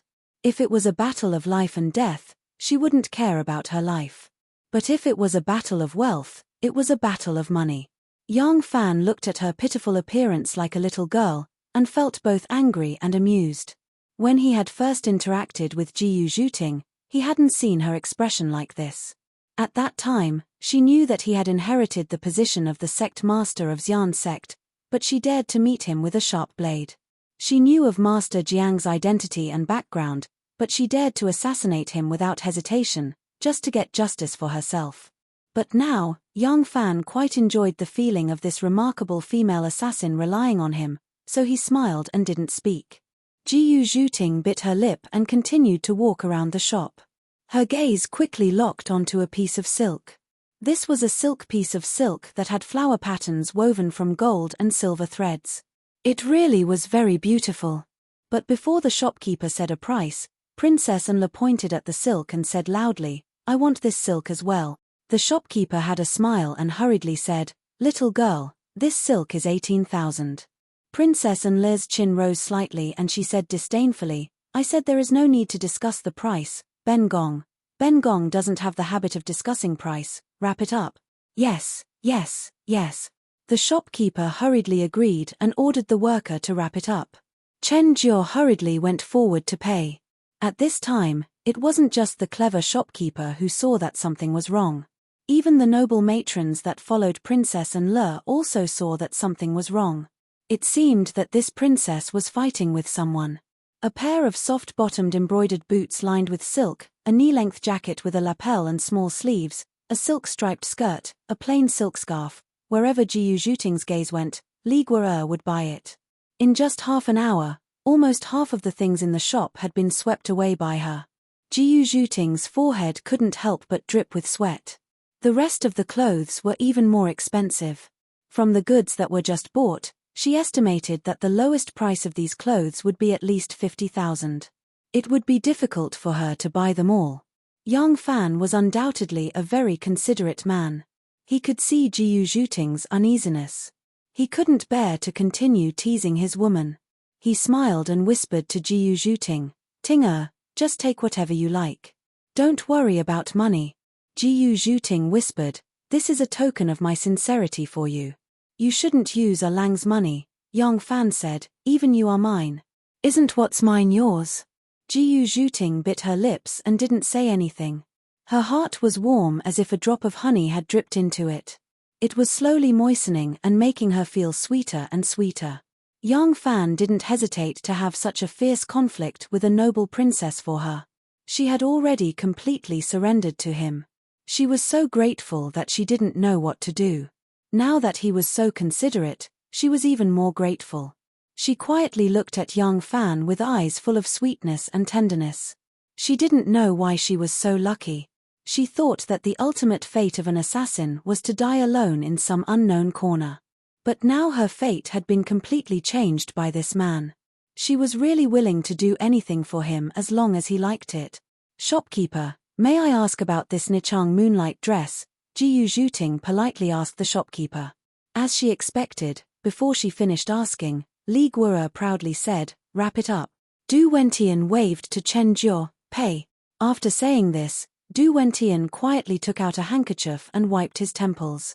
He didn't expect that the princess would be so tough. Although he was rich, he couldn't be so extravagant. At first, He still had the mentality of watching the fun, but now he couldn't bear it anymore. Young Fan casually wandered around and suddenly saw a big-sleeved gauze gown. This was an evening dress worn in the boudoir. The material was as thin as cicada's wing. He imagined that his woman didn't wear any underwear and only covered her body with this gauze. Young Fan couldn't help saying, "Shopkeeper, this dress." Li Guo'er said, "I want it." Du Wentian couldn't bear it anymore. He quietly leaned over and whispered, "Your Highness, the money I brought has been spent." Li Guo'er fiercely glared at him, but Du Wentian didn't see it.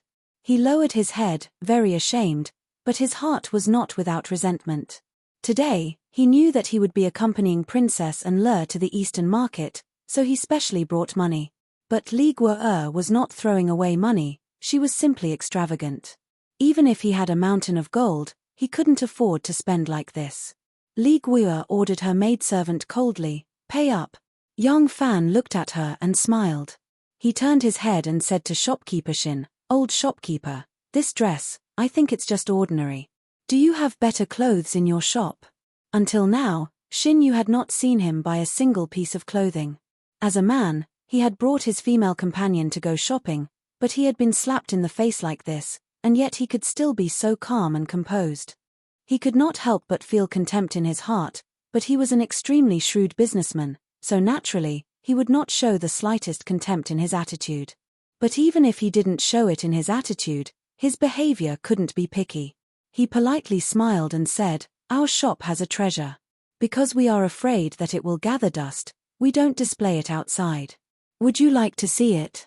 This treasure of our shop, the price, is not cheap." Chapter 10:16. Young Fan said indifferently, "Take it and have a look. I only choose what I like. As for the price, it doesn't matter if it's expensive or cheap." "Good." Shopkeeper Shin smiled faintly and turned his head to instruct a few assistants, "Take care of a few esteemed guests, I'll go get the things." The shopkeeper was very cautious. He personally went to the back hall to get the clothes. After a while, he came out with a beautifully made camphor wood box. He put the box on the counter and opened it. There were several layers of Sichuan brocade lining inside. Sichuan brocade was an extremely expensive material. This dress was made of camphor that could repel insects and was lined with Sichuan brocade. One could imagine how expensive it was. For a moment, his action attracted everyone's attention. Shopkeeper Shin removed the several layers of Sichuan brocade and took out a dress. He shook it gently and unfolded it. Suddenly, the room was filled with light.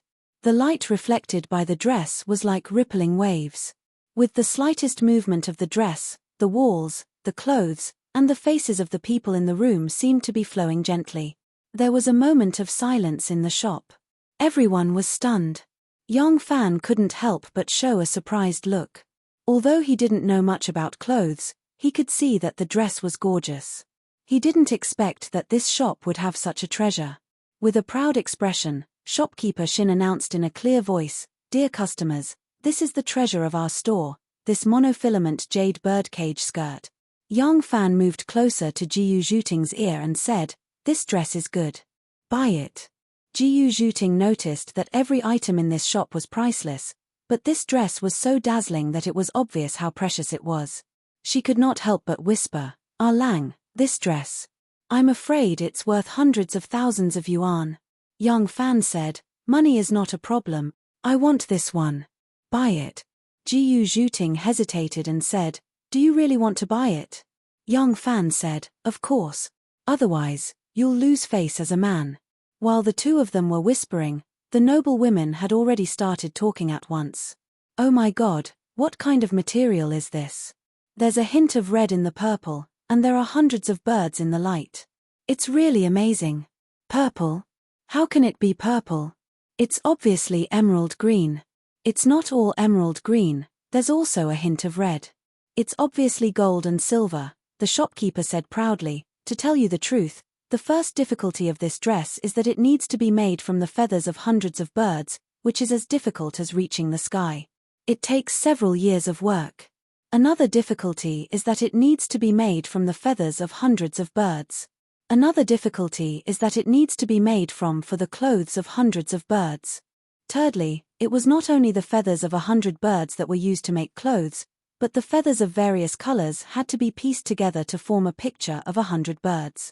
The smallest bird picture was only the size of a fingernail, but it had eyebrows, eyes, facial features, and feathers. Everyone says that dragon robes are difficult to make. A dragon robe requires thousands of embroidery craftsmen, metalworkers, painters, and more. It takes 2 years to make. The amount of effort needed to make this dress is no less than that of the dragon robes. He gently shook his skirt, and a rainbow-colored light flickered. Someone cried out in surprise, "It's changed, it's changed. It's emerald green. Hey! It's golden again. It's emerald green. Oh, it's golden." The shopkeeper said. "Everyone, the color of the dress is different from where you stand." Everyone gasped in admiration when they heard it. Li Guo stared blankly. Such a dress had such an effect just by appearing in public. What kind of effect would it have if she wore it and appeared under the sun? If she was traveling with the royal family or attending a banquet, as long as she wore this dress, Li Guo's heart was thumping with excitement. Her white jade-like cheeks were blushing. She blurted out, "I want this dress." The shopkeeper said, "Everyone, please don't rush. This dress is too expensive. It's not easy to sell it. It's easy to lower the cost. But why did our shop spend so much money to buy it back? Our Long Marrow Old shop is ranked first among all the clothes and hats shops in Dong City. Our old owner is Chen Guogong. Chen Guogong violated the law and was sent to prison. His family dealt with his property and sold this old shop. Because of this, our shop's business has been affected.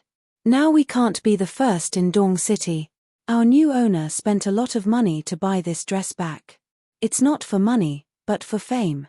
There won't be a second dress in this world without 5 to 6 years of hard work. So, for at least 5 years, this dress will be the only one in the world. We spent so much money to buy this dress. In the end, we want it to be one of a kind. We want it to be the treasure of our shop. As long as this dress is here, no one will dare to say that their shop is better than our old shop. So, if we want to sell this dress, we naturally have to sell it at a unique price. Only then can we build up the reputation of our Long Marrow Old shop. Everyone, if you like this dress, please feel free to bid. The starting price is 1 million yuan. The highest bidder wins." When she said this, the noble ladies couldn't help but suck in a breath of cold air. Although Jiyu Zhuting didn't know the value, her guess was reliable. The noble ladies also estimated that such a dress should be between 500,000 to 600,000.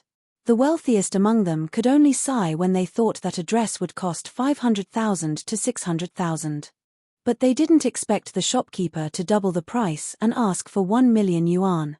1 million yuan. Princess Anli couldn't help but be shocked. Although she was used to being extravagant, she had never spent so much money before. Du Wentian's heart skipped a beat when he heard this. He moved his feet lightly and quietly moved back. He was secretly glad that he had already said so. Otherwise, it would be too expensive to use the price of a big house to buy a dress to curry favor with a princess. The current situation in the court was unclear. Their Du family only wanted to use this opportunity to establish a relationship with both the Wu and Li families. They didn't want to step onto the pirate ship of either side. If he were to pay this 1 million yuan, the Du family would be branded as the Wu family and wouldn't be able to escape. Princess Anli was a little uneasy. Her family had only returned to the court not long ago. Their foundation couldn't be said to be strong. When she got married, she had a large dowry and received a lot of congratulatory gifts. However, it was really painful to spend so much money on a dress. Moreover, many of the gifts could not be turned into cash. How could she, a dignified princess, barter with goods? Moreover, the other party might not agree.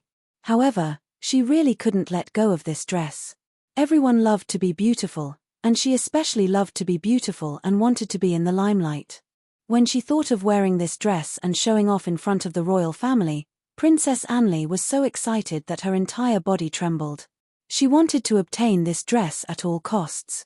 Not only were there Yang Fan and Jiyu Zhuting, there were also a few Chang and noble ladies. Princess Anli couldn't lower herself to bargain and could only bite the bullet and say, 1 million yuan. I want it. 1 million yuan, how much land and food can you buy? Using it to buy a dress, you're really crazy. Jiyu Zhuting wanted to retreat and quietly looked at Yang Fan.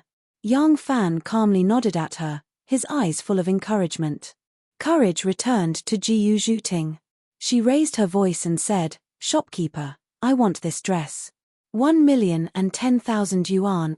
Princess Anli was unable to restrain her anger and said, I already want this dress. Yang Fan smiled and said, the shopkeeper said it clearly. I don't want this dress to be sold for sure. I just want the reputation. Didn't the other party not agree to sell it to you? My woman also likes this dress. As the saying goes, the highest bidder wins. If you offer a higher price than me, it will be yours.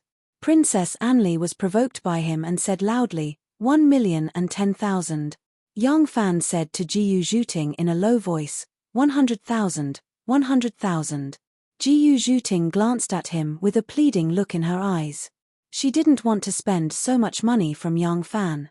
In her opinion, no matter how beautiful the dress was, it wasn't worth such a high price even if it could attract everyone's attention. Even though her man was supporting her, she didn't want to spend so much of her man's money for a vanity. His money didn't grow on trees.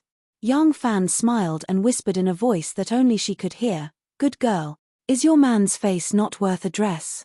Jiyu Zhuting gritted her teeth and said loudly, 1,200,000. Princess Anli immediately said, 1,300,000. Yang Fan gently placed his hand on Jiyu Zhuting's waist. Not only did his palm transmit warmth to Jiyu Zhuting's body, it also gave her great courage. 1,400,000. The price of the dress was gradually raised to 2 million amidst the incessant bidding. Everyone in the shop was dumbfounded. The shopkeeper also didn't expect the price to be raised to such a high level. He suppressed his excitement and quietly instructed his assistants. Immediately, 2 assistants quietly ran out. Not long later, the 2 assistants' announcement attracted countless people, and Long Mao's old shop was surrounded so tightly that not even a drop of water could trickle through. Shopkeeper Shin's heart was quite black. He was deliberately provoking them. It seemed like both sides were people of status. As long as they didn't lose face, the price could be even higher. 1,200,000. 1,200,000. The price was indeed raised again. The shopkeeper was so excited that his hands, which were hidden in his sleeves, were secretly trembling. This old shop had just changed owners, and it was said that the owner was still in Luoyang. However, from the few instructions that the owner had sent over, this owner was an extremely powerful person. Such a powerful and shrewd owner liked to firmly control everything in his hands. Therefore, after this old shop changed owners, other people probably wouldn't be affected, but as the shopkeeper, he would most likely be taken down. Now that he had made such a great contribution to the new owner, he was afraid that his position wouldn't be as stable as Mount Tai. 1,500,000. 1,600,000. Princess Anli called out the price, and her heart was bleeding. This price was too high, and it had far exceeded what she could afford. She didn't have any scruples towards her man. Wu Chengxuan pampered her like a goddess, and she always kept her word in front of Wu Chengxuan. The problem was that Princess Anli's residence couldn't take out such a huge sum of money. She had only been receiving her salary for a few years, and her father was a crown prince who was concealing his strength. She didn't have any other way to earn money, and she could only ask the Wu clan for money. What would her in-laws think if she used such a huge sum of money just to buy a dress? She couldn't be bothered about what her in-laws would think. She only knew that even if her in-laws had to sell everything, they would have to accept this debt. She was the Wu clan's daughter-in-law, and if she lost face, she would lose face for the Wu clan. The Wu clan couldn't be shameless. As for the enmity that arose because of this, did she care about those 2 old farts? Princess Anli steeled her heart and continued to call out the price with an ashen face. 1,700,000. She didn't believe that a dignified princess like her couldn't win against young Fan or that slut. She swore to get this unparalleled 100-bird dress. Chapter 1017. Jiyu Zhuting's heart was in a difficult position. Princess Enle was riding a tiger and couldn't back down, but she wasn't. She didn't care about that little bit of vanity. Compared to letting her man carry a heavy burden, she would rather let herself be laughed at. She knew that young Fan was rich, but young Fan might not be able to afford it. Although Jissy Hall was rich, it wasn't young Fan's money. Young Fan might have a lot of shops, but he might not have that much money. Moreover, so what if he had that much money? If she spent so much of young Fan's money before marrying him, what would Auntie think of her? Not only would she offend Xiaoman, but Anu would also hate her. When she married into the young family, how would she live if Auntie and second mother didn't like her? Jiyu Zhuting looked at young Fan pitifully. Young Fan touched his cheek. Face. Jiyu Zhuting made up her mind and shouted, 3 million. When this price was shouted, the entire East City was boiling. The news quickly spread from the old shop to all directions. Someone bought a dress for 2 million. Countless people flocked to the shop. When they arrived, the price of the dress was rising. It had already reached 3 million. The people in the shop were in an uproar.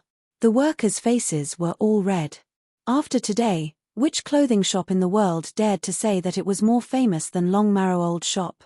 When Li Guo'er said 3,100,000, her voice and expression were numb.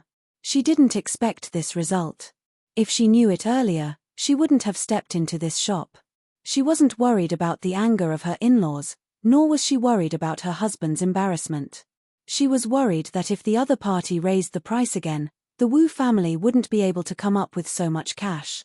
At that time, this dress wouldn't bring her glory, but humiliation of overestimating herself. 3,500,000. Young Fan suddenly opened his mouth and shouted a price that made everyone hold their breath. He cupped his hands at Princess Enle with a smile and said, "My dear wife, my wife likes this dress very much, please give it to me." Princess Enle finally had a way out. She snorted coldly, flicked her sleeves, and left. When she walked out of the Longmarrow restaurant, she was still as proud as a peacock. But in the end, she was still a loser. Even though the spectators were shocked by her beauty, their gazes were still filled with mockery. Princess Enle was so angry that her heart was trembling. Young Fan, I'll remember you." Du Wentian quickly followed behind her. Looking at Princess Enle's stiff back, Du Wentian subconsciously touched his nose. His nose was still hurting from the slightest touch, but his heart was blooming with joy. He felt that this revenge was more and more likely to be avenged. Li Guo'er had lost face in Longmao's old restaurant, so she didn't have the mood to continue shopping. After leaving the East Market, she angrily returned to her residence. Young Fan bought the 100-birds dress and asked the shopkeeper to put it back in the camphor box. He also asked Ren Wei to carry it, and the group left Longmao's old restaurant. As soon as they left, the waiters in the store who had been patient for a long time immediately cheered. Shopkeeper Shin calmly said to the waiters who were cheering excitedly, all right. Look at how you guys are making a fuss. Hurry up and greet the customers." After shouting at the waiters, Shin Yu turned and walked to the back hall. As soon as he opened the curtain and entered the back hall, he immediately clenched his fist and fiercely swung it into the air. With a soundless hey, he jumped more than a foot high despite his age. The second shopkeeper was shopkeeper Shin's nephew. He was originally in the back hall taking inventory, but when he heard the news, he ran out.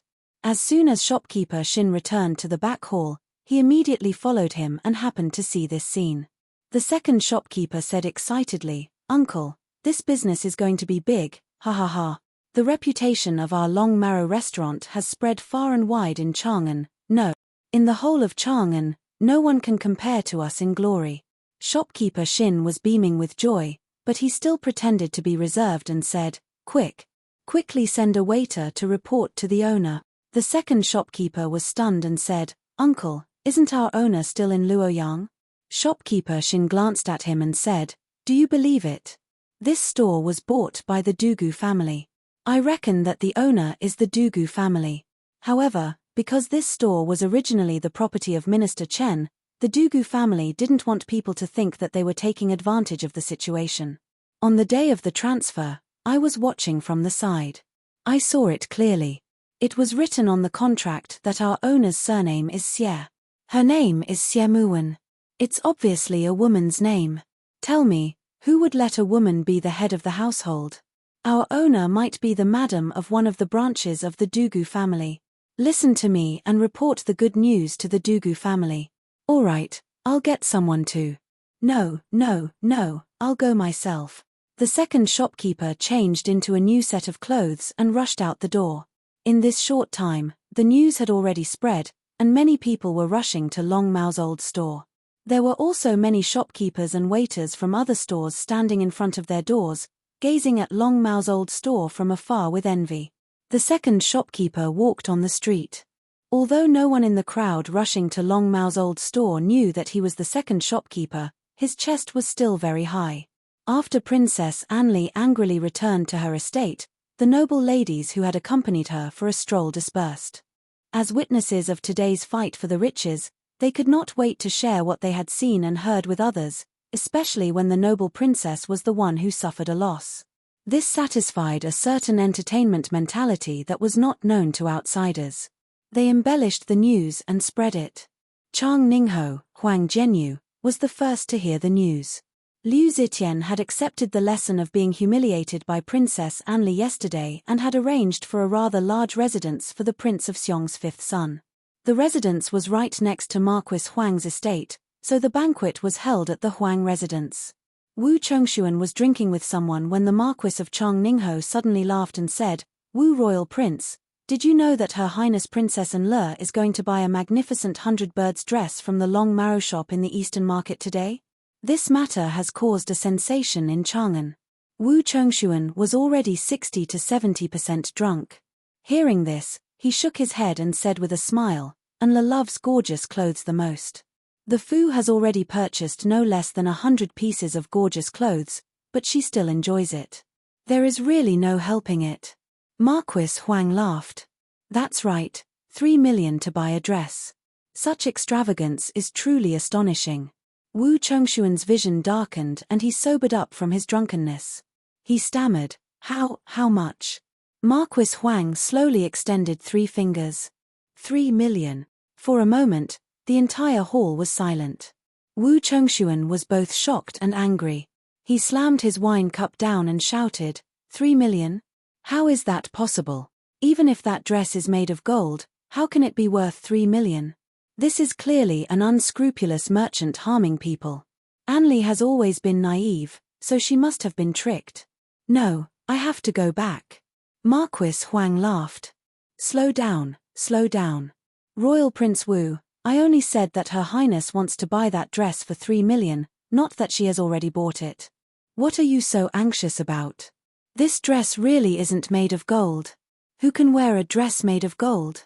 Haha. It is said that this dress was made from the feathers of 100 birds and the labor of 1,000 people. It took them 2 years to weave it. There is only one of this kind in the world, so it is priceless. However, Her Highness did not manage to buy it because someone paid an even higher price, 3,500,000, and bought it. The entire hall was in an uproar. A dress cost 3,500,000. Even if the people present were either tycoons or wealthy people, they couldn't help but be shocked. What surprised them even more was that there were people who were willing to spend millions to buy a dress, and they were competing with the princess. Wu Chongshuan was about to faint, but when he heard that the dress had been bought by someone else, he came back to life. He put on an act and said, "So this dress is so rare. Then the rarer something is, the greater its value. Since it is a rare item, it is worth 3 million. This Anli, if you like it, then buy it. It's only a few million, what's so great about it?" Everyone had seen his expression change just now. Now that they saw him trying to look impressive, they all secretly laughed. However, they did not say anything. Li Longji put down his wine cup and asked with great interest, "Marquis Huang, who was the one who offered a higher price than this prince's cousin?" Marquis Huang smiled. "That person is the loyal general, Yang Fan." Everyone in the hall began to discuss after hearing this. Someone said, "So it's him. This loyal general is really rich. This fellow is quite bold. He actually dares to compete with Her Highness." When Wu Chengxuan heard that it was Yang Fan, he could not help but feel grateful. If it wasn't for Yang Fan bidding 3,500,000, Le would definitely have bought the dress. How would he have ended up then? At that time, even if his parents agreed, he would still have to sell some of his land and properties to gather the money. If news of this got out, the Wu clan would become a joke. Something's not right. Why would Yang Fan spend so much money to buy a dress?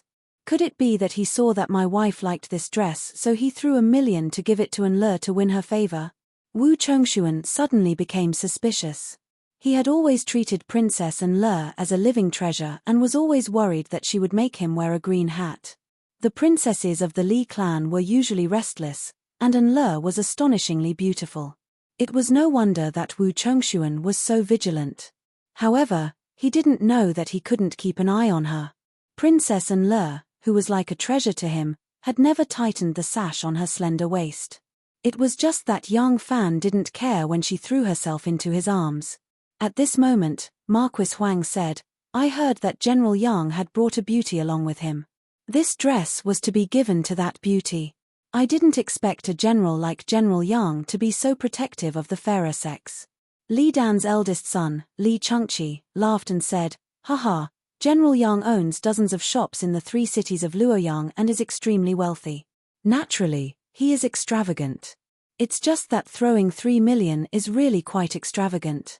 As they spoke, Li Chengqi and his third brother, Li Longji, secretly exchanged glances. They didn't think that Yang Fan was only doing this to show off his wealth or to throw 1,000,000 just to win a beauty's smile. Although Le was a daughter of the Li clan, she was now the daughter-in-law of Liang Wangwu Sansi. What exactly was Yang Fan trying to express? Li Dan's 5 sons weren't simple. Among them, Li Chengqi and Li Longji were the most intelligent. In their eyes, Yang Fan was clearly trying to send a message to the world, but what exactly was he trying to express? In that instant, countless thoughts ran through their minds. Chapter 10:18. If Yang Fan wanted to go to Longqing Square, he just had to pass through the Eastern Market. The East Market covered an area the size of 2 workshops. Usually, there weren't many people, but because of the news that someone from Long Mao's old shop bought a dress for 3,500,000 yuan, it attracted many bored people and became unusually crowded. Yang Fan and the others headed north and found that the streets were crowded. By the time they realized something was wrong and wanted to turn back, they were already halfway there. So they simply continued forward. Along the way, Yang Fan couldn't help but find it funny when he heard the people talking about what happened at Long Mao's old shop. After finally getting out of the Eastern Market, Yang Fan and the others mounted their horses and sped up. Jiyu Zhuting looked at the box in Ren Wei's hand and sighed with emotion. Back in the Kui family in Qinghe, she had seen large amounts of money coming in and going out, but that was other people's money. She didn't feel anything. It was just a number. This time was different. 5 million was the Yang family's money. The Yang family was her family, but it was used to buy a dress. Jiyu Zhuting couldn't bear to look back. Yang Fan suddenly turned around and smiled. "You don't have to think too much about it. I made the decision to buy it." Jiyu Zhuting bit her lip and grunted. Yang Fan smiled again. "Do you think that Xiaoman will be unhappy with you after spending so much money?" Jiyu Zhuting's face immediately turned red when he saw through her thoughts. Yang Fan laughed. "Don't worry. Xiaoman likes to make money, but she's not a miser. Besides," Yang Fan suddenly pulled the reins of his horse and signaled to Jiyu Zhuting. Jiyu Zhuting was half a horse's length behind him. Seeing his signal, she hurried to his side. With a strange smile on his face, Yang Fan asked, "I told you to hurry up and buy the shops in Chang'an, Dong'an and Xi'an City. Who did you ask for help?" Jiyu Zhuting said nervously, "I don't know much about business, but I know the principle of cheating. If I buy shops as a foreigner, I'm afraid I'll be cheated. Moreover, I don't know what kind of business is the most popular in Chang'an. Therefore, I have entrusted this matter to the Dugu family." After Dugu Wentao's death, the Dugu family sent another person to be the Cao Ku at the Ba River. I entrusted this matter to him. The Dugu family has a reputation in this area. No one would dare to deceive them. What's wrong? Is there something wrong? Yang Fan had a strange smile in his eyes as he said to Jiyu Zhuting, "You really don't want to worry about me. In the end, you didn't even ask about which shops they bought. Why did you send all of them to me?" Jiyu Zhuting hung her head down and said in a low voice, "It's good that Lang understands this matter. Besides, these shops will be handed over to First Lady to manage. I don't want to ask too much." Yang Fan held back his laughter and said, "So, you don't even know that Long Marrow restaurant is our family's business? I knew that the Dugu family wouldn't dare to bully Lang, so I didn't." "What?" Halfway through her sentence, Jiyu Zhuting suddenly raised her head and looked at Yang Fan in astonishment. Yang Fan said with a smile, "This Long Marrow restaurant is our family's business. Haha, I didn't ask about it. It just so happened that your sister Wn had nothing to do after I got the book. So, I asked her to take care of it. I only glanced at it a few times, but I remembered the names of several shops. Long Marrow restaurant was one of them. Of course, we wouldn't let the fertile water fall into an outsider's field. Who knew that we would bump into Princess Anli today? She couldn't wait to help us sell our own shop. Haha, it would be difficult for our Long Marrow restaurant to not be popular now." Jiyu Zhuting was pleasantly surprised. She asked, Lang, is that Long Marrow restaurant really our family's?" She suddenly realized that she had misspoken. Her pretty face turned red. Lang had led her into the ditch. She wasn't married yet. How could she have the nerve to say that it was our family's? Yang Fan nodded with a smile and said, "That's right. You don't have to worry about it now, right?" Jiyu Zhuting nodded shyly and happily. She urged her horse to continue. She felt relaxed. She didn't have that heavy feeling anymore. They entered the Longqing Square. Jiyu Zhuting suddenly let out a soft cry when she saw the Longqing pond in her sight. Yang Fan looked at her in astonishment. Jiyu Zhuting gently raised her eyebrows and said in annoyance, Lang, we should have sold that dress to the princess. That's 3.5 million. Yang Fan looked at her in astonishment. Then, he suddenly burst into laughter. He laughed so hard that he rocked back and forth. He almost fell off his horse. Jiyu Zhuting was bewildered by his laughter. She didn't know what was wrong with her words. Yang Fan laughed and shrugged his shoulders. He said to Jiyu Zhuting, "You, don't worry about getting along with Xiaoman in the future.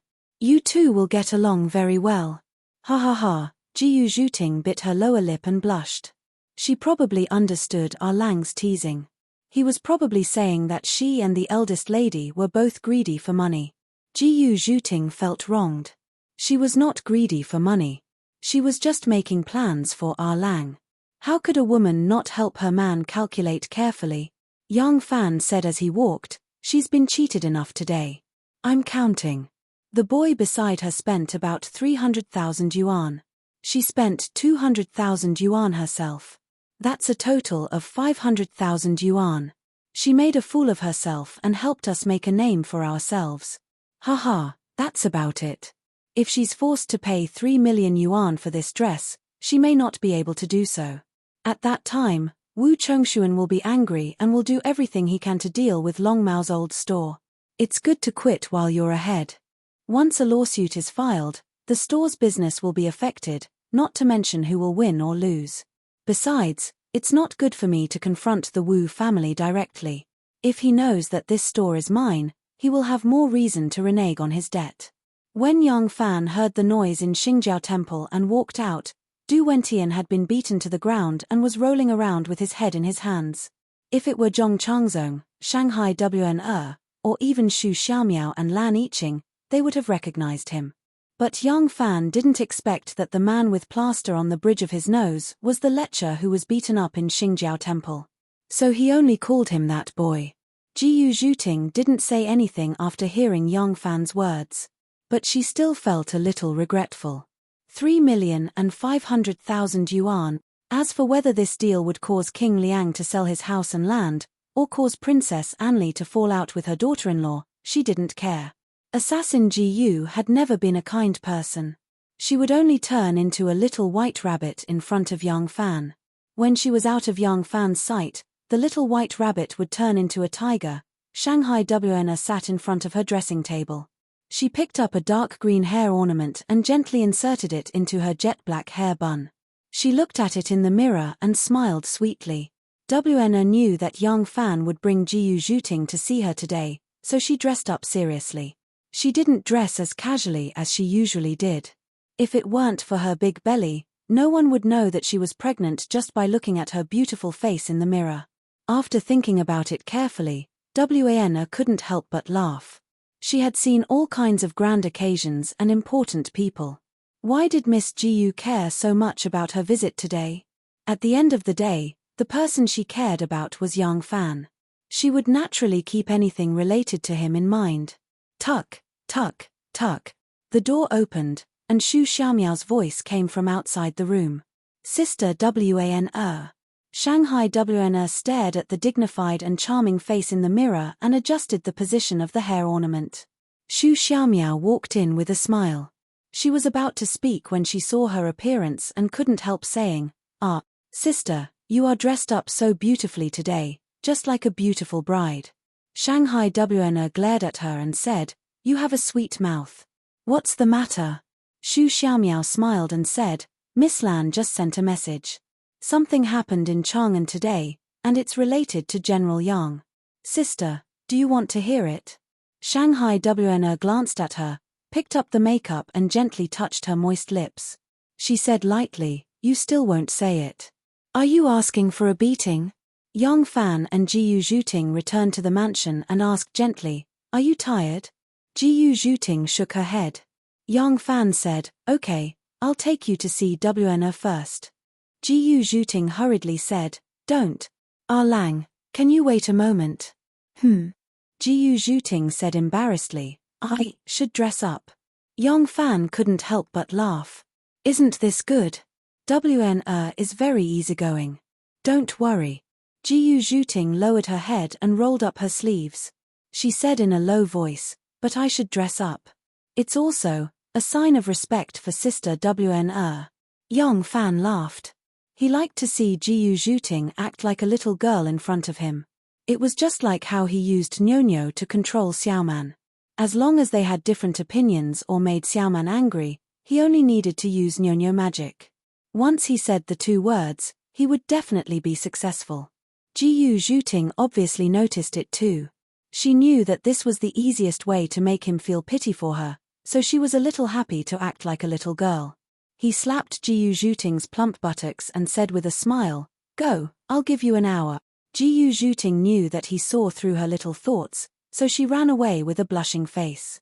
Yang Fan said an hour, but in fact, he was preparing for 2 hours. When women dressed up, it was always endless. It was like this when he went out with Xiaoman or Rnu. Yang Fan had long been used to their procrastination when dressing up. So when he said an hour, he estimated that he would only see Jiyu Zhuting after 2 hours. If he said an hour, he was afraid that it would be 4 hours later. But Jiyu Zhuting really came out in an hour. In an hour, she had actually taken a bath, changed her clothes, tied up her hair, put on light makeup, and lightly touched her lips. In fact, others could not see that she had dressed up, but with Yang Fan's familiarity with her, he could naturally see the subtle changes. Jiyu Zhuting was good at disguising, which was 100 times better than dressing up. She could disguise a young girl in her 20s into an old woman in her 80s, and an old woman in her 60s into a young girl in her 20s. She could even turn a man into a woman, and a woman into a man. But when you looked at her face to face, you could not find the slightest flaw. Now, she only needed to do a little makeup, and her appearance had greatly changed. Looking at her appearance, it seemed that there was no change, but she looked at least 10 years younger, with a touch of childishness. Acting young in front of Wana, perhaps it was her natural psychological reaction. Very beautiful. Let's go see her. Yang Fan praised her with a smile, held her hand, and walked out of the house. Jiyu Zhuting didn't know how many times she had climbed over the wall. In the past, she climbed over the wall to kill people, and the people she killed were usually not weak, but she had never been afraid. This time, she climbed over the wall to see someone. This person's hand was weak, but her heart was beating especially fast. Chapter 10:19. Seeing Jiyu Zhuting walk in, Wanna immediately stood up and greeted her with a smile. Without waiting for Yang Fan to introduce her, she said warmly, "Sister Zhuting is here." Her smile was warm and gentle, making people feel like they were bathing in the spring breeze. It was the first time the two women had met, but her smile was like that of a very familiar friend. It made people feel incomparably intimate, but there was not the slightest hint of pretentiousness. In an instant, the distance between them was shortened. Compared to Wanna's relaxed expression, Jiyu Zhuting's expression was clearly a bit uneasy. But her uneasiness was just right. At first glance, people could tell that it was because she had met the world-famous talented lady of Shangguan. She was a bit nervous because of the respect and admiration from the bottom of her heart. This kind of uneasiness naturally would not make Wanna look down on her.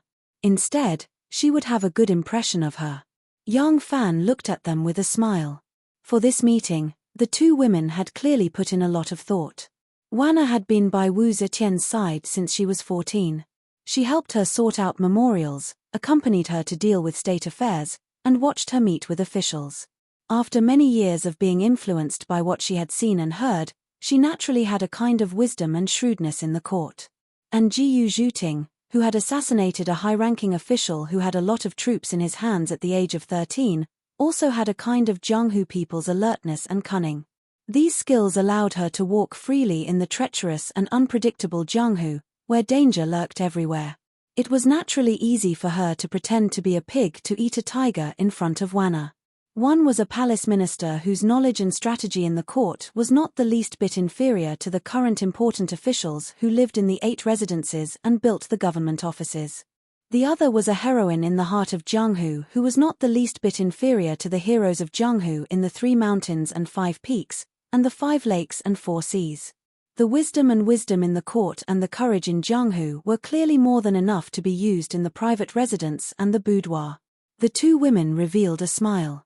This time, it was a smile that came from the heart. Jiyu Zhuting sweetly called out, "Sister Wanna." Yang Fan ignored them. It seemed that there was no need for his introduction. He walked over boldly and lay down on the Luohan couch. He rested his chin on his hand and looked at them with a smile. Wanna was wearing a palace dress with subtle patterns. The folds of her dress were like the moonlight, flowing gently on the ground. It was more than 3 feet long. Her black jade-like hair was simply coiled into a flying fairy bun. She only had a green jade buyao in her hair. The buyao had a pearl on it, which made her look even more graceful and beautiful. Jiyu Zhuting wore a green robe with narrow sleeves. Her jet-black hair was tied up in a bun and wrapped in a green scarf. She looked smart and experienced. 2 locks of hair were neatly draped over her shoulders. Her hair was wet and glossy, shining like a mirror. Her forehead was lightly combed with a few locks of bangs. She looked elegant and charming, delicate and charming. As the two women examined, evaluated, analyzed, probed, contacted, and gradually began to get closer, Yang Fan rested his chin on his hand and smiled like an old thief. He could see that Shanghai Wanna, who was as gentle as a spring, was a veteran of Jianghu. Jiyu Zhuting, who was as beautiful as fresh snow, was also not a virgin. In terms of style, who could compare with Princess Taiping, who had the peony? In terms of temperament, even Princess Anli, who was the most beautiful in the world, had to admit defeat in front of Wanna. Jiyu Zhuting was originally a pretty daughter of a humble family. If she forced herself to be graceful, she would be like a servant following her master. She was like herself. This was who she was. Her way of showing herself was undoubtedly the most correct. The two of them put in so much effort. Did they want to suppress each other? Obviously not. Wanna disdained it, and Zhuting did not dare. In the end, they did not want to appear inferior in front of her man. The two women's intentions were to please Yang Fan. How could Yang Fan not laugh proudly? Shanghai Wanna and Jiyu Zhuting were both intelligent and cunning women. Of course, They understood why Yang Fan laughed so viciously. This bad guy had clearly seen through their intentions. So after a round of pleasantries, Wanna took Jiyu Zhuting's hand and warmly walked to the couch. She quickly rolled her eyes at Yang Fan. Jiyu Zhuting also took the opportunity to wrinkle her nose at him. Yang Fan saw the two of them approaching. He moved a little closer to the couch. Shanghai Wanna sat next to his thigh. She smiled and praised Jiyu Zhuting.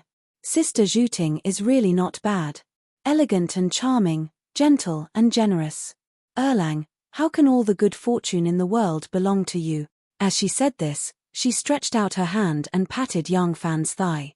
With this pat, her index finger and thumb quickly pinched his thigh. Who asked this fellow to laugh so obnoxiously? Jiyu Zhuting lowered her head and shyly said, "When I see Sister's expression, I feel that I am not worthy of Sister's praise. If Sister continues to praise me, I will be too ashamed to show my face."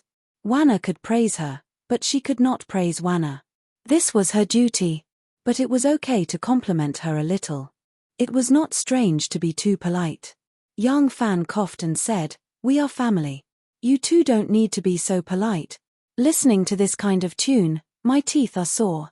"Well, actually, if you two have such thoughts, why don't you use them on me? If you can make me comfortable, that is better than anything else." With one sentence from Yang Fan, he tore off their masks. The two beauties were extremely embarrassed. They bit their lips and blushed. They secretly glanced at each other. When their eyes met, they suddenly laughed. The unfamiliarity was like a thin layer of ice. In the spring breeze, it turned into spring rain, wetting their watery eyes. When Li Guiyue returned to the mansion, she angrily rushed to her bedroom. Very soon, the bedroom was filled with wind and rain. This mansion belonged to the Du family. Naturally, Li Guiyue did not live in the guest room. The guest room belonged to the owner, Du Wentian. And Le and Wu Chongxuan lived in the main room. Therefore, the furnishings in the room were extremely luxurious. A table, a cup, and a plate were all high-quality utensils. Under Li Guiyue's anger, all of them were destroyed. Li Guiyue did not regard this as an outsider. She really treated this place as her home. She smashed everything to vent her anger. She did not care that these things belonged to others. A large floor lamp made of 18 porcelain. It was as simple as a tree. There were all kinds of animals on it. Each of them had a candlestick. She swung the spring stool and smashed it into pieces. A red sandalwood screen with famous craftsmen fighting and the paintings of famous masters was splashed with ink by the 4 treasures of the study that she brushed aside. An antique shelf with all kinds of antiques was forcibly pushed down by her, and a 6-foot-tall bronze mirror embedded in the wall was originally shining with a clear light. It was an extremely precious object, but it was also smashed by the flower pot that she threw out, leaving a big dent in it. When the maids heard the smashing sounds in the bedroom, they all kept quiet out of fear. No matter if it was the palace maids that accompanied Li Guiyue in marriage or the maids sent by the Wu family, who did not know this princess and Le was unruly and arrogant. When they heard her lose her temper, no one dared to go in and provoke her. After a long time, the smashing sounds in the room stopped. The maids were anxious but still did not dare to go in. At this time, Du Wentian came to the outside of Princess and Le's room. When he saw the strange expressions of the palace maids outside, he couldn't help but ask worriedly, "Is Her Highness angry?" One of the palace maids put a finger to her lips and made a shushing gesture. She whispered, "Her Highness is extremely unhappy. She is angry." Du Wentian knew that if he showed weakness today, Princess and Le would definitely be unhappy. When he heard that she was angry, his heart tightened. He wanted to leave first but was afraid that if he did not apologize in time, he would make this beauty even more unhappy. After hesitating for a while, he said, "I want to see the princess." The palace maid hurriedly shook her head and whispered, "The princess is angry. Who dares to ask for an audience for you?" This was Du Wentian's house after all. It was not like the princess's residence. Du Wentian did not need to be so reserved. He thought for a while and plucked up his courage and said loudly, "Du Wentian wants to see the princess." After a while, there was no reply. Du Wentian was a little embarrassed. He was about to turn around and leave when he heard a faint voice coming from the room, Come in. Du Wentian hurriedly entered the room. Once he entered, he saw a large hall. The hall was not messy. This was Du Wentian's house and he was very familiar with the situation inside. Once he saw that the princess was not here, he plucked up his courage and went around the screen. He saw that the inside looked like it was hit by a tornado. Many valuable objects were smashed to pieces. His heart ached. But when he saw Princess Enla sitting by the bed, Du Wentian's heart skipped a beat and his throat immediately became dry. It was almost June and the weather was hot. Princess Enla had smashed everything and her body was warm. She took off her outer garment and sat by the bed to sulk. When Du Wentian came in, Princess Enla, who was so angry that she fainted, had forgotten that she was not wearing her outer garment. A beauty of unparalleled beauty wearing only her inner garment. Even though the inner garment would not expose too much skin, Enla's undergarment was extremely thin and transparent. How could it hide her enchanting figure? Although she was still in a state of resentment, her beautiful face was still seductive. Her faintly discernible skin was astonishingly white and tender, exuding a faint halo, causing one's heart to sway and soul to be captivated. Du Wentian was infatuated for a moment before he came to his senses. He hurriedly went forward to pay his respects. Wentian greets your highness. Du Wentian did not dare to look up. His greedy eyes only stared at that pair of snow-white skin and beautiful jade feet. He pretended to be respectful and said, Your Highness, I did not expect such a situation to occur on my journey today. I did not bring enough money with me, causing your Highness to be humiliated. It is my fault. Today, I have specially come to ask for forgiveness from your Highness. Princess Enla glanced at him. Even though Du Wentian hid it very quickly, Princess Enla could still see that familiar look in his eyes. She had seen too many men like this. That kind of greedy desire, that kind of infatuated look, made her feel much better. Looking at the mess in the room, Enla remembered that this house was borrowed. Her family's princess residence in Chang'an had not been built yet. Du Wentian had already spent a lot of money on her today's journey. It was almost 400,000 taels. Even if she was a noble princess and Prince Liang's daughter-in-law, she would not have brought so much money with her. She was spending other people's money, using other people's money, and even smashing other people's things. How could she lose her temper? Thus, Li Guiyu waved her hand and said magnanimously, Forget it. This matter cannot be blamed on you. Sit. Thank you, Your Highness. Du Wentian hurriedly agreed. He picked up a brocade stool that had fallen to the ground and sat down on it. Li Guiyu let out a long sigh of relief. She pulled a pillow over and reclined on the couch. As she reclined, her snow-white, jade-like chest was immediately revealed. Du Wentian watched as her jade-like breasts, which were as thin as cicadas' wings, lightly jiggled. His heart skipped a beat. His eyes sank into the white, tender cleavage, and he could no longer pull them away. He was originally a lecherous ghost. With such a beauty in front of him, if not for the fact that he still had a sliver of clarity in his mind and knew that this was the princess, he would be done for if he offended her in the slightest. He would have already pounced on her. Li Guiyu angrily said, This young fan has made a fool of me. I will definitely not let him off. Only now did Du Wentian remember the reason for his visit. He hurriedly said, Princess is right. I really do not understand. Young Fan is merely a loyal general, a lower third-rank official. How could he have the guts to offend your highness in front of so many people?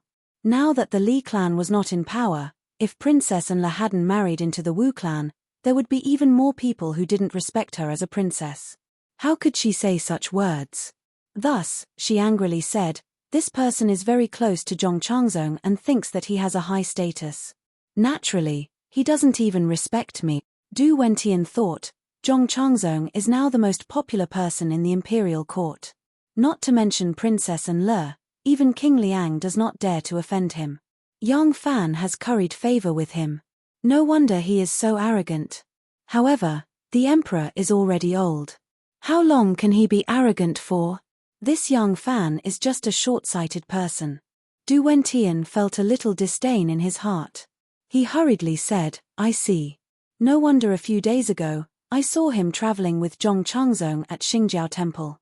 Oh, that's right, at that time, there was also a beautiful woman with a scholarly aura beside them.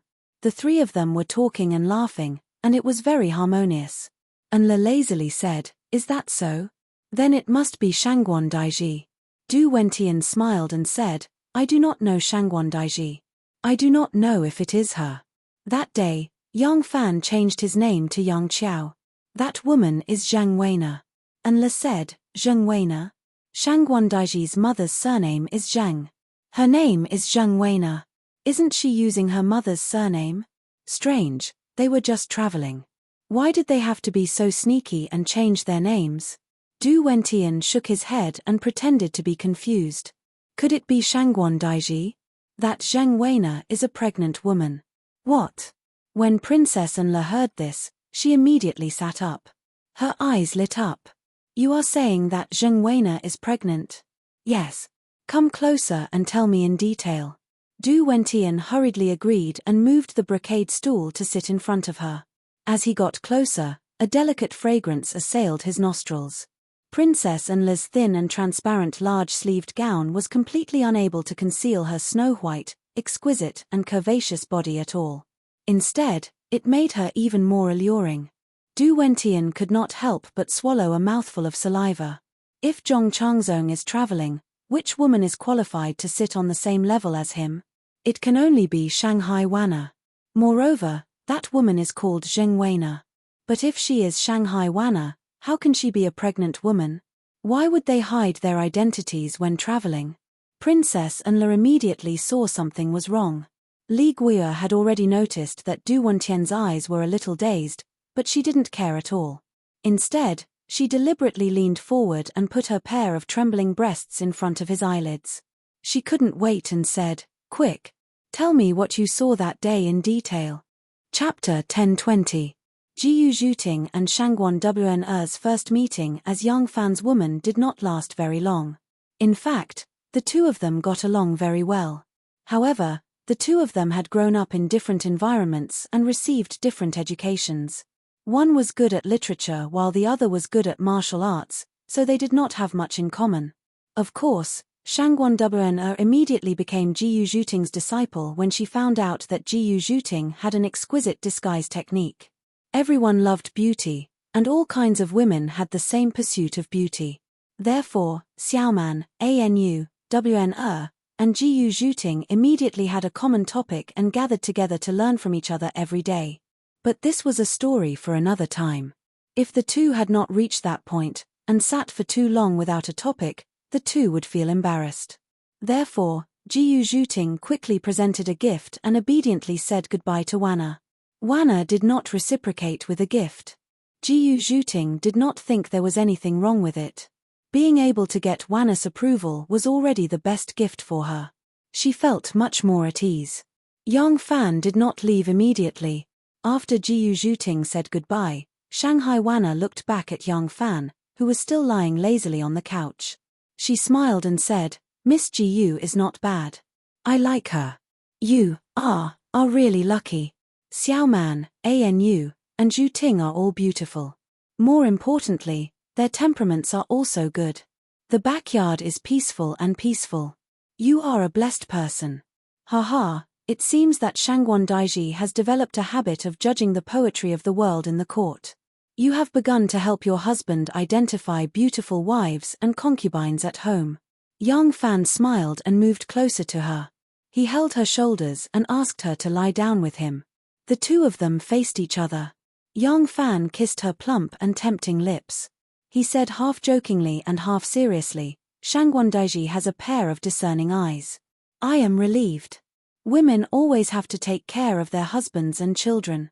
Beauty is only a temporary temptation. Temperament is the most important thing. I often travel from place to place. If it weren't for my woman being gentle and virtuous, I wouldn't be able to feel at ease traveling around." Shangguan Wana rolled her eyes at him and said coquettishly, "Stop trying to coax me. I only said that I like her. What does it have to do with you? Helping you identify it. Me. If I say I'm not good, you won't want it. You really have your own ideas. Which of your women did I choose for you?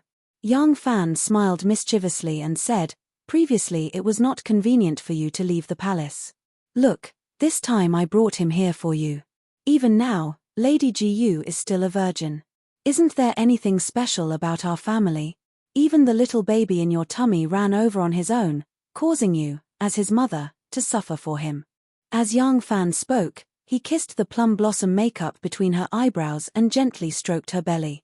Don't talk about him like that. Wanna rebuked him and glared at him. She then buried her face in his chest and quietly said, Lang Jun, I have something I want to discuss with you. I have a child, and now I have the tacit consent of the saints. I can safely give birth to him.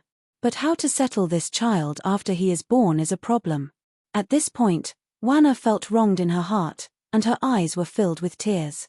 She buried her head in Yang Fan's chest. Yang Fan couldn't see her tears, but he could hear her sad voice. He couldn't help but hold her tightly and quietly said, I have wronged you. Wanna gently shook her head in his arms and quietly said, I don't feel wronged.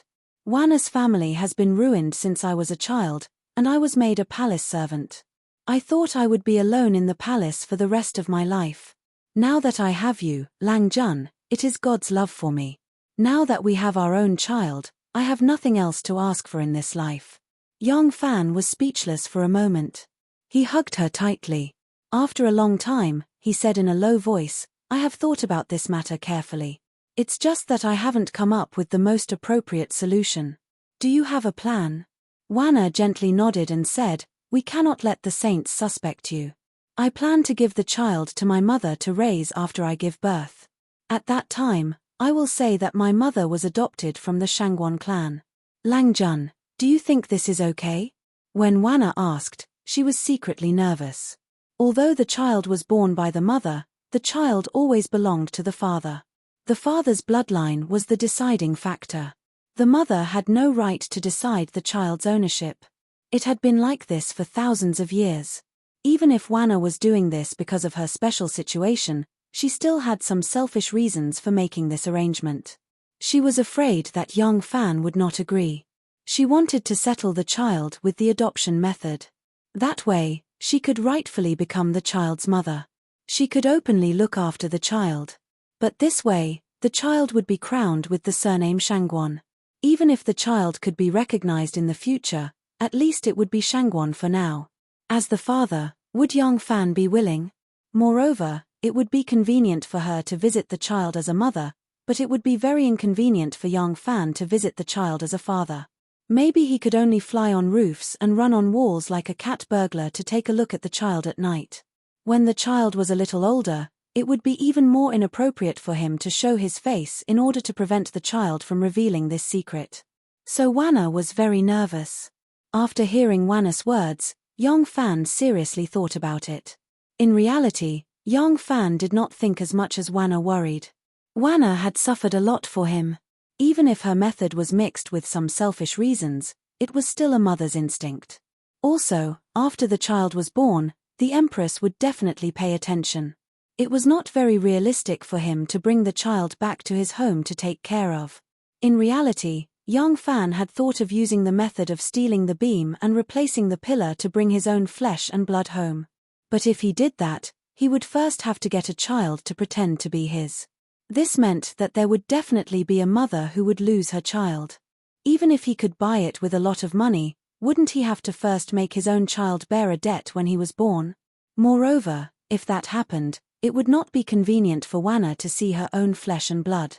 Instead, she would have to often go to the child who was not her flesh and blood to give her maternal love. This was very cruel to a mother. Yang Fan thought about it and nodded. I can't think of a better way. Your idea is very good. Let's do it this way. But, in this way, the child has to be surnamed Shangguan. Yang Fan gently said, that doesn't matter. Even if the child cannot be crowned with my surname, what flows in his body is still my blood. Shanghai Wanna listened with surprise and joy. She did not think that Yang Fan would agree so easily. She was born in a wealthy family. Although she entered the palace at a young age, her mother, Madame Zheng, did not give up on her education. She knew from a young age that the family was more important than the individual and the family. In order to protect the family members should not hesitate to sacrifice themselves. This idea had been deeply embedded in her bones. All the interests that the family members protected, in the end, were for the inheritance of the family. And the most basic requirement for inheritance of a family was blood.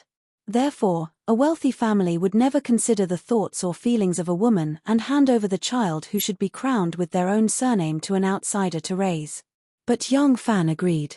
Wana was inexplicably grateful. Langjun, she hugged Yang Fan and was so moved that tears flowed down her cheeks.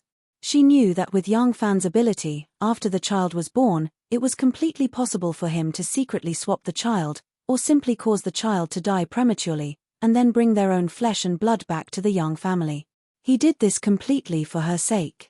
Wana said gratefully, "To have such a good husband like Langjun is the greatest fortune of my life." Yang Fan laughed shamelessly and said, "Of course, if your husband doesn't treat you well, who else should I treat well? Look, I even spent a few million yuan to buy you a dress today. Don't doubt me, the 100 birds feather dress that Zhu Ting gave you just now is really worth a few million yuan." Wana couldn't help but laugh and said, "Is it 3,500,000? Yang Fan asked curiously, "Huh? How did you know?"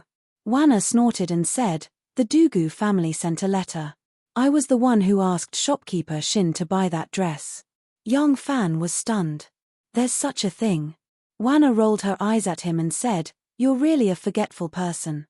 You bought so many shops in one go, but you're the shopkeeper who doesn't have to do anything. You also said that Xiao Man is still in Luoyang, so you want me to take care of it first?"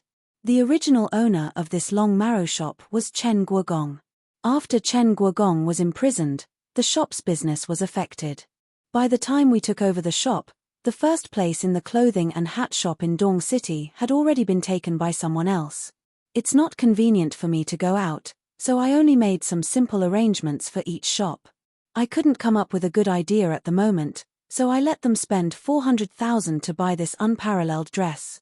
With this treasure of the shop, their reputation and status would be improved. Who knew that it would be bought by you, the owner? Yang Fan was stunned for a while and said with a smile, "It's a mistake. Haha, no matter who bought it, this dress was sold for a sky-high price of 3,500,000. With this reputation, no one can shake our long marrow shop's position in the pugilistic world. However, even if it's my own, didn't I still buy it for you? Who do you think I'm so good to?" As if. Wana lightly spat at him and said angrily, "Yuan and Le are fighting for wealth, and now everyone knows about it. How can I still wear this dress? Once I wear it, who doesn't know that it's a gift from you? You're a man, so why did you spend millions to buy clothes for me? Tell me, why didn't I give Miss Gu a greeting gift just now? First, I really didn't have anything suitable to give her. Second, I thought about it at the time. I don't have the fortune to enjoy this feather dress that's worth millions. You should take it back and wait for the day she marries and make it into her wedding dress." Yang Fan beamed and said, "That's a good idea. Wana is really thoughtful." Wana said suspiciously, "Really? You didn't think about this long ago, did you? First, you generously gave it to me and made me happy. Then you took it back and gave it to your bride to wear." Yang Fan hurriedly shook his head, "Look at you. When have I ever schemed against my own woman? Giving you a greeting gift was something Zhu Ting thought of on the spur of the moment. I've always been a careless person. I didn't even think of this kind of thing. How could I have thought of such a despicable method?" Wana curled her lips and said, "You aren't despicable. But to say you're careless. Ph, who would believe that?" Yang Fan moved closer to her ear and mysteriously said, "Your husband is really careless. However, there is one thing that is extremely rough. Miss Wana, you must have a deep feeling about it." At this point, Yang Fan arched his body forward. Wana immediately felt something hard on her thigh. It was pressed against the thin dress, and there was a shocking heat. This fellow had eaten too much tonic, and his body was a bit too strong. As he spoke, he became aroused. Wana's pretty face blushed. She turned around and said angrily, Go find your Miss Gu." Yang Fan took the opportunity to push against her plump buttocks and whispered in her ear, "I want you now." Wanna's heart felt a little numb from his push, but she didn't dare to be presumptuous. She turned around and pushed him, saying, "All right, you're so clingy. Go back quickly. My body is getting heavier. What if I hurt the child?" Yang Fan didn't dare to take the risk.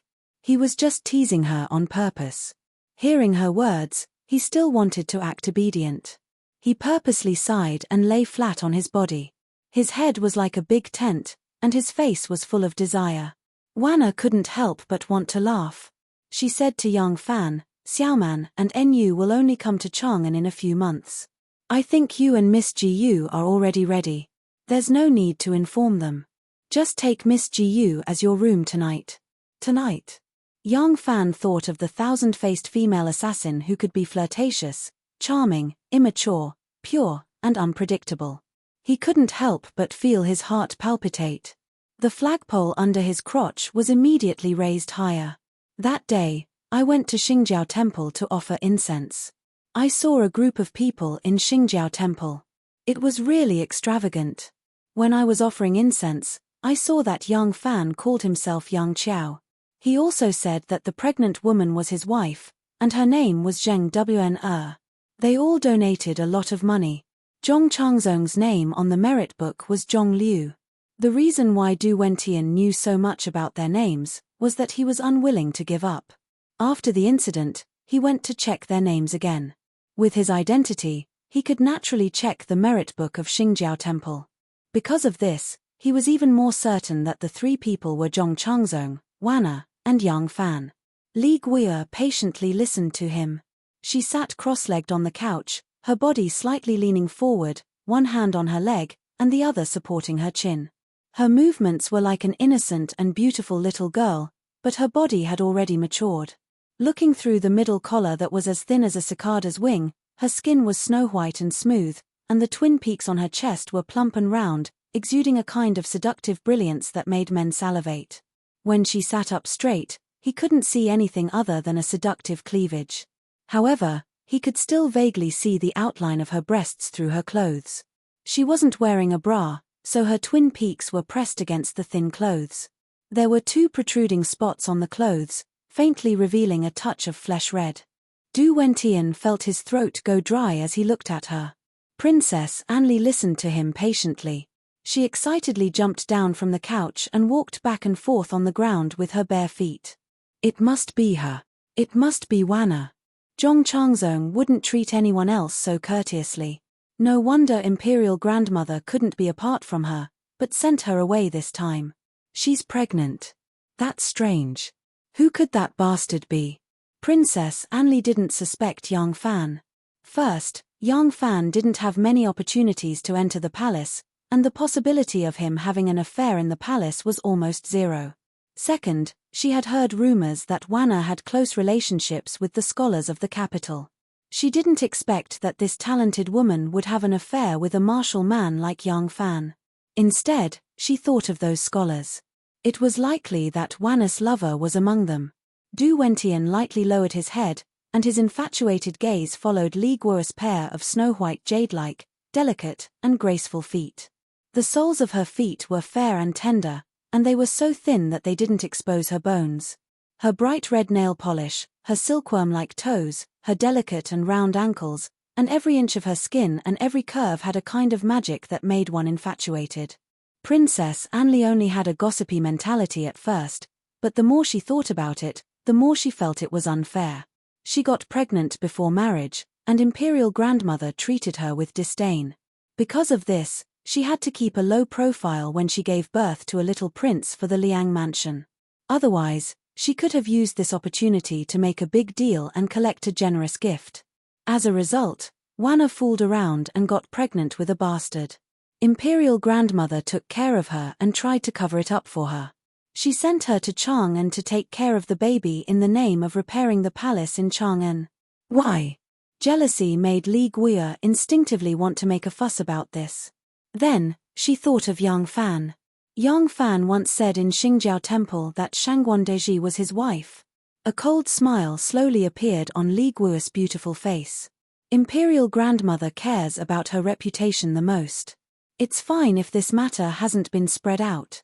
But once the whole city knows about it, it can't be cleaned up. No matter how favored Wanna is, Imperial Grandmother will have to kill her. As for young Fan, since you dare to treat me like this, I'll make it real. We'll lose our reputations and be beheaded together. The more Princess Anli thought about it, the more excited she became. She suddenly turned around and said, "Mr. Du." When Princess Anla stood up, she paced back and forth in the room. Rays of light shone through her body, and her cicada-like undergarments couldn't hide her at all. Instead, it made her graceful figure even more enchanting. Du Wentian looked at her naked body, and his body had already unconsciously reacted. Her graceful curves, plump and slender thighs, slender waist, plump and round buttocks, and pointy breasts, Du Wentian was completely captivated by her. His lower body stiffened. Fortunately, the robe was wide and easy to cover, otherwise, he would have made a fool of himself in front of everyone. But when Princess Anli suddenly turned around, she still noticed something from his flushed face and heavy breathing. When Du Wentian was called, he suddenly raised his head and said, "Princess, what are your orders?" Princess Anli's coquettish eyes glanced at him with a smile that wasn't a smile. She suddenly bit her lower lip and swayed her hips as she walked towards him. In just a few short steps, she swayed gracefully. She walked until she was in front of Du Wentian, and the tip of her sharp chest lightly touched Du Wentian's body. She then said in a sweet voice, "Mr. Du, what were you looking at just now, Du Wentian said in a hoarse voice, Princess." Princess Anli's smile became even sweeter. Her chest puffed out again, and her warm and soft little hand lightly grabbed Du Wentian's trembling and hot palm. She said in a sweet voice, "Mr. Du, do you think I'm beautiful?" Beautiful, as beautiful as a fairy. When Du Wentian's hand was grabbed by her, he was so excited that he shivered as if he had malaria. Suddenly, his mind exploded with a boom, because Princess Anla's hand, which was grabbing onto him, suddenly rested on her soft waist, and even lightly moved upwards, moving towards her soft and warm chest that was as soft as a pigeon's breast. Du Wentian's throat made a gurgling sound. It was unknown whether he was crying or laughing. He suddenly opened his arms and suddenly hugged Princess Anli. Princess Anli stood there with a smile that wasn't a smile. She only turned her head to avoid his kiss, but her body didn't move at all. Du Wentian carelessly licked and kissed her smooth, jade-like face like a little puppy. His hands also began to move up and down. The arrow was narked on the bowstring, it had to be released. The current Du Wentian, even if Wu Chongshuan caught him red-handed and took his life, he didn't care. Right now, he only wanted to possess this peerless beauty. Even if he died, he would still be a romantic ghost. But suddenly, he let out another strange moan. His entire body stopped in place. Princess Anli's slender and boneless little hand was holding onto his erect penis. An extreme pleasure almost made him collapse. He wanted to enjoy this kind of blissful feeling for a while longer, so he didn't dare to move. He was afraid that the slightest stimulation would cause him to lose control. Princess Anli lightly bit her thin lips and looked at him with a smile that wasn't a smile. She said in a sweet voice, "Mr. Du, you're very brave." Du Wentian was like a wild beast in heat. He panted heavily and said, as long as I can kiss your highness, even if I have to immediately die, I am willing." Princess Anli giggled. Du Wentian suddenly let out a blood-curdling scream. He covered his lower body with both hands and curled up on the ground like a prawn. Princess Anla elegantly combed her hair and squatted down gracefully. She still had a seductive look on her face as she gently caressed Du Wentian's face, which was contorted in pain. "Even if you want to die a horrible death, you can't drag me down with you. What kind of place is this? There are so many people outside, yet you don't care. You stinky men, all of you are the same." Princess Anla slowly stood up and tidied up her clothes. Her face regained its prideful, noble, and inviolable demeanor. However, her jade-like feet were gently lifted up and lightly stepped on Du Wentian's face. "Young Master Du, you're a man of striking appearance and elegance. This princess actually likes you very much.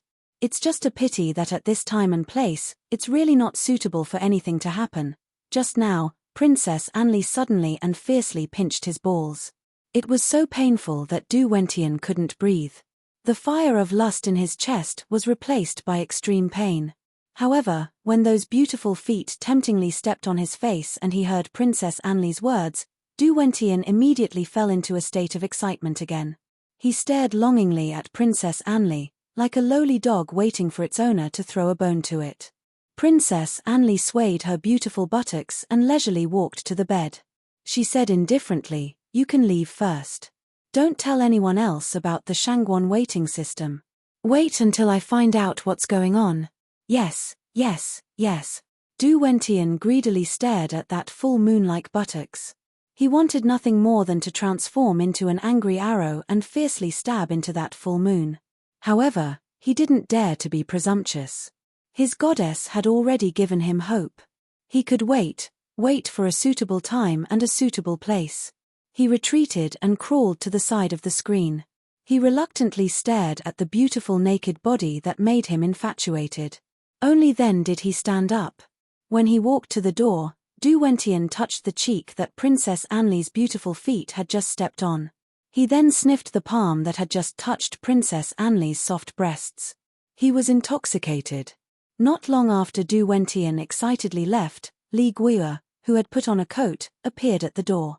With a frosty expression, she said to the group of servants standing solemnly in front of the door, "The few of you, clean up the room. You, tell the servants to prepare a carriage. I want to go to Longqing Lane immediately and pay a visit to the Shangguan waiting system." Chapter 10:21. Wanna tried her best to coax the annoying man away. Yang Fan's harassment made Wanna blush, and her body felt a little strange. She quickly lay back on the bed and calmed her heart. She needed a good rest. The child would be born in half a month. Even though Wanna's body had always been strong, she became more sleepy than before. Maybe it was because of the pain in her waist from carrying a big belly, or maybe it was because of the hot weather in early summer. In short, she had to take 2 naps every day to get rid of her fatigue. Today, she had spent too much time waiting for Yang Fan and Jiyu Zhuting. After that, she chatted with Yang Fan for so long. At this time, she was really tired and fell asleep after a while. But Wanna did not sleep for long. Every time, she would just take a nap and wake up in about an hour. When Wanna was about to take a nap, she would inform Xiao Miao beforehand. Xiao Miao would then inform the palace maids in the back of the residence to stand guard around the bedroom with bamboo poles to chase away the birds so that they would not make any noise and disturb her rest. But today, Wanna had only slept for a while when she heard a sharp and unpleasant cry. Wanna was woken up by the cry. She raised her head from the pillow and listened. She heard the voice of the sapling outside the window. Where did this wild cat come from? Kill it. Ayo, it dares to run away, another palace maid said. Ah, it climbed the wall. Forget it, just chase it away. This is the cat that the owner of this house raised. It seems to be raised by the chef. After they moved out, this cat stayed. Xiao Qing, don't you often feed it? It's this cat, right? The palace maid named Xiao Qing said angrily, isn't it? I feed it every day. This stupid cat, it turned its back on me and even wanted to scratch me. It's biting the hand that feeds it. The sapling giggled. Didn't you hear its cries? This stupid cat is male. It's in heat. Male cats in heat love to scratch people. Stay away from it in the future. Be careful that it doesn't scratch your face. Xiao Qing spat at her in embarrassment. What are you saying? A cat can molest me? Xiao Miao smiled and said, it's not that I'm molesting you, but this beast likes to attack people when it's in heat. When it's angry, it won't even recognize its own master. Don't expect it to remember your kindness just because you fed it something. Another palace maid giggled and said, I think it just thinks you're pretty and thinks you're a female cat. It wants to be a pair with you. Little Qing, I think you should just give in to it. You little wench, talk nonsense, see if I don't tear your mouth off. Shu Xiao Miao quickly said, all right, you two stop fooling around. Don, don't wake Wanna. Shangguan Wnr heard it clearly in the room and couldn't help but laugh. She couldn't help but laugh. She lay back on the pillow and suddenly thought of Yang Fan. Yang Fan had already told her about his painful experience of taking supplements every day. It was reasonable to say that a young and strong man like him, who had not been close to a woman for nearly a year, was already considered to have been a loner for a long time. It was hard for him to endure it, not to mention that he had eaten so many tonics. Wana couldn't help but chuckle when she thought that her Langjun was also as aggressive as a male cat in heat these days. In this era, it was normal for men to go to the brothel. It was not only a place for men to have fun, but it was also a place for them to make friends and meet each other. Therefore, even if a man went there openly, his wives and concubines were impeccable. However, the famous Pinkang Lane was not far from Longqing Lane. Langjun was clean and had never been to such a place.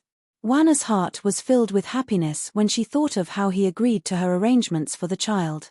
Actually, if she really wanted to bring the child back to the Yang family, there would definitely be a way.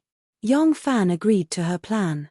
In the end, he was thinking from her point of view and took care of her feelings. She was so lucky to have such a gentle and considerate husband. Wana was no longer sleepy. She lay on the pillow and quietly thought about how good Langjun was. It was like a sweet stream of water slowly flowed into her heart, filling her heart with warmth and happiness.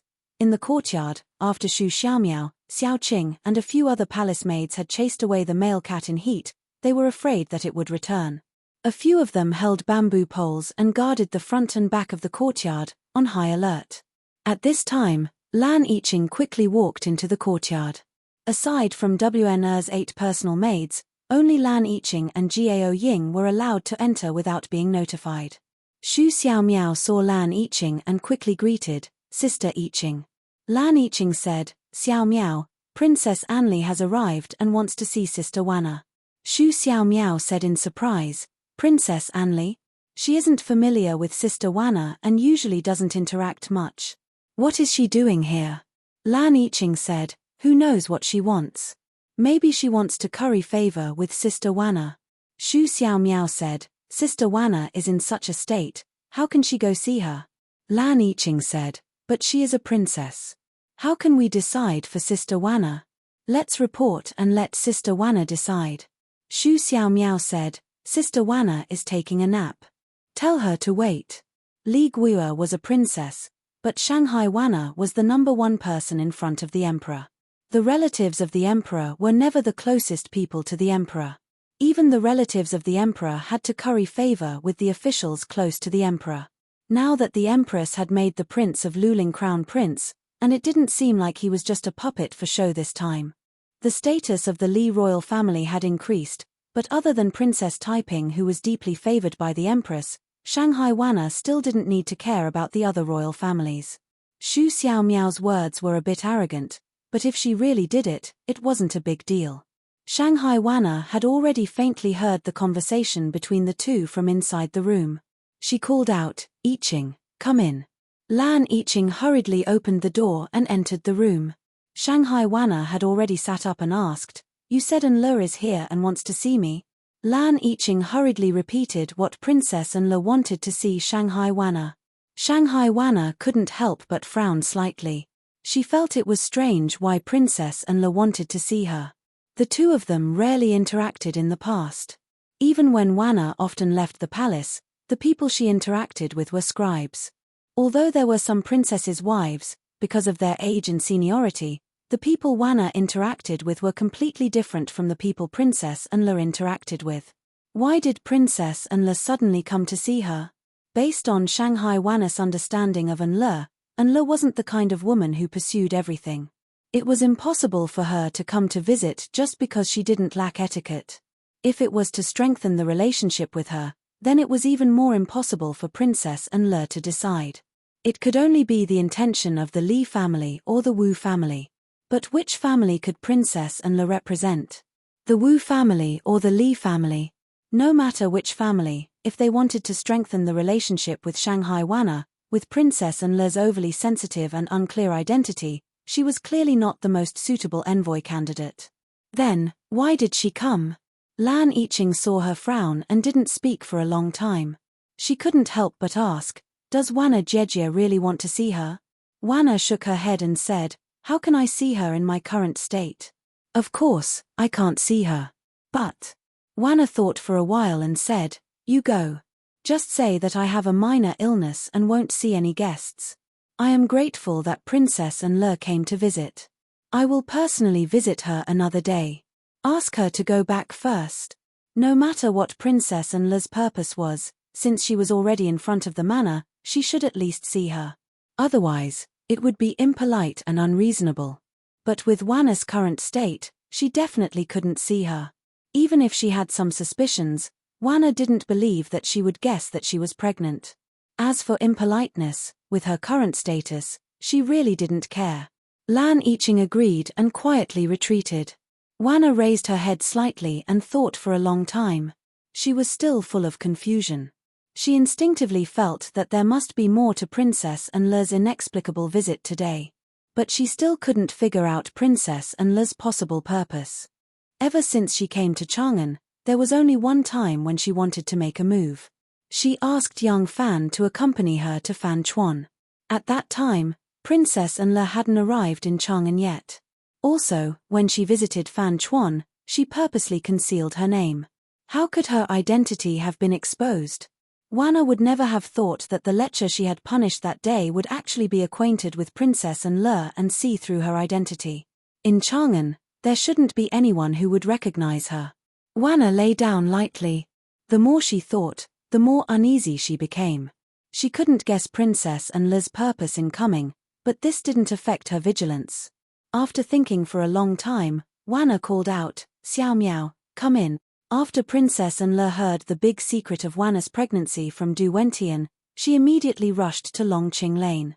She also knew that since she had never interacted with Shanghai Wanna, her sudden visit would be rather abrupt. But she also knew that with her status as a princess of the Li clan and a daughter-in-law of the Wu clan, unless Shanghai Wanna truly had some shameful reason, she would never be slammed at the door. Shangguan Wanna was extremely powerful in the palace, but she never revealed her edge. She maintained a close yet distant relationship with the Wu clan, the Li clan, the Second Zhong clan, and even the Prince of Xiong's various factions. Since she had come to visit, it was best for Shangguan Wanna to invite her in and entertain her for a moment. This was the most appropriate way of handling matters. Thus, the proud and arrogant Princess and Le wanted nothing more than to be slammed at the door. If Wanna refused to see her, she would lose face. This was the result she wanted to see the most. This would prove that Wanna truly had something to hide, and only then would she be able to continue with her plan. She got her wish. Du Wentian had begged to be beaten at Xingjiao Temple, and he had gotten his wish. Princess and Le had run to Longqing Lane to ask to be slapped, and she had gotten her wish. Lan Yiqing came out of the rear residence and went straight to the gates of the estate. He cupped his hands to Princess and Le, who was waiting in the carriage, and reported, "My lord has caught a minor illness and is not feeling well. It is not suitable for me to see any guests today. My lord has said that I have troubled your highness to visit and that I will visit your highness another day." Princess and Le couldn't help but be overjoyed at this. Given her usual temper, being treated so coldly would have made her angry and resentful, but at this moment, she was only filled with joy. And Le faintly smiled. "And Le has come at a bad time. Since this is the case, I will take my leave. Please tell Shangguan my lord that once my lord has recovered, I will visit again." Princess and Le waved her hand, and the maid standing in the carriage let down the bamboo curtain. The coachman cracked his whip and drove 2 strong green oxen to pull the green oil carriage, and slowly left the estate. Princess and Le excitedly blew her fist in the carriage. When she heard Du Wentian speak of this matter, she was already 70% convinced. Now that Shanghai Wanna had rudely refused to see her, she was 90% sure. But Princess and Le only felt that she had made a brilliant move. With just a little probing, she had grasped Wanna's background. She didn't know that Wanna had always been cautious and alert, and that her sudden visit was also illogical. Just as she was leaving Longqing Lane, Wanna had already sent Xu Xiaomiao to inform Yang Fan. Princess and Le excitedly returned to the Du residence. Wu Chengxuan had already returned from the banquet, and when he saw her, he said, "My lady went to visit Shangguan my lord. With my lady's status, why would you condescend to visit him?" Princess and Le rolled her eyes at him, and snappily said, "What status do I have? Do you think Shangguan Wanna can enter her eyes? Fat." Wu Chongshuan saw that she was unhappy, and quickly smiled. Your husband heard that my lady fancied 100 bird feather dress in the East Market today, but it was bought by someone else. My lady, since you like it, then buy it back. It's just a few million, our Wu family. Princess Enla put on a brave face and said, what about our Wu family? Just a few million? You have the nerve to say that, can you afford it? And you are the crown prince of Liang Wang, but what do you have compared to your brothers? How much did that old fart of yours allow you to use? Just a few million? You eat the ashes of the grass, and let out light fart. There were many palace maids and eunuchs waiting by his side. Wu Chongshuan was lectured by his wife in public, and his face alternated between red and white, but he didn't dare to say anything. Princess Enla angrily sat down on the couch, and ordered, someone, invite Master Du here. Wu Chongshuan treated Princess Enla as a fairy from heaven, and he hated it when she came in contact with men. When he heard that she wanted to see Du Wentian, he immediately said unhappily, why does my lady want to see him? If there's anything, can't you just send someone to give the order? Who asked you to talk so much? Princess Enla grabbed the pillow and leaned on it, and put her legs on the couch. Wu Chongshuan quickly came forward, and helped her take off her boots, and began to massage her feet with ease. Shangguan Wana. Princess Enla leaned on the pillow, and closed her eyes to think. She secretly sneered, on what basis can she be more honorable than me?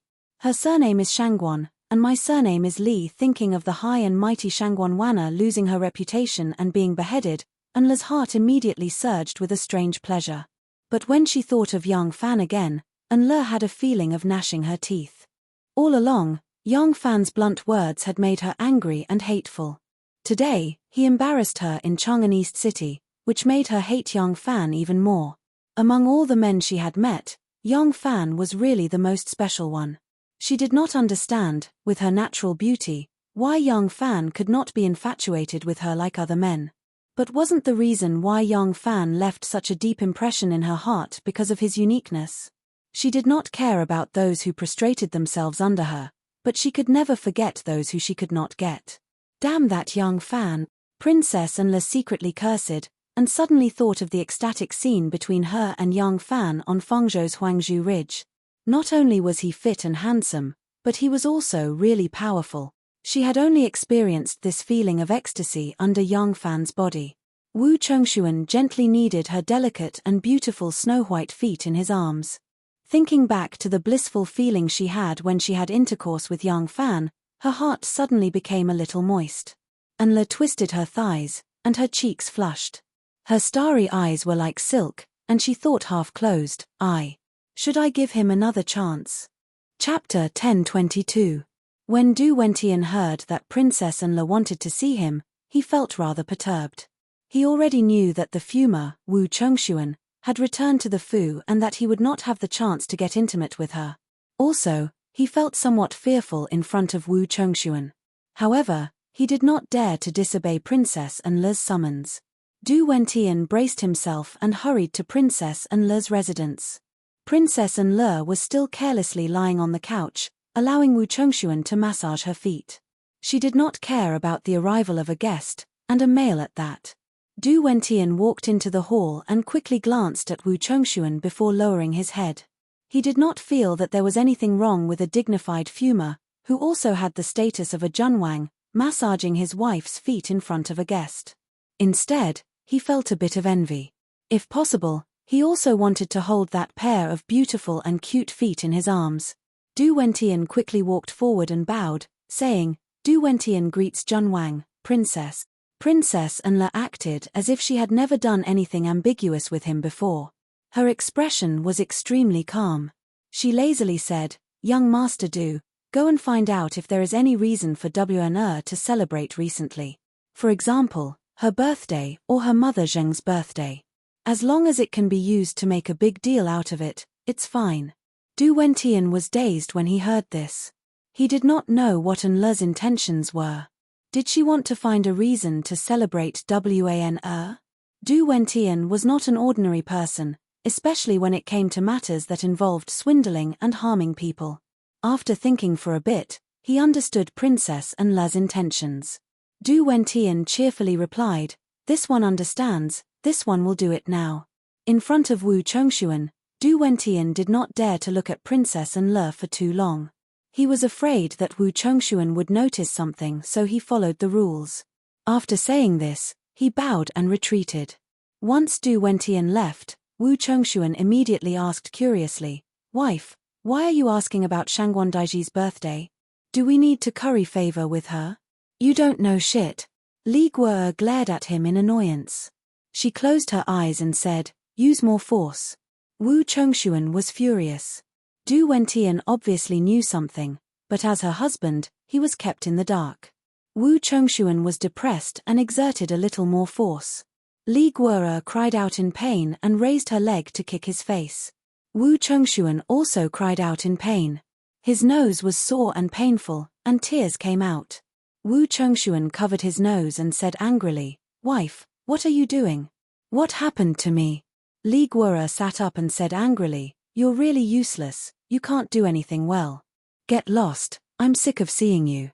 Wu Chongshuan was furious, but under Li Guo's pressure, he did not dare to retort. He stood up angrily and was about to leave when Li Guo suddenly called him back. Her eyes moved slightly and said, "Let me ask you, where should we build our house, have you decided?" Wu Chongshuan covered his nose and said, "Not yet. We just arrived yesterday, and today we went to welcome the Prince of Xiong's 5 sons, so we haven't had time. Tomorrow I'll go pick a suitable place." At this point, he was afraid that Li Guo would scold him for not doing his job, so he quickly asked, "What does wife think of Fan Chuan?" Wei Du and the other great clans of Guanlong all chose their houses there. Li Guo lay back down and beckoned to the 2 palace maids, telling one to massage her shoulders and the other to massage her feet. Her beautiful eyes were half closed as she said, "There's no need to choose. Today I'm going to see Shangguan Daiji. I see that Longqing Pool has beautiful scenery and is not far from the 3 great inner cities. It's a good place to build a house. I've already chosen the place. Tomorrow, find some craftsmen and bring them back." After receiving WNR's closed-door treatment, Li Guo left the island in the center of Longqing Pool and happened to see the Yang clan's mansion being built by the lake. Li Guo saw that Longqing Square had beautiful scenery and that a mansion was built right next to the lake. As soon as she stepped out, she saw the boundless blue waves. She immediately decided to build a mansion by the lake. She had casually asked and found out that the mansion being built was Yang Fan's. This made her even more excited. She planned to buy the land next to Yang Fan's and become a pair of good neighbors with Yang Fan. Wu Chongshuan had no idea that his beloved wife, who he viewed as a treasure, was actually scheming to give him a fresh and tender green hat. This mansion was not the Liang Palace, but rather the couple's mansion, so he naturally had to listen to Enle's instructions as to where to build it. He immediately agreed without hesitation. After the welcoming banquet, the Prince of Xiong's 5 sons were escorted by Marquis Chang Ninghu back to the large mansion where they had been temporarily settled. After Chang Ninghu took his leave, the 5 brothers sat down in the reception hall. When Li Changqi saw that the second brother, Li Changyi, was dead drunk, he hurriedly had someone bring him a pot of sour plum soup. Perhaps it was because they had finally left Wu Zetian's side that they felt relieved, or perhaps it was because the Chang'an officials still treated them with the respect that members of the imperial family should have. The 5 brothers were in a very good mood, so they drank a little too much today. The 4th brother, Li Longye, waved the maids away and personally poured a bowl of sour plum soup for the drunken second brother. He then poured a bowl for himself and sat cross-legged on the bed. Grinning, he said, "We brothers are really happy today. Look at the 5th brother. He usually doesn't touch a drop of wine, but he's drunk today." The eldest brother, Li Changqi, smiled and said nothing. He knew why his brothers were so happy today. It was not because this welcoming banquet was more delicious and luxurious than the food and wine in Luoyang, but because they felt a long-lost respect from the Chang'an officials. After all, Chang'an was the capital of the founding emperor of the Tang dynasty. Li Yuan, Li Shimin, and Li Ji, 3 generations of sovereigns, had used it to command the world. But Wu Zetian's supremacy had happened after she arrived in Luoyang. Thus, the Li family's prestige in Chang'an far surpassed that of Luoyang. The Chang'an officials truly did feel respect for the Li imperial family from the bottom of their hearts. The fifth brother, Li Longfan, said, "The mansion we're living in was lent to us. Living here is not a long-term solution. Didn't imperial grandmother say that she would allow us to choose a place to build the fifth prince's mansion in Chang'an? Shouldn't we settle this first? Otherwise, when imperial grandmother moves to Chang'an, we won't have our own mansion yet." Li Longji nodded and said, "That's right. Tomorrow, let's ask Chang Ningho for help and show us around. He's lived in Chang'an for a long time and is familiar with the area. He should know where to build a mansion. In short, let's try to choose a place close to the three great inner cities." Li Changqi took a sip of sour plum juice and said, "At today's banquet, I happened to hear that Duke Qi's brother-in-law is building a mansion. After choosing a place, let's ask Duke Qi for help." Li Longfan said worriedly, "Will the mansion built by his brother-in-law be okay? We 5 brothers don't have a mansion in Luoyang, nor do we have one in Chang'an. This is our first mansion, so we can't be careless." Li Changqi said, "Don't worry. He won't be careless when building a mansion for us 5 brothers." Li Longji smiled faintly. He understood what his elder brother meant. Friendship couldn't be established by paying a formal visit. If he did that, it would be easy for him to make a fool of himself.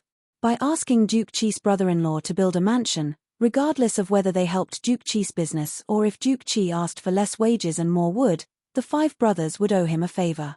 Unknowingly, this friendship would be established. The drunken Li Changyi shouted, "All right, this is my first time in Chang'an, and I want to take a look around. While we're choosing a place, let Chang Ningho show us around. Let me say this first. No matter where this mansion is built, we 5 brothers' mansions must be next to each other. We can't be separated." Li Longfan smiled and said, "That's true. If we're separated, even if you agree, I won't agree." Most of the sons and daughters of the imperial family were indifferent to kinship, but because the 5 sons of the Prince of Xiong had been under house arrest in the Eastern Palace since childhood, they had a deep brotherly bond with each other. It was like this in times of crisis, and it was also like this after they became rich. Even the throne of the emperor could not compare to the deep brotherly bond. In the imperial family for thousands of years, the 5 sons of the Prince of Xiong were a rare exception. Li Changqi carried the plum juice and walked out of the reception hall. When he reached Li Longji's side, he secretly gave him a look. Li Longji understood and followed him out. The scenery in the garden was extremely elegant. There were pavilions, trees, flowers, and grass. There was a bay of gurgling water that formed a winding stream. Li Changqi leaned against the railing and gazed at the reflections in the water, the swimming fish, and the falling flowers. In a low voice, he said, "Sanlang, do you remember what Chang Ningho said today about Yang Fan and Anla competing for wealth and women?" It wasn't that Li Changqi wanted to hide it from his other brothers, but his second brother, Cheng Yi, had a boorish temperament and was chivalrous and righteous. When it came to charging and breaking through enemy lines, it was useless to ask him for help. His 4th and 5th brothers were too young and not very shrewd, so it was easy for them to leak secrets. Li Longji also leaned against the railing and slowly said, "What does big brother mean?" Li Changqi took a sip of the reddish-purple plum juice and leisurely said, "Do you think Yang Fan's actions are out of personal feelings, or does he have other motives?" Li Longji took the bowl from his big brother's hands and took a sip. He muttered to himself, "Big brother, do you think a person who could topple Lai Junchen, destroy the censorate, repeatedly oppose Wu Yizong, and walk between the Wu clan, the second Zhong clan, and our Li clan unscathed? In the end, he's even valued by the imperial grandmother. Do you think he's someone who likes to fight for personal feelings?"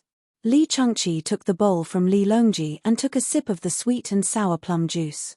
He didn't say anything for a long time. Li Longji said, "Big brother, you also think that Yang Fan has other motives?" Li Changqi said in a low voice, "It's just a feeling, but I can't be sure. Yang Fan is on good terms with Aunt Taiping and King Liang. Now, he's on good terms with the second Zhong clan. This person leaves some leeway in all aspects, and he's too slick in handling matters. I don't feel too reassured." Li Longji said, "Being slick in handling matters in the officialdom can be considered a way to protect oneself, but that's only under normal circumstances. Ever since the imperial grandmother decided to move the capital, the situation has become clearer with each passing day. The political changes in the future are no different from changing the sky. Under these circumstances, if you still want to maintain a close relationship with all sides that are absolutely irreconcilable, you'll only be abandoned by all sides in the end. Big brother, things are different now. Looking at young Fan's actions in the past, he's an extremely intelligent person. Would a smart person do something like this out of personal feelings? It's time for him to make his position clear. That's why I feel that this is very likely a signal he's sending out. Li Chengqi turned to Li Longji and said with bright eyes, "You're saying that we should fight for him?" Li Longji smiled. "Why not give it a try?